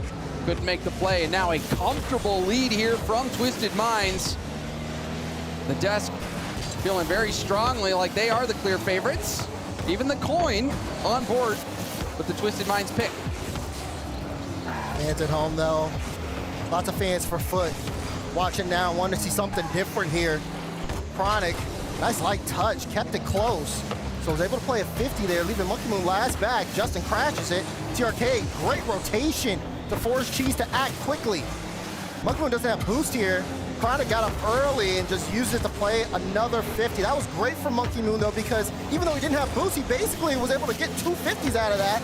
And now he's able to get possession for his team, bought him so much time there. Yeah, exactly, and that's what you need sometimes. You need that time for your teammates to get that move, get the position. There's a fake on the double. The shot was immediately, but the pass, 1-2, saved it first, but eventually knocked in.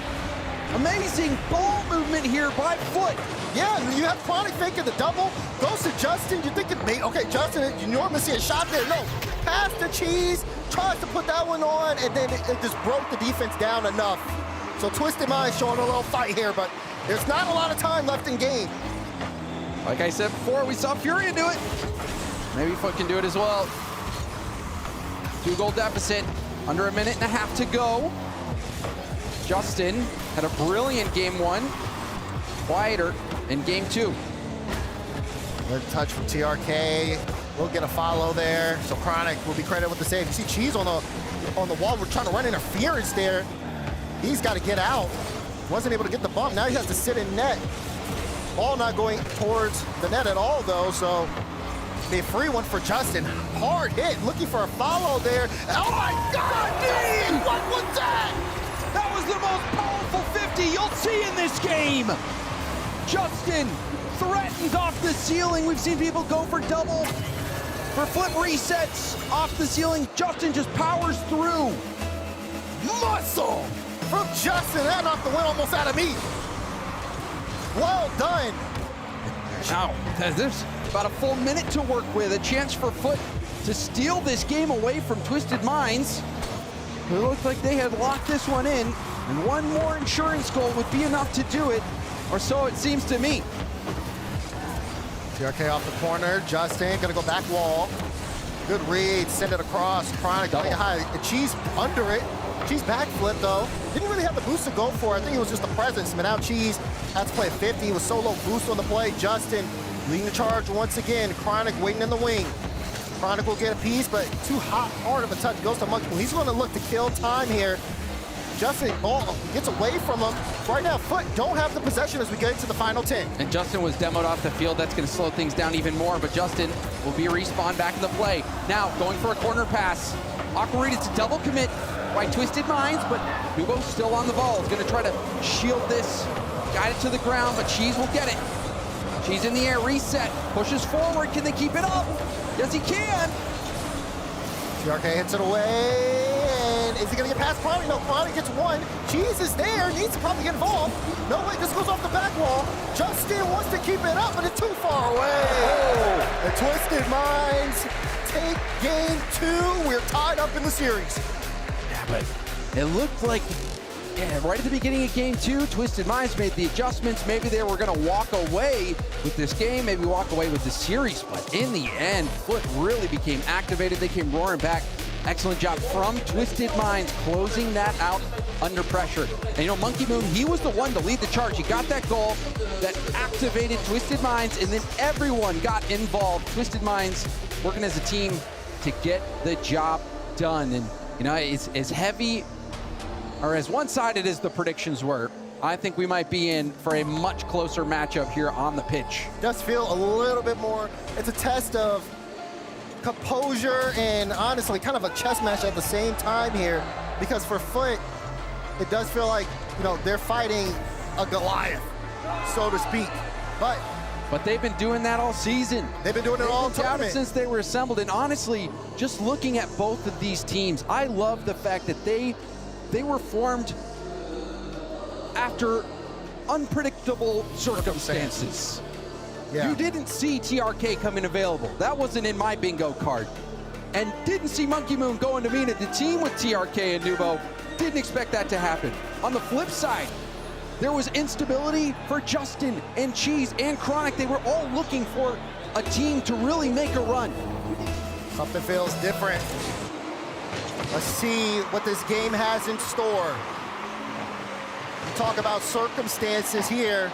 The product of the circumstances has built something special for both of these teams, but only one can continue to move forward here in the bracket. But right now, swing game here on Manfield as Chronic with a flip to open it up, and it's gonna get saved by Novo. Solid save here. Nubo gonna try to go to work off the ceiling. Stopped out by Justin. Monkey Moon back towards the backboard. Chronic will try to control it. It is a heavy touch, but he gets it by TRK. Get the extra touch. Nubo going for a back pass to Monkey Moon, but it's a nice 50. Cheese off the bounce, contested. It's a double commit. But Nubo so fast beats Justin to the ball. Out there quick, and he's trying to run interference too. Cheese, great cut. Chronic was in a tough spot. The threat of the bump was there. TRK so far away from this, but wants to play the beat on Chronic, and it works. Uh-oh. Here we go. Guys, the flip. No moment. No, they got it. What? We talk about the three. You got two in the back. How do you let them work this through? Expect nothing less from the 1v1 world champion. Even throw an extra number on there. Make it 2v1. Doesn't matter. He'll still find a way. Oh, and that'll get you going. What a start here for Twisted Minds. TRK trying to add another one to the total. Nubo gets that one sent to Monkey Moon. Monkey Moon off the corner. Has TRK center. Pass. Shot, no. Blocked away. But we're seeing Foot playing again from their own back foot. Monkey Moon get a big win there. Takes out two. Almost got it through, but Chronic barreled back in time. You can see the rotations off. Justin drove up the corner wall. Now they're double committing. They just can't get a handle on this play. She's trying to slow things down, trying to buy time for people to get back into their position. Demo at the midfield. Chronic by one. Monkey Moon off to the side. And the Piers Foot half stabilized. This one bounces down to Cheese. Plays it off the back wall. Wanted to get a bump there. Chronic gets bumped out of the play as well, and he was close to the ball. This is gonna be Cheese alone. Cheese misses that, but Justin is able to pick it up. Communication has to be a strong point here for Foot. Game's starting to get out of control, and they have to be able to manage this chaos. And it has been chaotic on defense. You saw the mix-ups, you saw the double commits. You got a player like Nubo able to pick you apart and see why Foot are on edge. Jeez. Oh, it looked like he was setting up to do another one, James, but defense does get there in time to slow it down. Just on top of the ball. You want to see if he can get something going here. It's been so efficient this tournament and being able to bring his team back into the game. We get that halfway mark. Right now, things are not on the side of Foot. They have been behind the entire way. But that was smart from Justin, slowing things down, trying to be unpredictable. That's what Justin has been trying to do. Fake him out, make it where they can't read your plays, try to hand that off. See what he does this time. He's got boost to round one. Does bump Monkey Moon off the ball, giving Chronic some space. The 50 there from Chronic as well. Justin wants to get involved. This is a little bit of room. Monkey Moon can't get back in time. Chronic will pick it up. Let's play a nice 50. Gonna stay on top of it until he gets some help. Justin high flick. Cheese gets there quickly. Foot trying to fight for space here in the midfield. Chronic, get back to it for a 50. Tries, kicks off to the other side of the field, off the corner, into the middle. The shot blocked, rebound. Justin puts it in. Tie ball game. You can feel them just starting to gain more space. They have to fight for every inch though. Chronic, initial shot blocked by Monkey Moon. TRK was awkward. And Nobo couldn't get back in time. Great shot from Justin. He followed his team all the way on that play. Yeah. Well, They fought for every inch, and they won it. Now, will they take the mile and get this game? Foot. They've been playing from behind most of it. Late surge, though. However, that shot, close call. You can even see, I think it was TRK went up, just kind of trying to sell a potential fake there. Anything they could do to throw off Foot, but now strong clearance here. We approach the final minute, anybody's game. Foot, we've seen them time and time again just will their way back, even when it looks like it's almost inevitable they give up something, they can turn it all the way around. Cheese wants to be able to do that. As he gets this one past one, a little awkward here though. Justin will be last back here. Can he stop it all past the Monkey Moon? And Monkey Moon was up early, but now it'll be TRK by himself. Committed hard, but you saw Cheese was in hot water, didn't get the touch he was looking for. Nubo already has shown us he can 2v1, likely even 3v1 under the right circumstances, so you cannot give him space. Justin on the attack, can he get the reset? No, he didn't get it. Rebound up to Chronic though. Chronic goes for a double, just off target, safe to the side anyway. Justin and Chronic have to get back here. Look at this cut from Justin. Cheese last back, full boost. Justin, great 50 to help him out. Now it's Chronic here, backwards. He's no stranger to that, but watch Monkey Moon. Bang to the top corner. You knew Foot were in trouble when Chronic was driving backwards. That 50 perfectly going to Monkey Moon. That is game sense paying off for Monkey Moon. Read that 50 perfectly. And in the final seconds of the game, gets that key goal for Twisted Minds. You say key because it looks like this one's gonna be over unless we see 0-second heroics hit from Foot. Justin on top of the ball, has it on the hood. Missed the trying to get the flick, but now Chronic is gonna get the mid boost. Already off the ceiling, no go. Chronic get it past them, tries to, Justin pre-jump, it wasn't enough. Twisted Minds take the lead in the series. It's 2-1 in favor of them. Well, the MVP of the game, and the MVP in my eyes as well, had that remarkable first goal, creating something from nothing, and then the defense in that final moment to make sure he could shut that down. Nubo was great everywhere, but then Monkey Moon stepping up once again for Twisted Minds. However, Foot is hot on their heels. Yes, Twisted Minds lead 2-1, but Foot has been chasing them down. You know, they took that inch, couldn't quite get the whole game to themselves, but came close. That play from Nubo, what I'm talking about though, Daz, that was so impactful. Yeah, I mean, and to be able to have a goal like that to open things up for the scoring does wonders. You had the bounce back there from Foot, but then Twisted Minds, like you said, Chronic getting called backwards. I've seen him backwards so many times this tournament.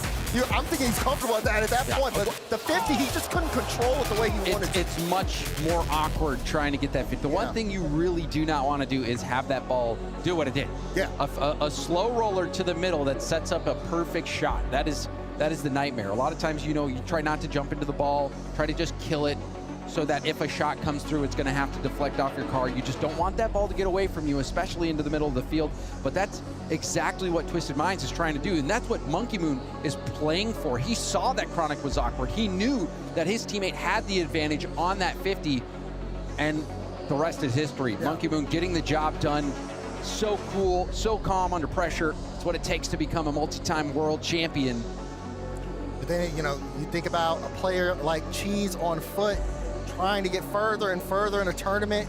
You've been to these major events. You got to turn it around.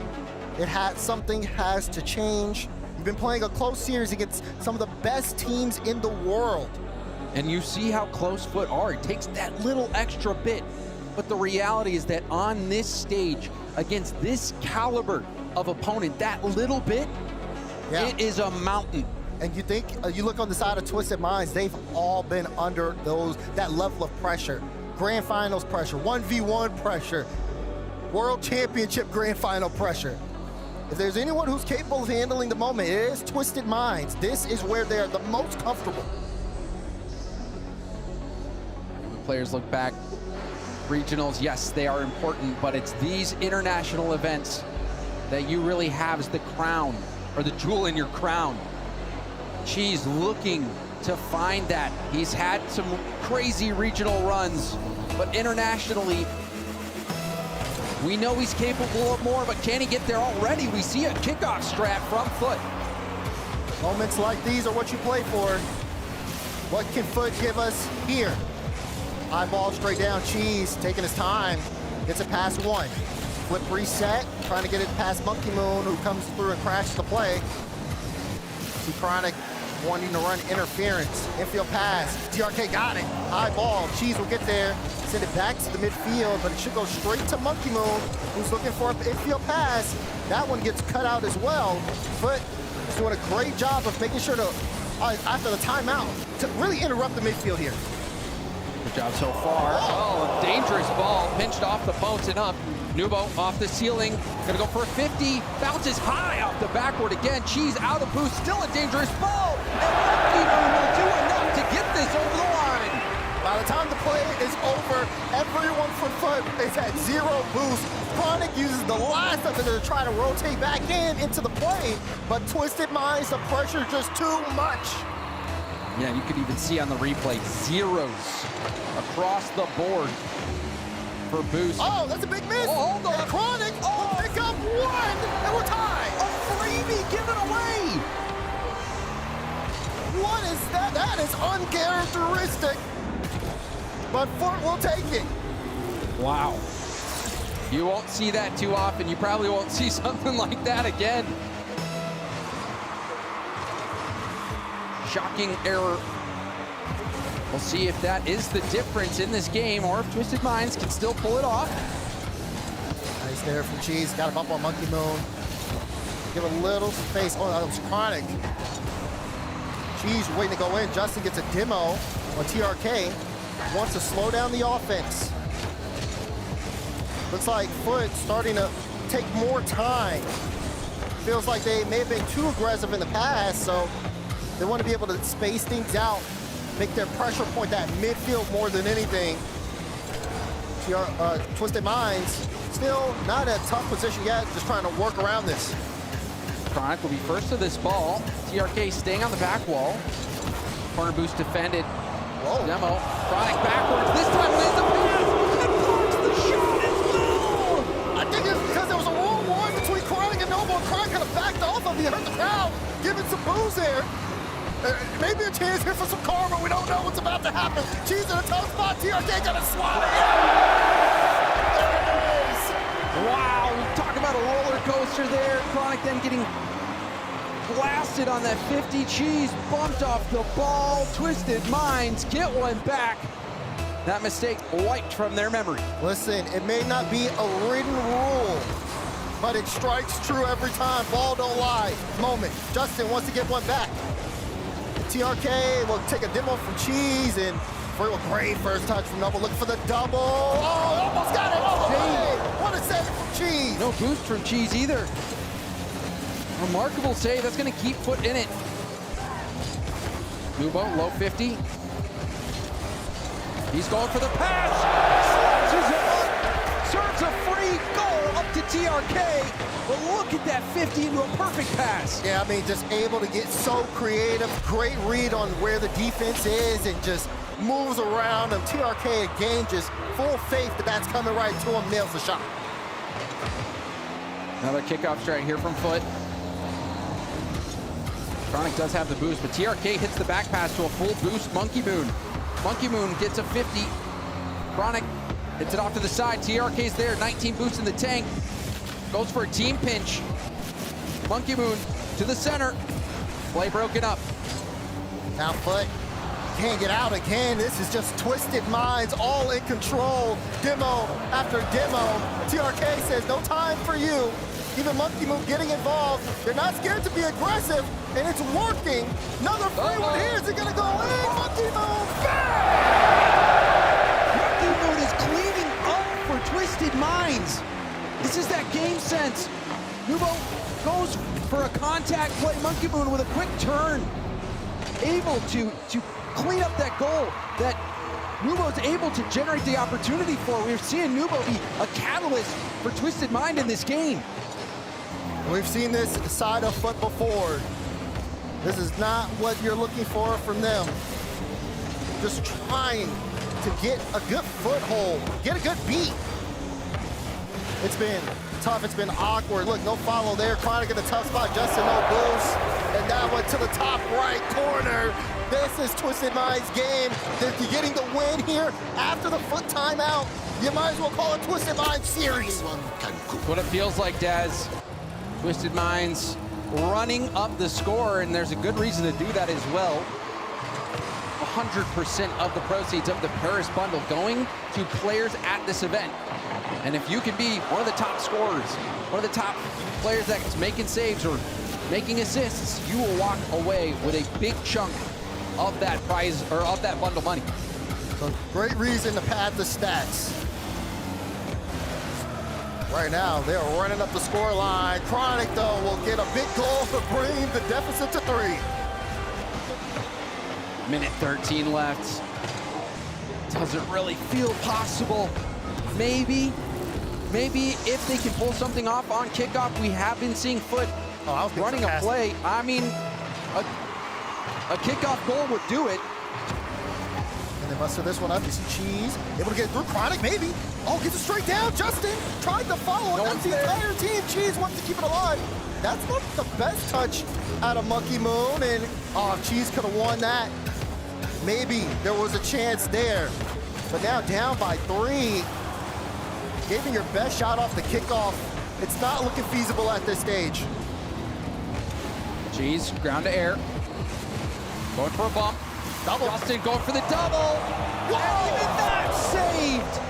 It looked like a gorgeous play for Foot, but still, Twisted Minds get the stop. That looked like it had to be a goal. And still, the defense, not only, they almost turned it all the way around. What a pitch from Justin to clear it out, but even then, they've killed so much more time on the clock.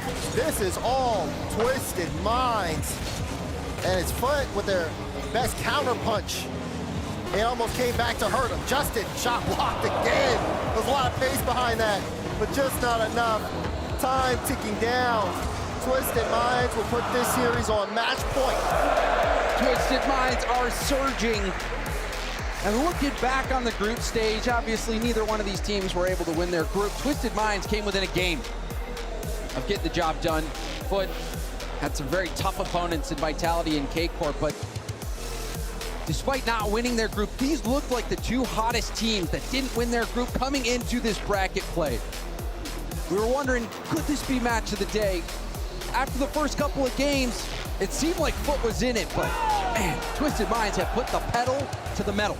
And when you think of Foot and you think about their performance so far in this event, and maybe even the potential of how far they could have possibly gone. I'm saying is if they're out of the tournament. It does, but I mean, after a game like that, it feels like it. They burned their timeout after the last game. They come in to the game after the timeout. They get smoked. It feels like it's over for Foot, but they still have life left in this series. We've seen crazy things happen in RLCS before, but it is going to be a mountain for Foot to overcome. See a little bit of delay there. You could see Noble just trying to figure out some PC things. So a bit of time before we get into this one, but what I wanted to touch on here, James, was again, for Foot, like you said, feels like they're out of this, but if this is where they exit the tournament, they're not solidified for the World Championship. It's the LCQ. We'll have to see them there. If you're Wavy or somebody on Virtus Pro, this is what you want to see. And I mean, the reality is that they would have had to make it all the way to the finals to even secure that World Championship spot. It was possible, unlikely. I think for Foot, they knew that they're most likely were going to be in that LCQ, but you certainly want to go into an LCQ with a performance you're proud of. They've had some really tough opponents, so even if they go out at this stage against the Twisted Minds looking this good, I think it's a respectable performance, but you know, with Cheese with those 9th through 11th finishes, he's hungry for more, he wants more, and maybe that little tech pause could serve as a timeout for Foot, even though the real timeout didn't really help him last time. That's true. Now, elimination game. What will Foot bring us? Justin, saw him switch decals. He was talked to him, I think, last night. He really liked how the one he was using was helping him out mechanically, but now opting for a change here on an elimination match here. And this is when you pull out every trick you've got. Whatever makes you comfortable. Every strat in the book, you pull it out now. Tournament life on the line for Foot Esports. Oh, TRK is gonna put the first nail in the coffin. What a shot! That tournament life continuing to dwindle. Beautiful first touch from TRK allows him to keep the ball close and take that shot. Such finesse. Everyone from Twisted Minds having their moment. Twisted Minds been great leading up to this tournament. Now, in this situation, they are going to be a huge threat on their side of the bracket. Justin, though, wants to put that shot on, just no way to. And Foot needs to battle back from behind once again.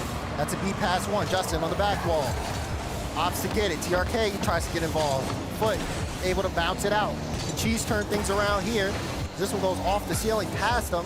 Trying to opt for the low 50, but gets away. And now Justin will look for the bump to set up Cheese. Cheese! Oh, shot.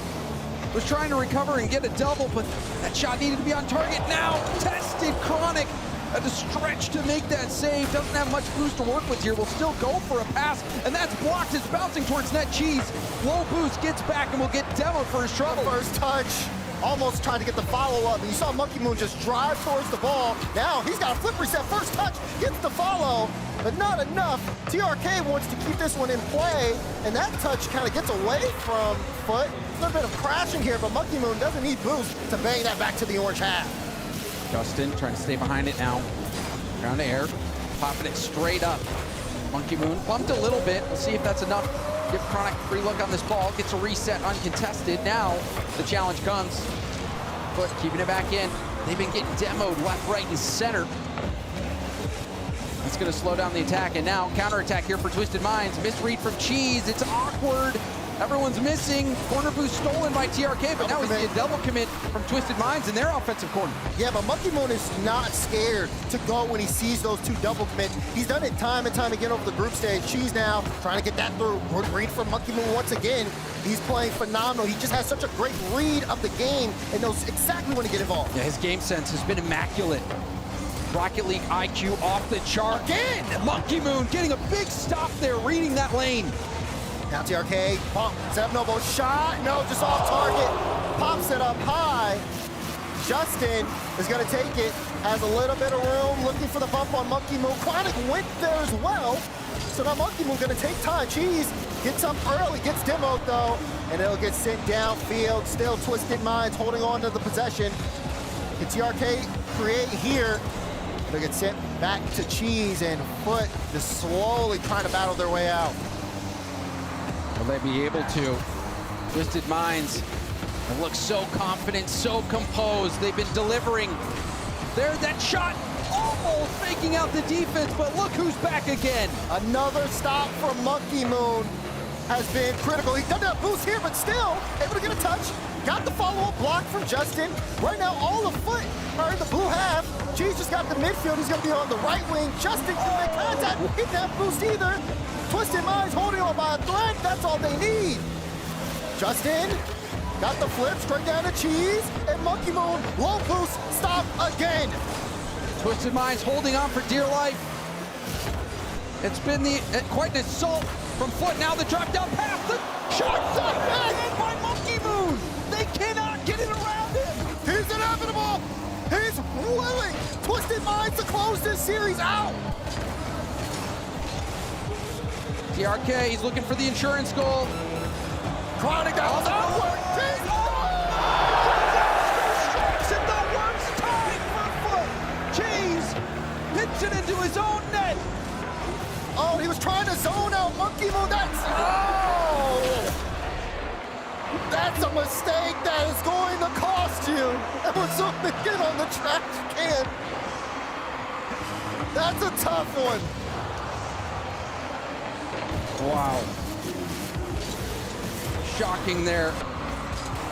They'll need something quick, and it doesn't look like it's coming. Chronic, wait a second, can he get the double? No, Monkey Moon. not. If Monkey Moon's last back, That is an answer to your question already. And Twisted Minds. Monkey Moon. What a legend to play at this level, at this stage. With that performance, they are going to be a threat here in this bracket. Monkey Moon lets everyone know that this is his era.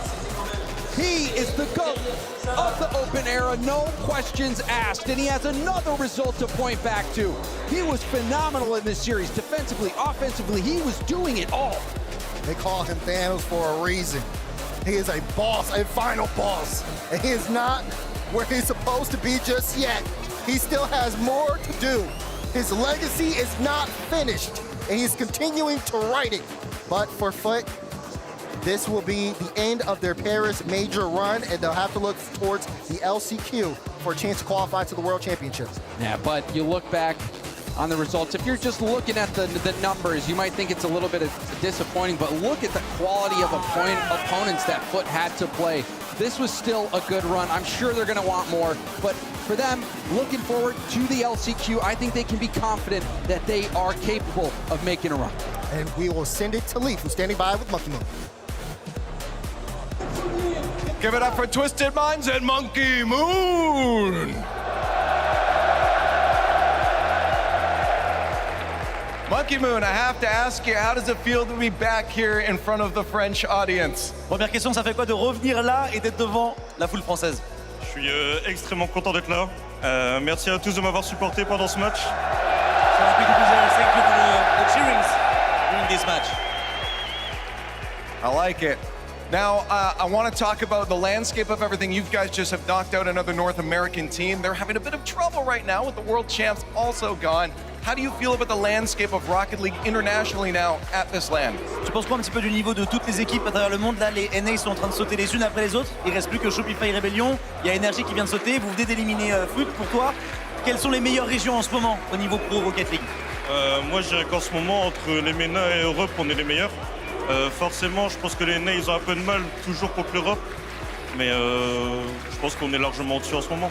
I think like MENA and EU are kind of the two best right now, and I feel like NA always struggle against EU, but this time I think we are just better.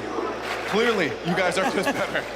Now, I want to ask you, you have an interesting dynamic on the team right now, where we start on one end, not so friendly cheers, come to you, lots of cheers.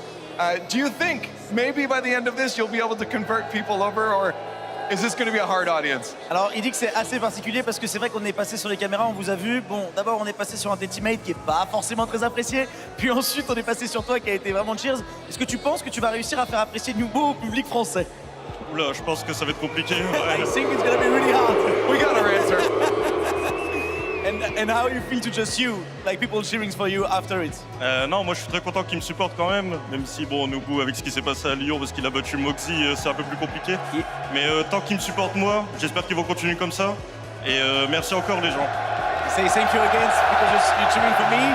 I know it's going to be hard about Nubo because you know what happened against Moxie last year in Lyon, but you know when they cheer for him, they cheer for Twisted Mind, and that's just thank you everybody. Here, well, you know what? Let's keep the cheering going then for Monkey Moon and Twisted Minds. Du bruit pour Monkey Moon!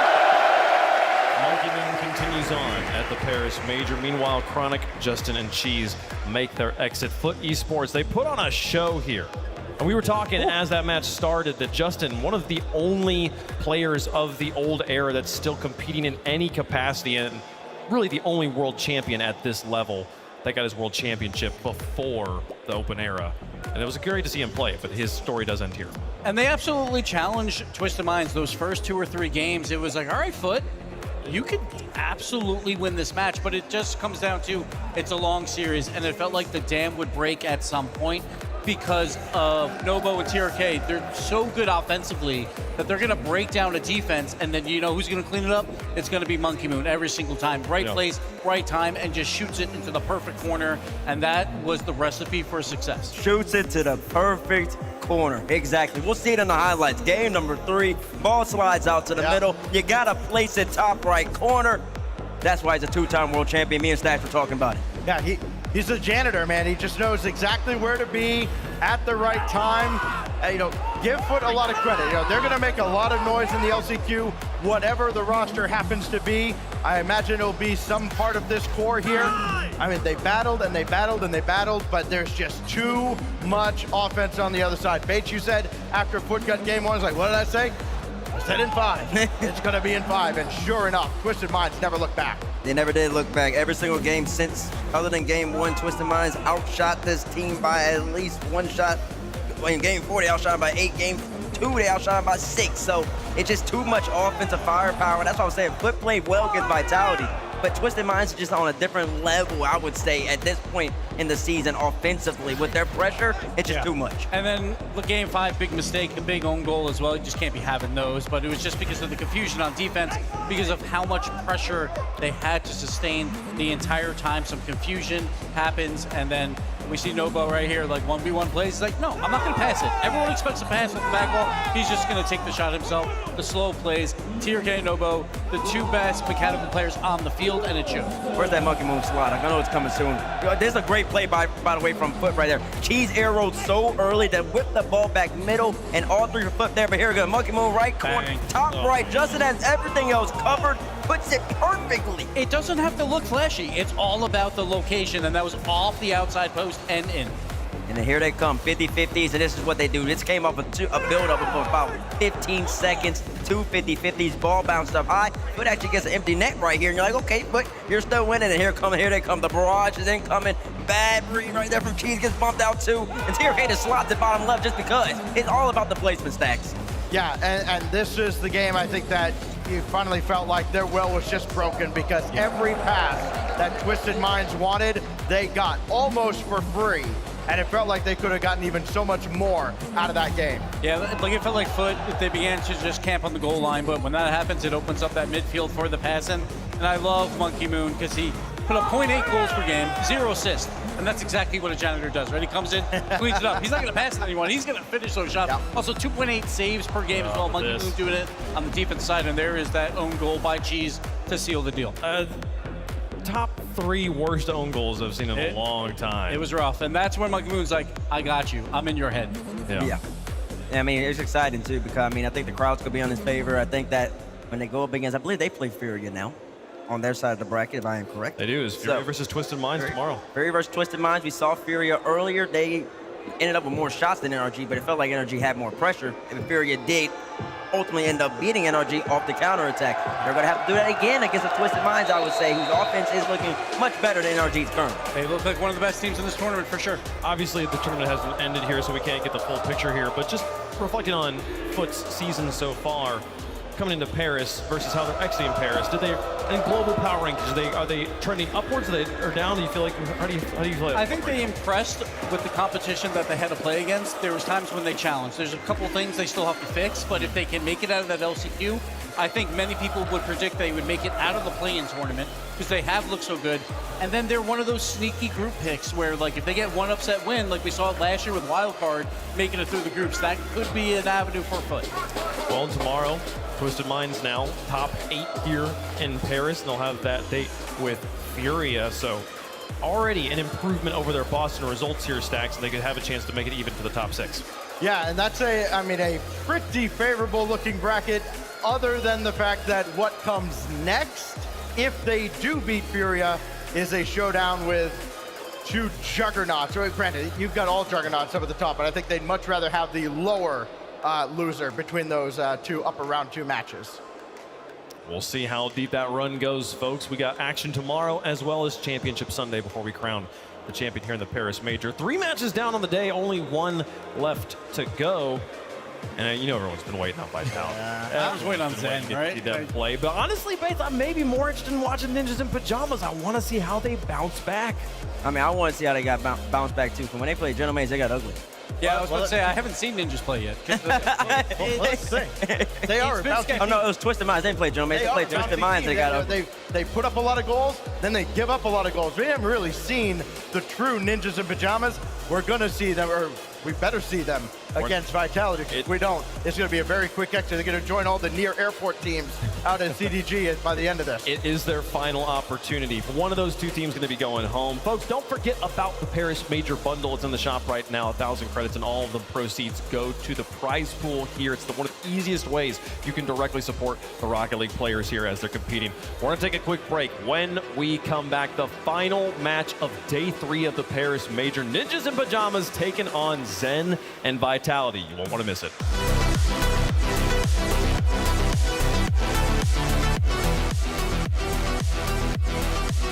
Oh, now this guy's going that way. Now I'm getting the lay of the land. Valets can be a big test for a young homeowner turning into their parents. There's an overflow lot somewhere in the vicinity. If the Is that garage right? is full, they go to the auxiliary. He said if the garage is full, they go to the overflow lot. I heard him. I was right here. Let's just stand quietly. Right. I bet you guys have driven some great cars, huh? Progressive can't protect you from becoming your parents, but we can protect your home and auto when you bundle with I us. think you might have brought the wrong car. We had the red convertible.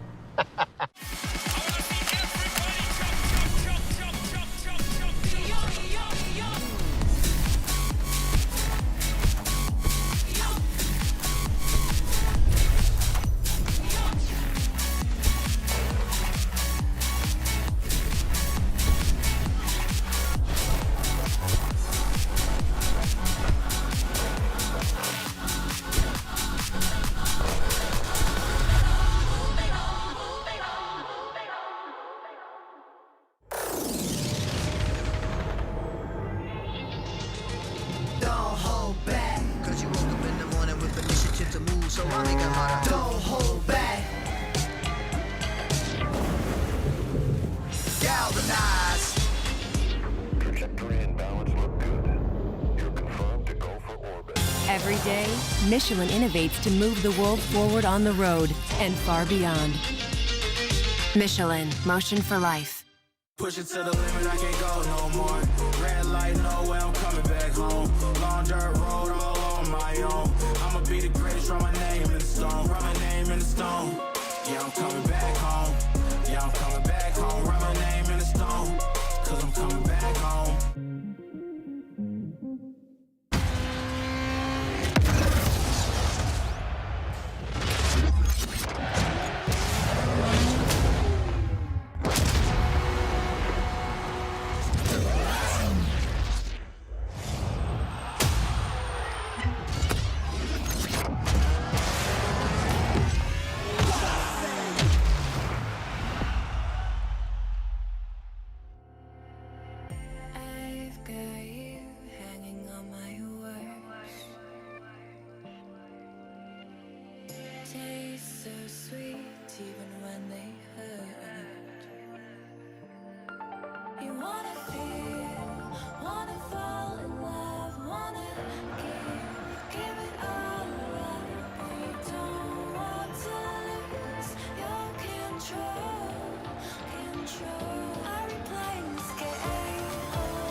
The action continues in Perilla de France Arena here for the Paris Major. We got one more match for day 3, and it'll be set up for Playoff Saturday. Which team gets to play on Playoff Saturday? Will it be Vitality or Ninjas in Pajamas? We're about to find out, but the surprises have been many today. Most importantly, I mean, it's still just trying to wrap my head stacks around the fact that NRG, Rocket League champions of the world, are going home.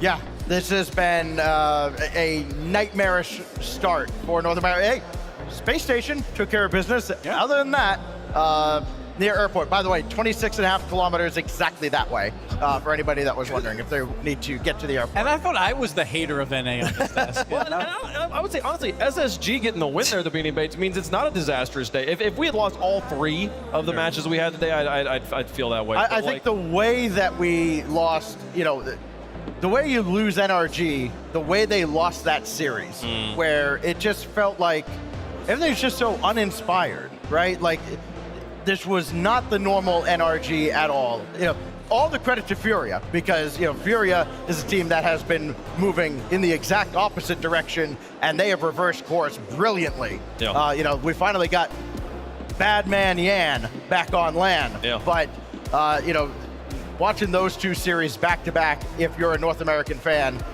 it's a little tough to be excited going into the rest of the weekend, but if you're a European fan, boy, do we have something in store for you. I don't know, as a North American fan, I'm still pretty excited because First Killer's looking pretty good. I think Shot Guardians look great. I think SSG looks really good. And they have a good side of the upper bracket as well. Rebellion, Man City, like whoever comes out of that, looking great. We say that, but listen, Man City are... Oh, no, Man City's good. I'm done sleeping on the last seed from Europe. Exactly. I'm not going to make that mistake again here, folks. We got 2 upper round matches to start some things tomorrow. Carmine Corps versus Gentlemates will be the first match of the day. So if you want to watch that one, make sure you are here in your seat, or you got Twitch pulled up so you can watch it. Also, hi to the fans watching on TikTok. Man City versus Rebellion will be playing, as well as Twisted Minds versus Furia, and then Space Station versus the winner of our final match today. Yeah, we got 2 European teams left, and I feel like uninspired might be the word for both of these teams as well. I feel like Vitality, the highs are not the same highs that we saw in the online split outside of Zen, who looks fantastic. And then Ninjas in Pajamas had a tough day yesterday. They had 2 tough opponents, and they did not show up for either of those matches. So both these teams kind of on the back foot. Let's see which one will bounce back here. We'll see. So NRG, the obvious big story of the day. What else do we feel like we've learned so far from our teams that won, or the teams that lost? I mean, I was thinking about Made in Brazil. I asked you this question earlier about Footy Sports, of like, where did they go in their power rankings? How do you feel about Made in Brazil versus what you thought about them coming into the tournament? I definitely am a little more down on them. I thought they'd be much better at this win, honestly, because it's just their offensive firepower is lacking. They're playing a lot of defense, and defense at this stage of Rocket League just does not win championships. Offense does. That's what you're about to see from teams like Vitality. That's what you just saw from Twisted Minds. Consistent pressure. Yeah, and when you are the #1 team and you get outlasted by the #2 team from your region, then yeah, I think you have to kind of start looking like, put them down a little bit. For sure. I can understand the perspective there. Made in Brazil, though, what an effort making it all the way to the bracket here and putting up a fight there at the beginning of the day. Folks, we got one more match here. Stacks, it's time for the Friday finale. All right, let's do it. Let's get into it, folks. Final match of the day. Where's your hat? Mesdames et messieurs, this is your main event. Introducing first on the blue side, Europe's #3 seed. Please give a warm welcome to Ninjas in Pajamas.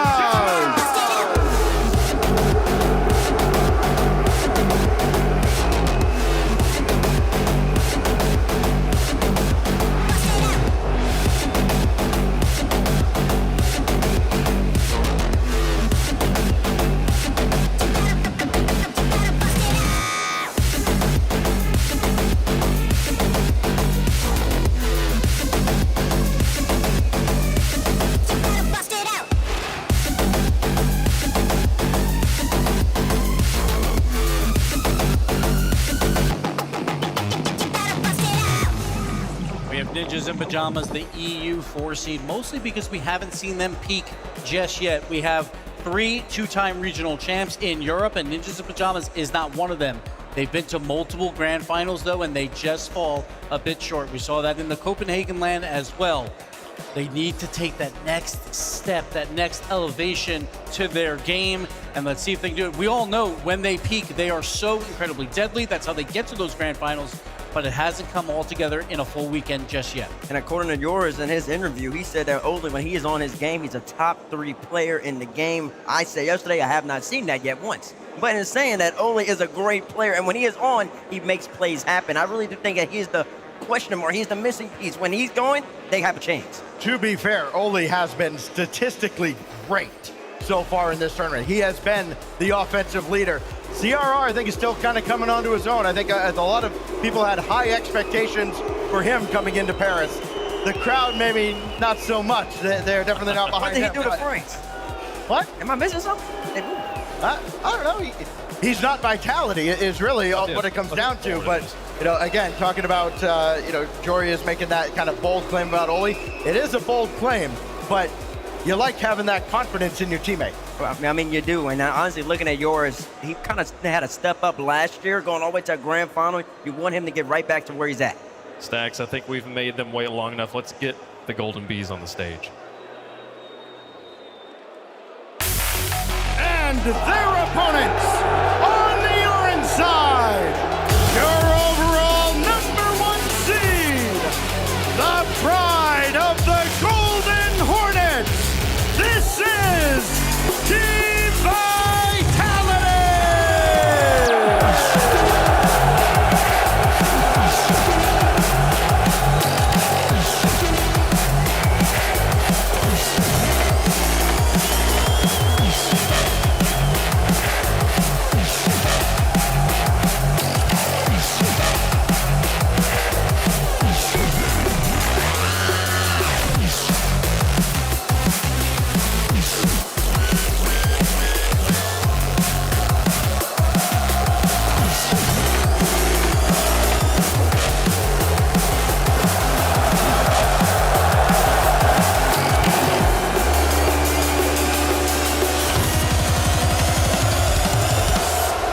Organization that had a down year last year has rebounded. They replaced the 2-time world champion Monkey Moon, and they added Stizzy, and they have consistently been getting better and better throughout the season, making it all the way to the grand final of the last major, being tested yesterday against Foot, but then they have the best player in the game. His name is Z-E-N, and he doesn't play around. And they have the best fans in the world, too. This is why we come to France for moments like this. The Golden Hornets getting behind their team right now. Zen wants that energy. He feels that energy, and he wants to deliver for these fans. You don't even need to ask them to do anything. This crowd has been locked in for this one match all day long, and finally, the main event is here, and of course, Zen, the GOAT here He's on the this poster roster. boy of all of Rocket League. He is the new era. This is what people look to. We have Exotica Well getting a lot of cheers. Had a rough group stage. He is the lowest score per game of all players here, including the teams already gone home. So Exotic needs to step up. I mean, when we talk about land boys, Exotic is when he's a world champion for a reason. He's a sniper, and he's coming to his own on this team. Started playing well for Dignitas last year, but with Zen, with Exotic, he's really been making his mark. Clutch moments, clutch mechanical plays, opening up the space. Oh yeah, he was my breakthrough player of 2025. That led Dignitas to the EU 2 seed, and he's here on Vitality now because of it. Well, yeah, and there were a lot of questions, of course, about all the roster changes coming into this European split season. And Stizzy, I think, was one of the bigger question marks. You're like, okay, how is he going to fit in with this team? Fit like a glove. He has taken over at this Paris Major as well. I know a lot of eyes are on Zen, but Stizzy has been outstanding. And here's your matchup here. It's Ole versus Zen. And Jory said Ole can be top 4 in the world. Well, Zen, he's top 2, and he's not number 2. Yeah. So there you go. We'll see what happens here. Zen right now, only 60% goal participation, but he's getting a lot done with the score per game. He's got averaging 517. He's averaging 517. He's not even scoring the ball. He can't even get the ball. And to be fair, Ole has great numbers. A lot of that was farming TSM as well. They put up tons of goals in that series, so that's where he gets a lot of those numbers from. When they play tougher opposition, it didn't happen. But those numbers also came in a 4-game loss to Carmine Corps, where they got blasted by the blue wall, and yet he's still putting up numbers that strong. Vitality, they have struggled to establish themselves as the #1 squad in Europe. They are are the #1 squad mathematically, but still, the stats just, it feels like with Army Corps, there's so many opportunities where the Army Corps is able to get it over the top of them, right? The moment you go international, they are indomitable. Correct.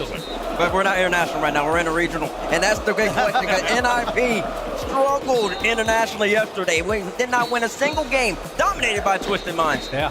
They didn't get dominated by Rebellion, but they got swept by Rebellion. But now they're kind of consistent against Vitality. I think they might have won the last 2 matchups against them potentially. They're kind of doing hot. Yeah, but they never get that big win when it matters most. They haven't won any of these regionals. Vitality in Split 2 got 2 regional wins to put them back on top of Europe and on top of the world. Yes, they lost to K-Corp, so they had to drop down to this lower bracket, but everyone knows K-Corp is going to challenge for that title, so Vitality just has to figure it out right now. Ninjas in Pajamas really strike me as that team that has always been the team of great expectations, of great potential, not great results. And now it's now or never. We've said that already once today. Now for Ninjas in Pajamas, if not here, when? These two teams have played each other twice this season in Open #4, first regional of this split. They met in the grand finals. Vitality walloped them 4-0. Oh, did they get the revenge? The last time they played, it was Ninjas in Pajamas taking them down 3-1 in Open #5. So, chat, let us know who you think is going to win it here. This is the best of 3, basically. And this one matters a lot more than the other 2. You lose this one, you are out at the Paris Major. Stacks, who you got? I mean, I could sit here and build up some suspense, but let's be realistic. Is this team losing on K-Dop's birthday? Absolutely not. I got Team Vitality. They got the birthday buff, they got the Zen buff. I just feel like Vitality, like Exotico, has to play better. He barely scraped throughout that group stage. I think he will play better, though, in front of the crowd. He's a world champion MVP. I think he proves it here. Vitality gets the win. I'm keeping it real simple, man. They have the best player in the game. I'm going with them. Ale, ale, ale, ale. Vitality. Come on, give me Vitality, man. I mean, they got the birthday buff, they got the crowd buff, they got the Zen buff. These are Super Hornets as far as I'm concerned. Vitality all the way. If they're to do it in a million, it doesn't matter, folks. We want to see, does the coin change it up, or do we get a full yellow desk here? All of us think Vitality's got it. The coin thinks the Ninjas might have a chance, though. No, nobody likes it. No, but the Gentleman's fans, they love it over there. There's a few people that are excited to see somebody support the other way. And hey, the Ninjas of Pajamas again. They won this the last time they played it, and it wasn't that long ago. That's true. But that was the one Open that Vitality looked a little shaky, but they won Open 4, they won Open 6. And you just brought up that it was in the grand final where Vitality won. Stakes are high. We'll see if they can get it done here, folks. They are the fan favorites in the building. They're the fan favorites in chat by, I think, the largest margin of the day. And the world champs played today, folks. These guys are popular. All right, folks. Final match of the day. And, of course, we saved the Zen for last. The Ninjas have one final opportunity to prove themselves in Paris. But this opportunity is their greatest challenge yet. Only one can continue. It's the Ninjas in Pajamas versus Vitality to close out day 3 of the Paris Major.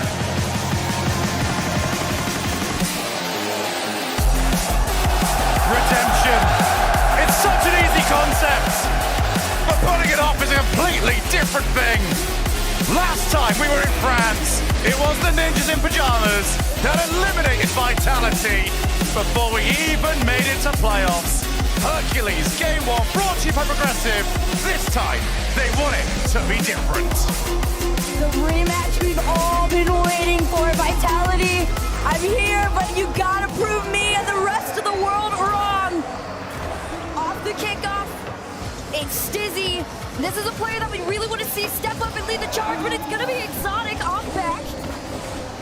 One shot.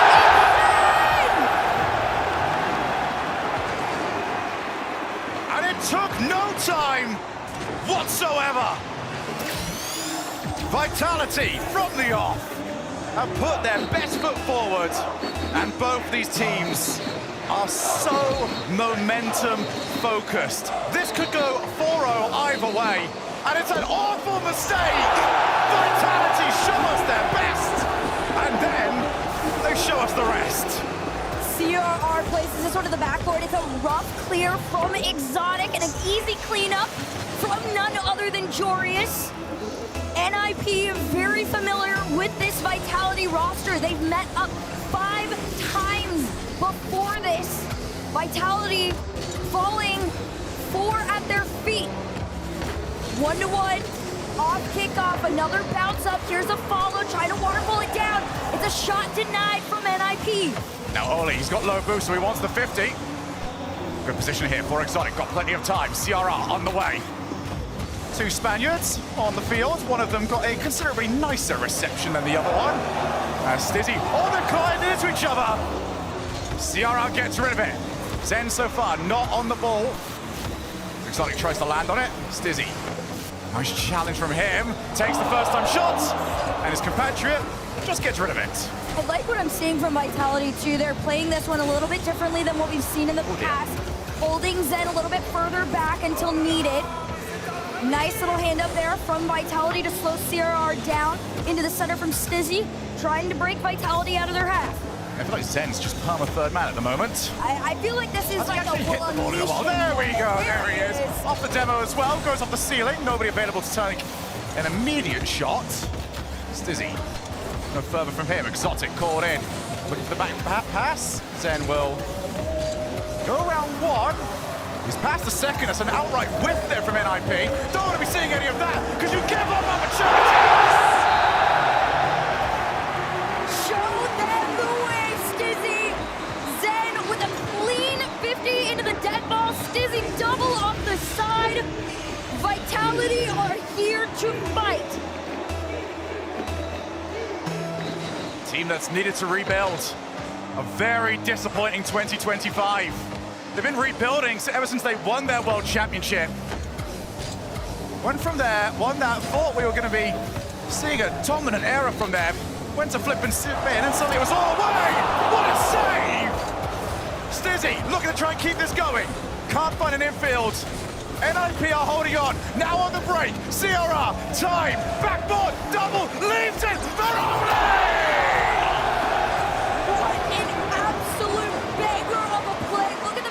On this front, Oli, this is why he leads the team in goals per game, but also holds his own in the assists. Perfect communication between the two, tied game. Yeah, that's so disciplined. Don't take the shot, you're gonna sky it. So 2 each, certainly not lacking for goals. You get this in quite a few of these inter-regional matchups, as Stizzy probably didn't expect the shot to be available. Exotic, last man back. Oh, what on earth has he done there? All right, well, he's not going to be punished for it. Everything's A-OK. Nothing to see here. Hey, I was going to say, everything's A-OK for now. You can feel NIP wanting to just throw themselves at this ball. Jorius trying to make some sort of frustration for Vitality out in the mid, and so far he is able to do so. It's Stizzy low boost. Vitality working together to try to get this line, but here comes Oli again. And that time it was Zen just going straight past the ball. Nerves visible here for Vitality. Still 2 each, still 2 minutes left to play. CRR be wanting the 50, also wants a little bit of support, does get it. Oli pulls away Jorius, who will now take over and do his part. His part includes a 50-50. Stizzy looking for his teammate, doesn't get it. CRR midfield, Oli's got outpaced. Looking for a block, gets enough on it, but now Zen's going to want to commit too hard to this play, and no, he doesn't. You're approaching those final 90. This is where NIP's really going to start to ramp things up. Here comes Jorius, loses his concentration a moment with the ball there. Zen's just going to clear it upfield. Small miss from CRR, but has the time and space to work with. Center of the corner, shot taken off by Oli. Here comes Exotic, one turn after the other. Vitality holding the pressure, and Exotic taking a shot! Everybody was convinced infield. Look at this, they're covering it. They think they're gonna go that way. Instead, just try and take the shot from an impossible angle. Exotic is a player that we've all wanted to see step up for so long. Does it in a much-needed moment.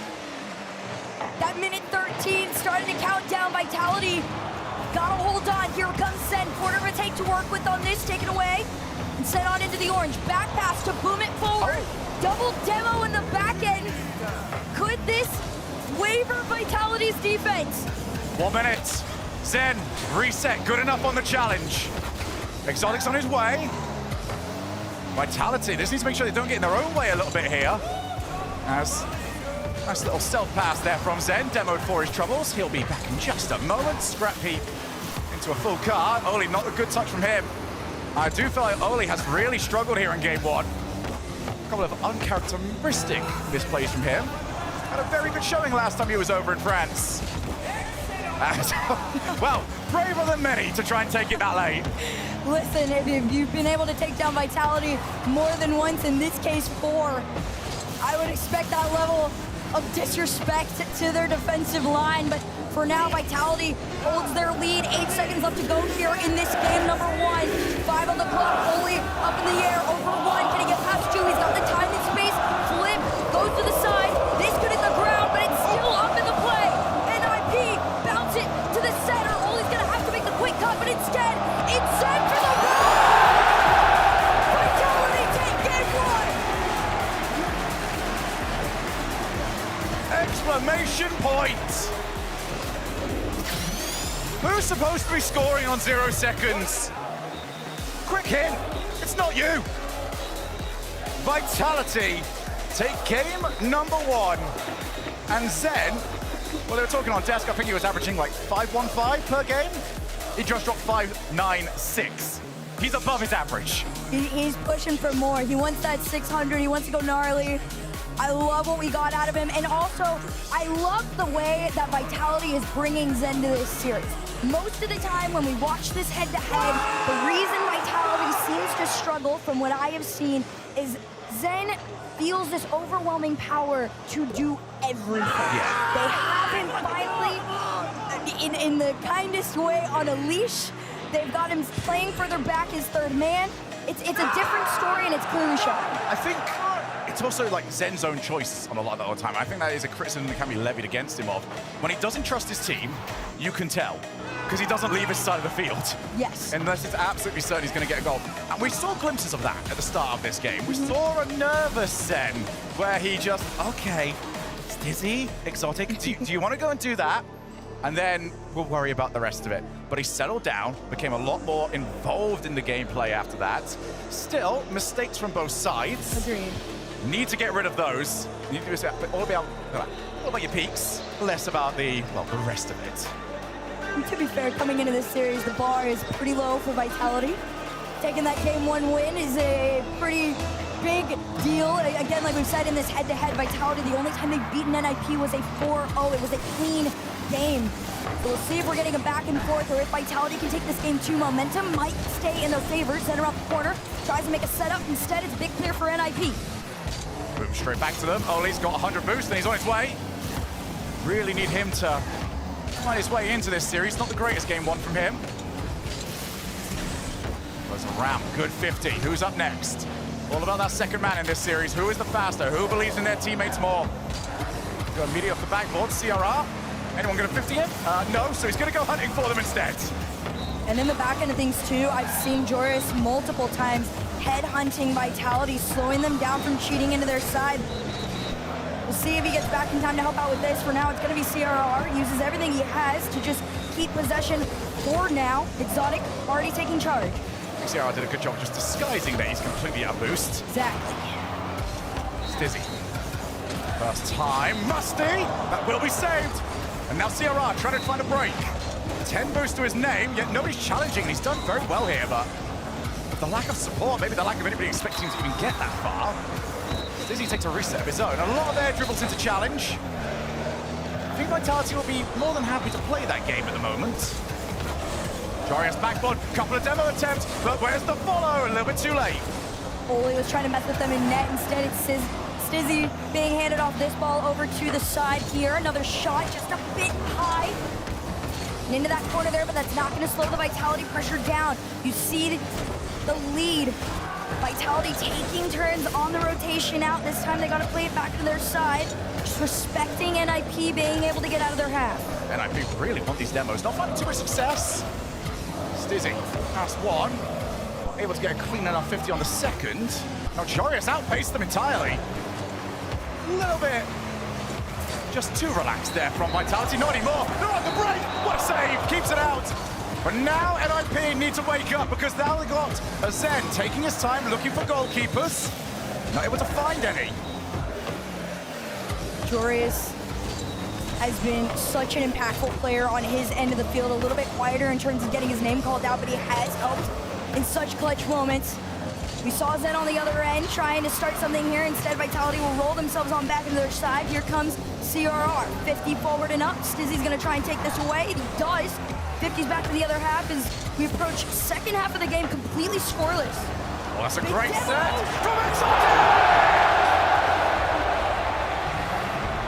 Exotic is stepping up when they needed it most. And that demo on the back, all of Vitality working together to get past NIP.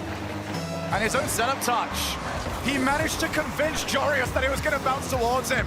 He went the wrong way. Stizzy going to be straight back down to Exotic. Takes the bounce. Wants to keep going up high, but CRR can just go that little bit higher. NIP, I think, need to change the gameplay on this. It's too much individual performance. And they've not been able to match it so far. Now Zen looks to dance around everybody. But just too many dance partners. Another shot down on goal line here, and another one taken towards net, but NIP one by one, taking each challenge successfully, although Exotic's gonna have something to say about it here. Up the sidewall is Stizzy, 40 in the tank. See how far he can carry it. Nosedive 50 down, and you're trying to get the follow-ups here, but it is fairly low boost, but that's not gonna stop Zen from taking a shot. They're out. Joreuz gonna hit and hope, and his hope is that Oli's got the 100 boost, got that. Then the shot. Vitality happy to just get back on time. Not really prioritizing the third man anymore. Makes sense, that has been the target. Fake from Zen, now trying to find a teammate. A little bit hard to maybe coax Stizzy in to try and take that shot. That's a massive dive from Exotic. Zen will be the last one back for a little while. Does have support, Stizzy is indeed that. One demo, so it's 3v2, at least for a moment, but Zen does well enough, and he's gonna just musty it away. But it's not on target, isn't really the worst of his problems. The musty and up. And granted, you still gotta keep in your mind, Vitality is holding on to that 1-goal lead. As much defending as NIP's been able to do, we gotta get some shots away from them. They haven't been able to connect. This is one of the better moments, though. They're holding on to possession for now. So long as Zen can't have anything to say about it, double commit, but it doesn't matter. Vitality still continues to push this ball forward. Exotic on his own. Nice play! Question him now! Exotic! Here's the question. Bump, reset, they're both wrong. I'm just taking the shots. Vitality have come into this series with a vengeance. 2-0, 18 seconds, potentially to make it 3, as Joreuz carries this one down. Another challenge from Zen. Stizzy grabs the boost spawn, 8 seconds on the clock. NIP gotta make their Hail Mary play now. I think the only play that they can make at the moment is calling for the timeout early. Vitality 2 in-game, in the match. Maybe get one more for the road, as we have our second 0-second goal of the series. Neither of them have been really all that impactful. No, not quite at this point. They're just the cherry on top of a really good game from both ends. I gotta hand it to Exotic. I mean, you pointed it out when we saw them doing the walkouts. It was different. You rarely see Exotic stepping in front of a team. And for those of you who think that there's no impact on it, there is. It means something to put someone in the middle. And Exotic taking MVP honors for this game too. Leading the charge. Here we go, that was the last of them, and Oski's got to play everything there. No shock, Ninjas in Pajamas will be taking their timeout. I think Exotic's just doing very well. He's the player that's getting the time at the moment.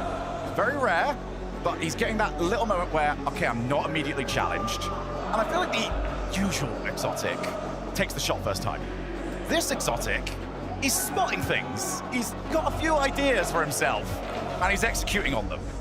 Watching this Vitality out of the 5 different times I've been able to, this is a much more mature version of their play style.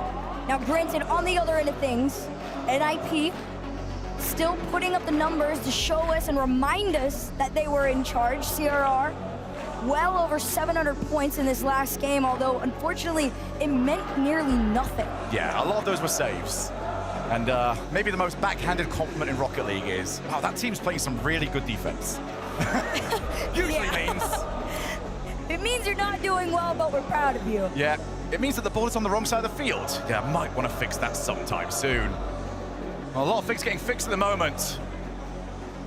Ninja Pajamas with Coach LBP. From Australia. Want to see your CJ's lads. But it's party time at the moment for Vitality.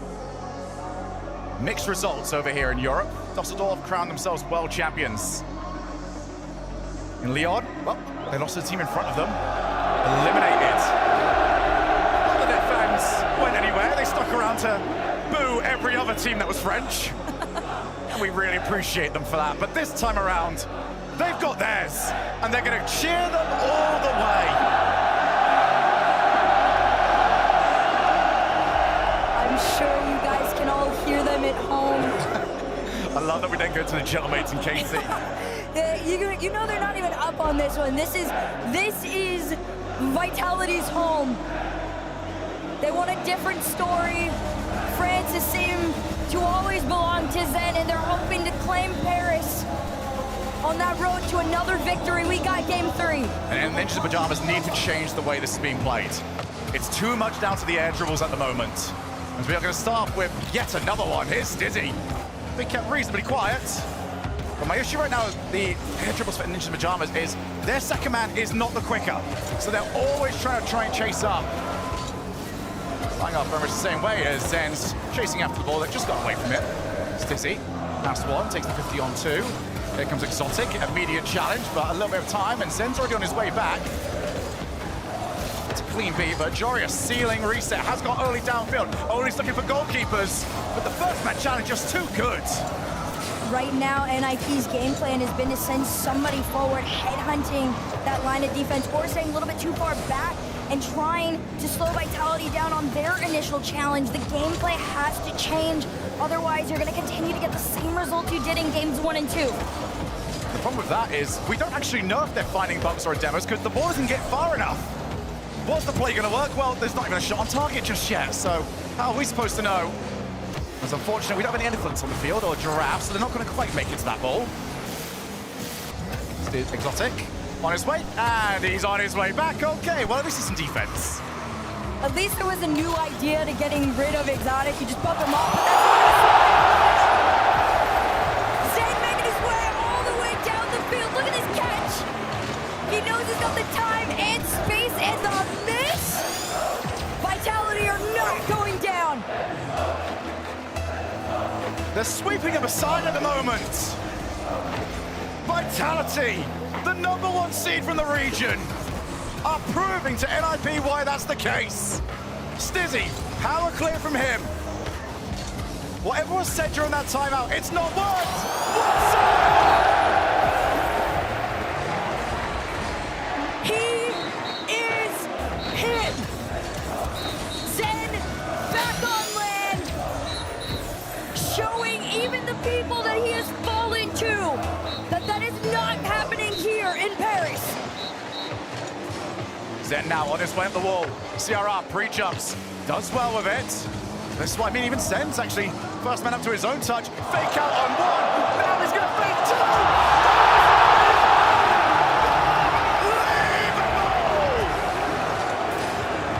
Stizzy with the double fake! 3-0 to Vitality! There's gotta be an all-leak on those cars because they're slipping! Vitality are dismantling their European rivals. CRR to get something, even that's not gonna work. Stizzy on all ends of the field after the double fake goes on his end. It's the save, it's a clear out for Vitality. And Zen just making sure that ball does not get out of the blue. Finally, a breakaway for NIP. This is our best chance, but both lines of defense from Vitality remain strong. I hope you got your invite. It's party time for Vitality.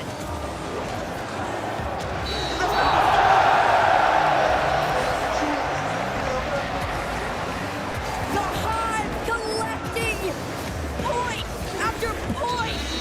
You can try and bump them out the play, but it's still going in. Gentlemates fans, KC fans, the hate watch isn't working. You're gonna have to wait till tomorrow at this point. 4-0, and we just hit halfway. What do you do if you're NIP? It's getting worse every single moment. They're absolutely crumbling. Oh my goodness.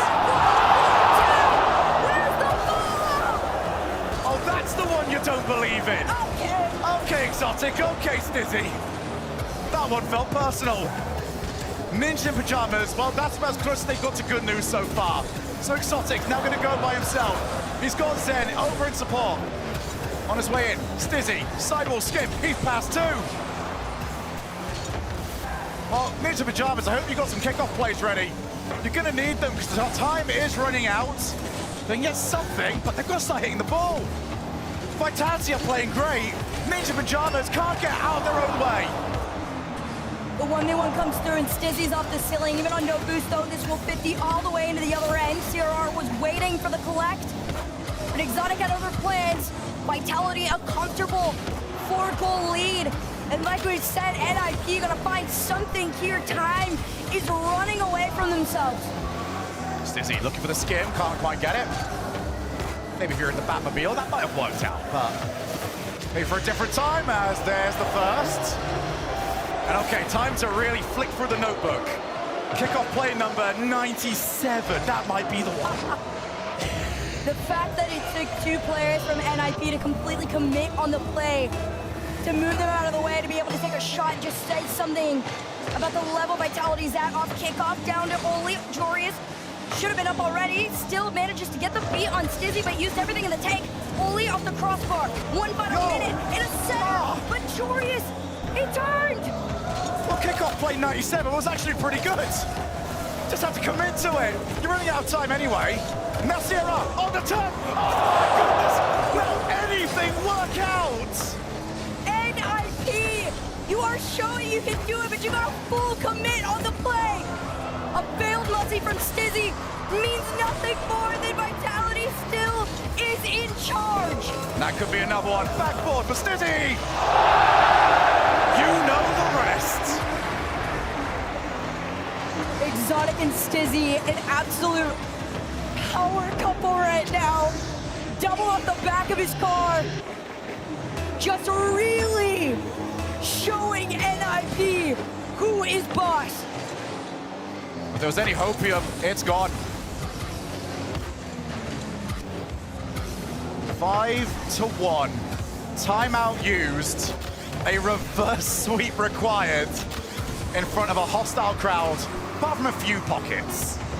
CRR trying to get something for the road, maybe add another 0-second goal to our pile. Come on, let's get a third. There's Jorius off the turn. All right, so this one's definitely got to go in then. Ninja Pajamas need to be history makers, or they are just going to be a footnote in this tournament. Vitality knew what this matchup was last night. They clearly came into this one with a game plan. They said history absolutely will not repeat itself here on land. 716 points to Stizzy alongside MVP honors, 5 shots. This Vitality team, like I said, it is a much more mature version of themselves in this head-to-head against NIP. They understand who gets to go forward. They understand who is popping off and when. That Zen shot, I'm waiting for the double fake. I want to see it again. Run it back. Here we go. There we are. That's mean. Absolutely disgusting. Let them hear you, Vitality.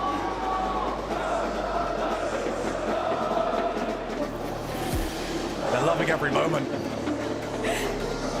Maybe I quite read what was on the screen. If you guys missed it, it says NIP fans in the crowd, and it got loud for a half second. A lot of Vitality fans were chanting for that one, so maybe just very positive. They're just happy everybody's having fun. Maybe everyone but maybe 3 people at the moment.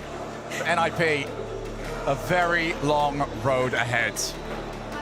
4 in a row. 20 minutes of the best Rocket League you've ever played. Nothing else is good enough. This is the Vitality that has held the standard. The reason why they have so many fans. Stizzy air dribbling down off to the backboard. There's the follow from Zen. Takes his shot. It's slow. The double is not there. Vitality take 1.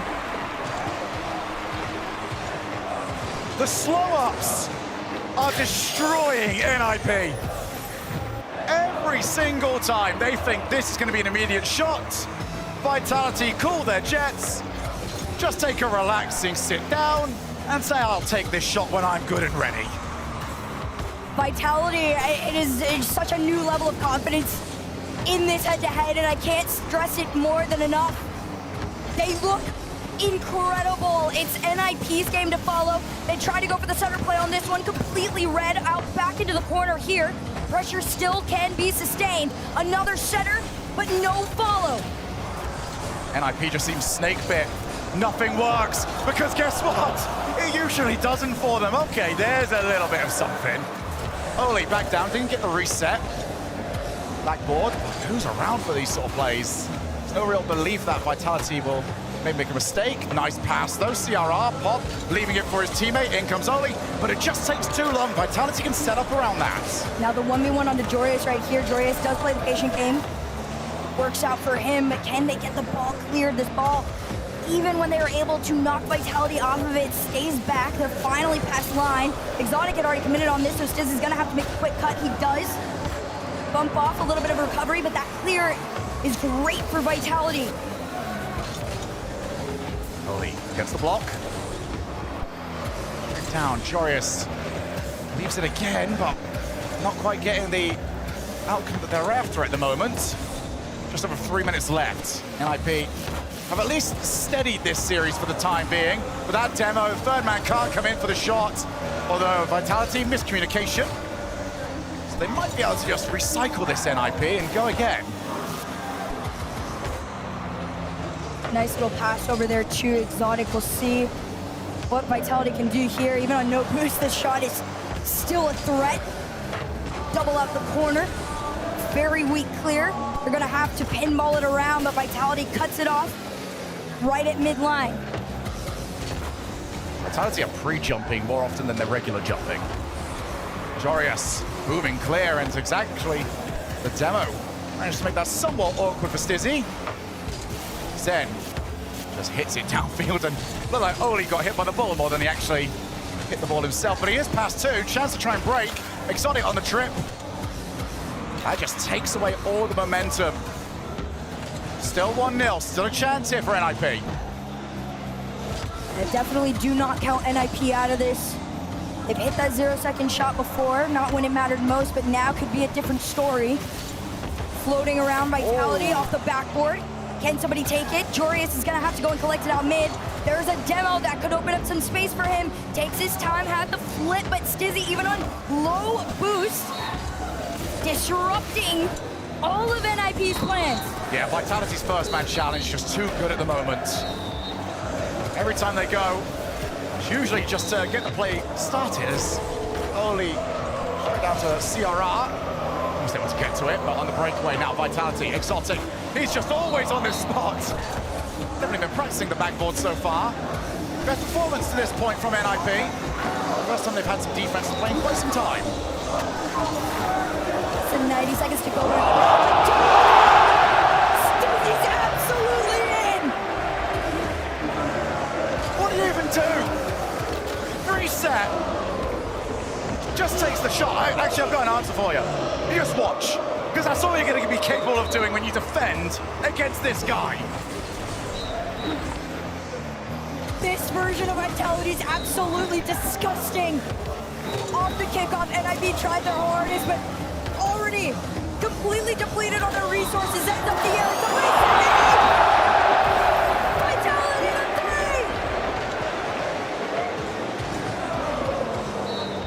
Unbelievable! Vitality have marched over the European rivals. Zen, world champion. Exotic, world champion. Stizzy, two-time major grand finalist. Doesn't sound right, does it? He wants to go further. He wants a major championship. They keep playing like this, Herc. Who's gonna tell them no? There's not one person that's going to be able to stand in their way if they hold themselves at this level of play. 43 seconds on the clock, Vitality demoing all of NIP out the way. CRR giving them some hope in the final moments, but this ball staying in blue could be the end of NIP. Clear. First time. Stizzy! We get it! It's all yours! I'm half expecting him to take the microphone off Leaf and say, get Space Station out here. Right now! I want them now. I am just in absolute disbelief. I mean, you can take the shot all you want, Jarius, but 22 seconds and a miracle is what is needed out of NIP. Just go in order. Kickoff play 59, 60, 61, and then skip a couple just to really catch them out in overtime. 22 seconds. Vitality, they're back. A calm, quiet 2025. A difficult time in the group stage. But Space Station Gaming, the gauntlet has been thrown at your feet. You will see them tomorrow. Good luck to you.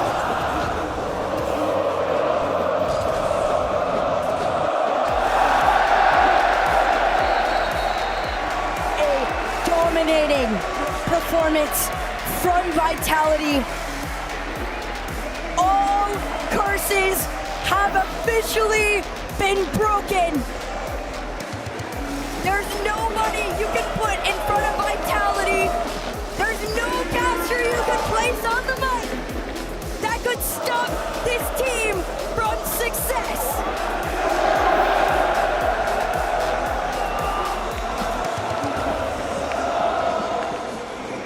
Truly dominant.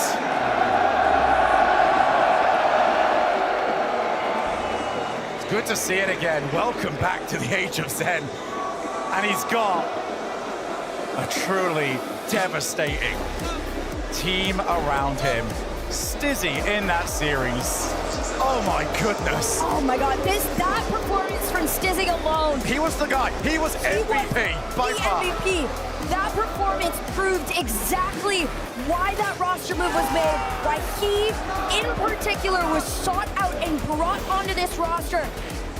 Both of his teammates, they've seen a world championship, but they wanted another one, and they are well on their way there. NIP down. SSG tomorrow. Hopefully, we'll see you all there as well. Leaf is on the stage with Vitality. How we feeling about Vitality?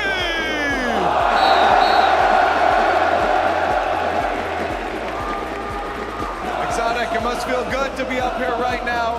You know, coming out of groups and in today, it seems like you're a different squad. Has the audience revitalized you guys? Ça doit faire du bien d'être sur scène maintenant. C'est vrai qu'entre les deux premiers jours du Major et maintenant que vous êtes sur scène, on a l'impression que vous avez été revitalisé par les fans et par la foule. Comment est-ce que tu te sens? Ouais, on a eu 2 premiers jours un peu compliqués, que ce soit individuellement et en équipe, mais on est habitué au LAN, donc être sur stage, on préfère forcément. Et là, il y a tous les fans de Vitality qui sont là pour nous supporter, du coup, ça nous hype encore plus, quoi. Ouais, of course, it was really hard for us. The 2 first days were not in the best mood, and we didn't play it that well. But now we are on stage. We're kind of used to play on LAN. We love to play on stage, and there is the Golden Hornets and all the Vitality fans. So we just pump it up. Well, I want to see if I can try to get a little bit out of you. What is really the difference, I guess, from yesterday to today? Is it just the fact that you're on this environment, or what did you guys work on to make sure today you're ready to compete? Pour essayer de bien comprendre comment est-ce que ça fait que vous avez réussi à step up d'un coup d'un seul, est-ce que c'est vraiment que ce qui s'est passé sur scène ou aussi ce qui s'est dit en off et la préparation que vous avez eue avant le match d'aujourd'hui? Non, c'est un mélange des deux aussi parce que hier soir on a beaucoup parlé, on a travaillé jusqu'à avant le match, même cet après-midi. Donc c'est juste un mélange des deux, du travail et de la hype des fans. Donc juste qu'on soit encore plus hype de jouer sur stage. It's really a mix of both. Like we work really hard about this match. We spoke about it yesterday, and even today we spoke a lot. And we fixed some problems, and it's half. Like half working together and half being hyped to play on stage. Hey, can you hear them? You want to talk back? What do you got to say to the Vitality fans? Qu'est-ce que tu as à dire aux fans de Vitality? Juste merci d'être venus tout le monde. Continuez, on va essayer de faire une run de fou jusqu'à dimanche et essayer de ramener le trophée et prendre la revanche sur Boston. Thank you guys for coming. We hope we're gonna do a roller run, insane roller run. We want to get the revenge and take the trophy, and this time we will get it, not like Boston. Well, it looks like you're on track for it. Keep it going for Vitality! Vitality!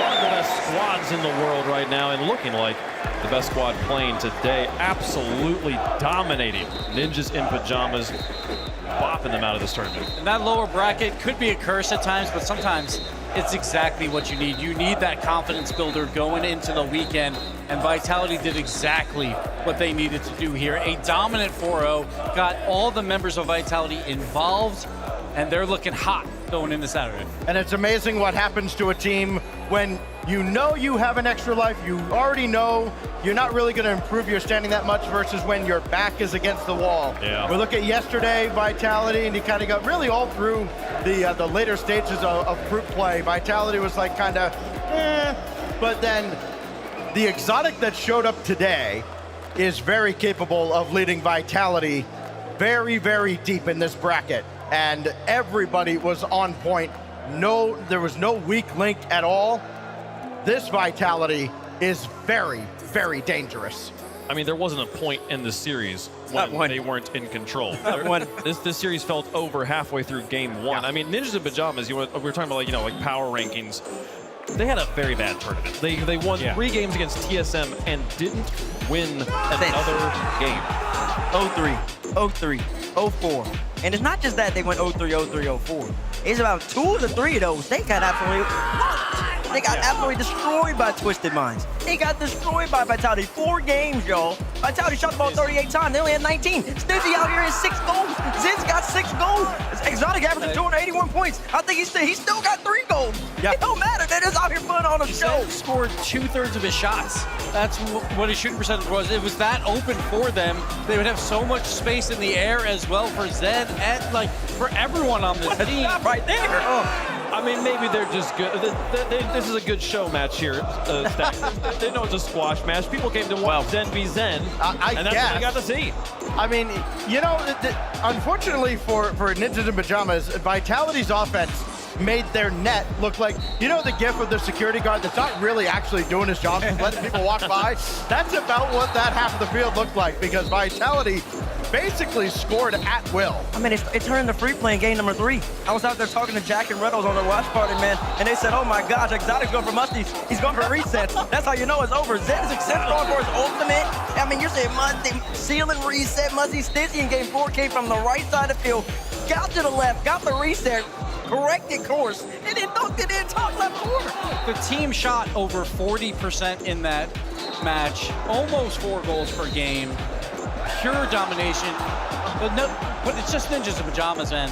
1.25 goals per game, obviously. They actually shot okay, but that's because they didn't have a lot of pressure. Also, Vitality probably just gave up a few like while they're blowing them out. So, Ninjas, a lot of questions going into that World Championship that they have to figure out. To Vitality's credit, I think there was pretty much only 1 goal of any consequence that they actually conceded, and it was very early on. It was another Ninjas kickoff goal, which is how they made their money here at this LAN. You know, that's what they did against TSM, and that was pretty much it. Every other goal they scored almost. Just felt like it was in garbage time. I mean, they were just on one, man. It was truly a sensational to watch Zen off ceiling, just putting on the hammer on top, the exclamation mark as usual. This Vitality team, they formed. People are questioning the Stizzy pickup.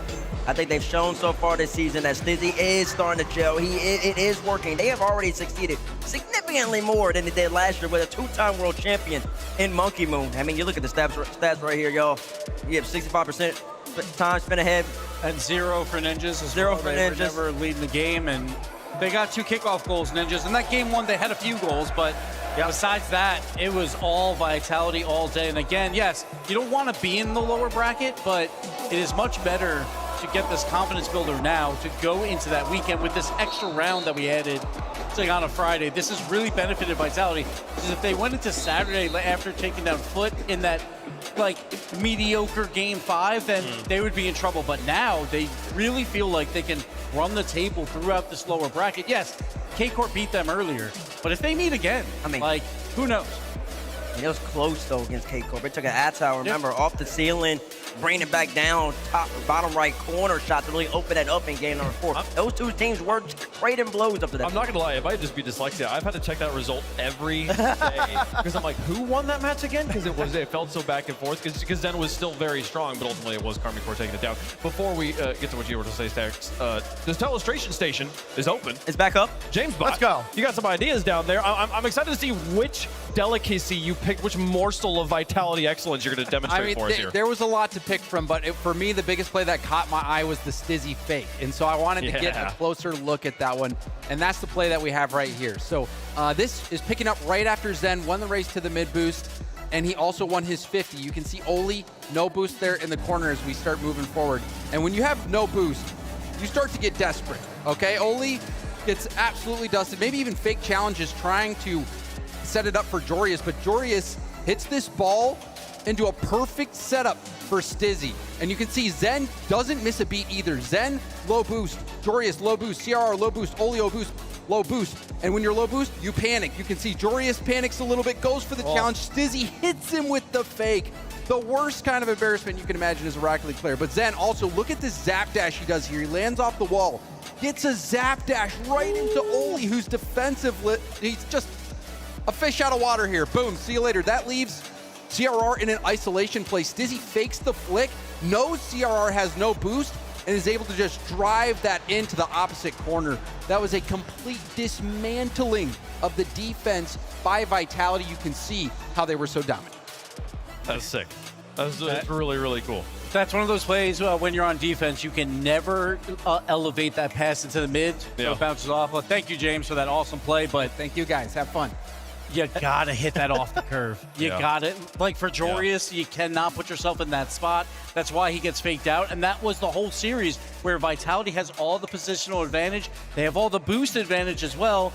And that's what happens. Well, you have to, when you're playing a team like Vitality, you have to be like trusting your instinct, which makes you so much more fakeable. The pace of play is so fast that you can't sit there and try to think like, what's Stizzy gonna do here? Like, you just have to just go with what your instinct is. And so when Stizzy, whose brain operates at this speed, can go, what do I want to do here? You're done. I was going to say something, but I remember that you were going to say something. Well, what I want to say after watching that replay was, have you ever seen one person man 3 different marionette dolls? Because that's exactly what Stizzy looked like on that play. It looked like he was just kind of directing traffic all over the place and then just had CRR in the air at the end. What I want to say, though, about the results for Vitality in the group stage, remember, that's kind of in a sterile environment, right? That's those studio matches where you don't have this environment, when you don't have just rabid fans supporting you as you're competing with your tournament life on the line, as it will be for Vitality all throughout the rest of this. It's a different atmosphere here, and I can't wait to see all these matchups as we continue on through the playoffs. I'm excited about that bottom matchup, Vitality versus SSG. There's some bad blood in that one. We'll get to see it a little bit later on. These are the progressive accolades, though, as these are continuing to update. Not a lot of movement here, given that the guys at the top didn't play today, but we'll see. We've seen Nobu and TRK there in second place right now, and Zen climbing, somehow gaining. I don't actually. I'm curious if his number changed here. I don't remember what the number was. I think it did change today, but I don't. He was on any the top opportunities 5, to get to play. He didn't play much defense in that series.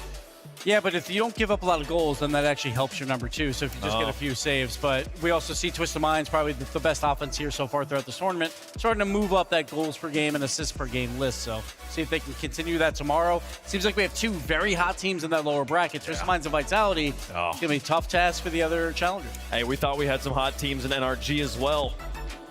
That's why you play the matches, folks, because you got to see how it goes. Do we get some upsets tomorrow? The schedule going to be a fun one. 4 more matches for you, and we will have Karmine Corps versus Gentlemates. They'll be playing first thing. Talked about it a few times. Don't forget that is the case. Then Manchester City, one of the greatest stories of the tournament so far. Will it continue here versus Shopify Rebellion? Then we have the 2 teams everyone's very familiar with, household names here. No Miss Just Fake versus Sangre Caliente. That's a 5. A best of We didn't get a best of 5. We got a they got a best of 3. Well, no, They're not that much better than me. We watched y'all play one game. It was like, no, we can't watch more of this. Actually, you want to see more of it because it gives it a lot more read rate. The communities were scoring millions upon millions of goals for these 2 titles. They deserve a best of 5. For the sake of the people who maybe are not following, if you've seen the bracket rivalry event in game, these are the 2 teams that won the tag battles there. You put the tag on the team to represent their team, and then you score goals. The team that scores the most goals with their tags moves forward. So this is 2 French creators and 2 Spanish creators going head-to-head for the fun and enjoyment of their fans as well as the rest of the Rocket League viewing world. And this crowd's going to get behind them as well, too. So it's going to be a good time. A nice little break in the middle there. We'll get that Vitality SSG match, the last match of the day, and that'll set us up for Championship Sunday. Oh, this is going to be a good day. Good day of Rocket League, folks. Don't forget to make sure you've got your Twitch account linked up with your Epic account so you can be a part of the Drop Rush event. All the streams that are showing this event here, you get that decal. I got to do that too, actually. You're reminding me I haven't done that yet. Pull your stuff I've together, got them linked. I need to pull up my phone in the back and just have it running at the broadcast or something there, folks. Also, don't forget about the Paris Major Bundle, folks. You can be a part of the prize pool here. All the proceeds from the Paris Major Bundle in the shop goes to the prize pool of the Paris Major here. It's going to be a lot of fun as we close it out on Championship Sunday. But we got a whole extra day before we get there. Thank you so much for watching here on Friday. The doors open at noon tomorrow. The pre-show at 1:30 with gameplay kicking off at 2. Thanks for watching. We'll see you then.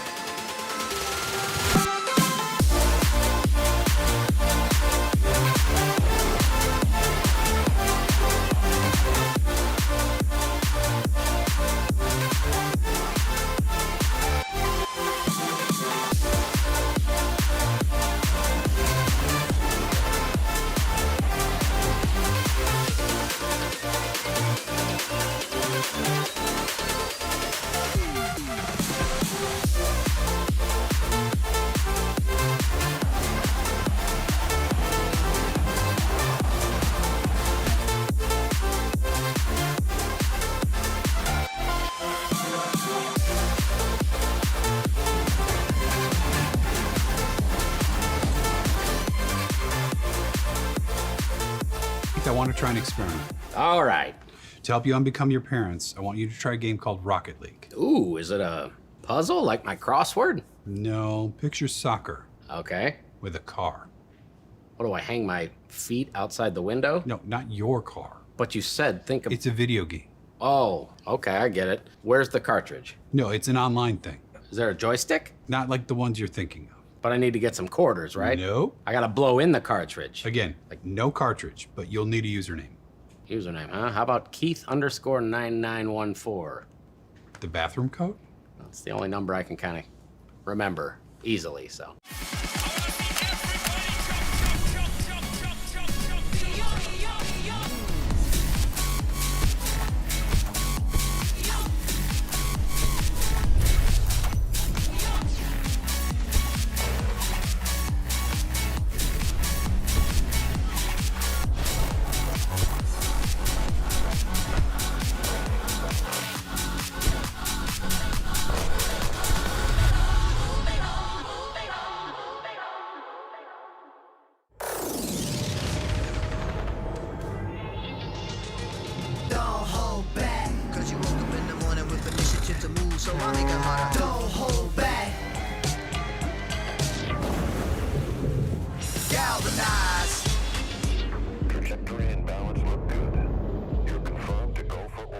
Every day, Michelin innovates to move the world forward on the road and far beyond.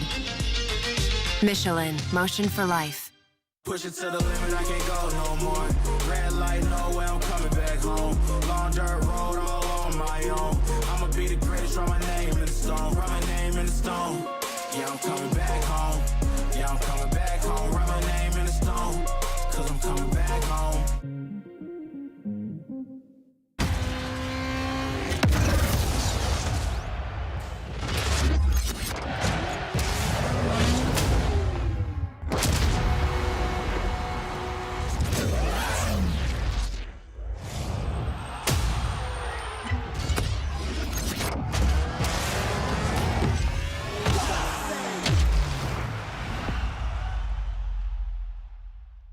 You come over,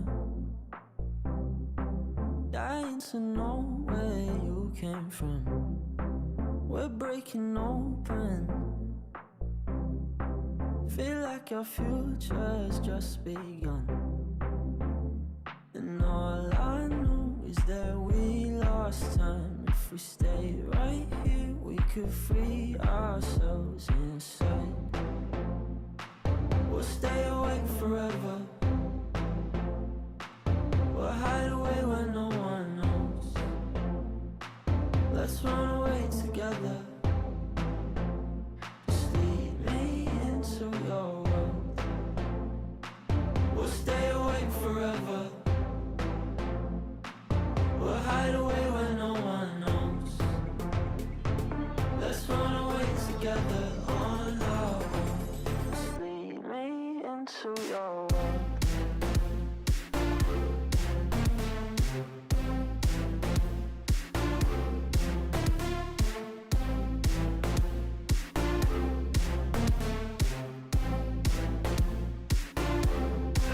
Waiting for no one.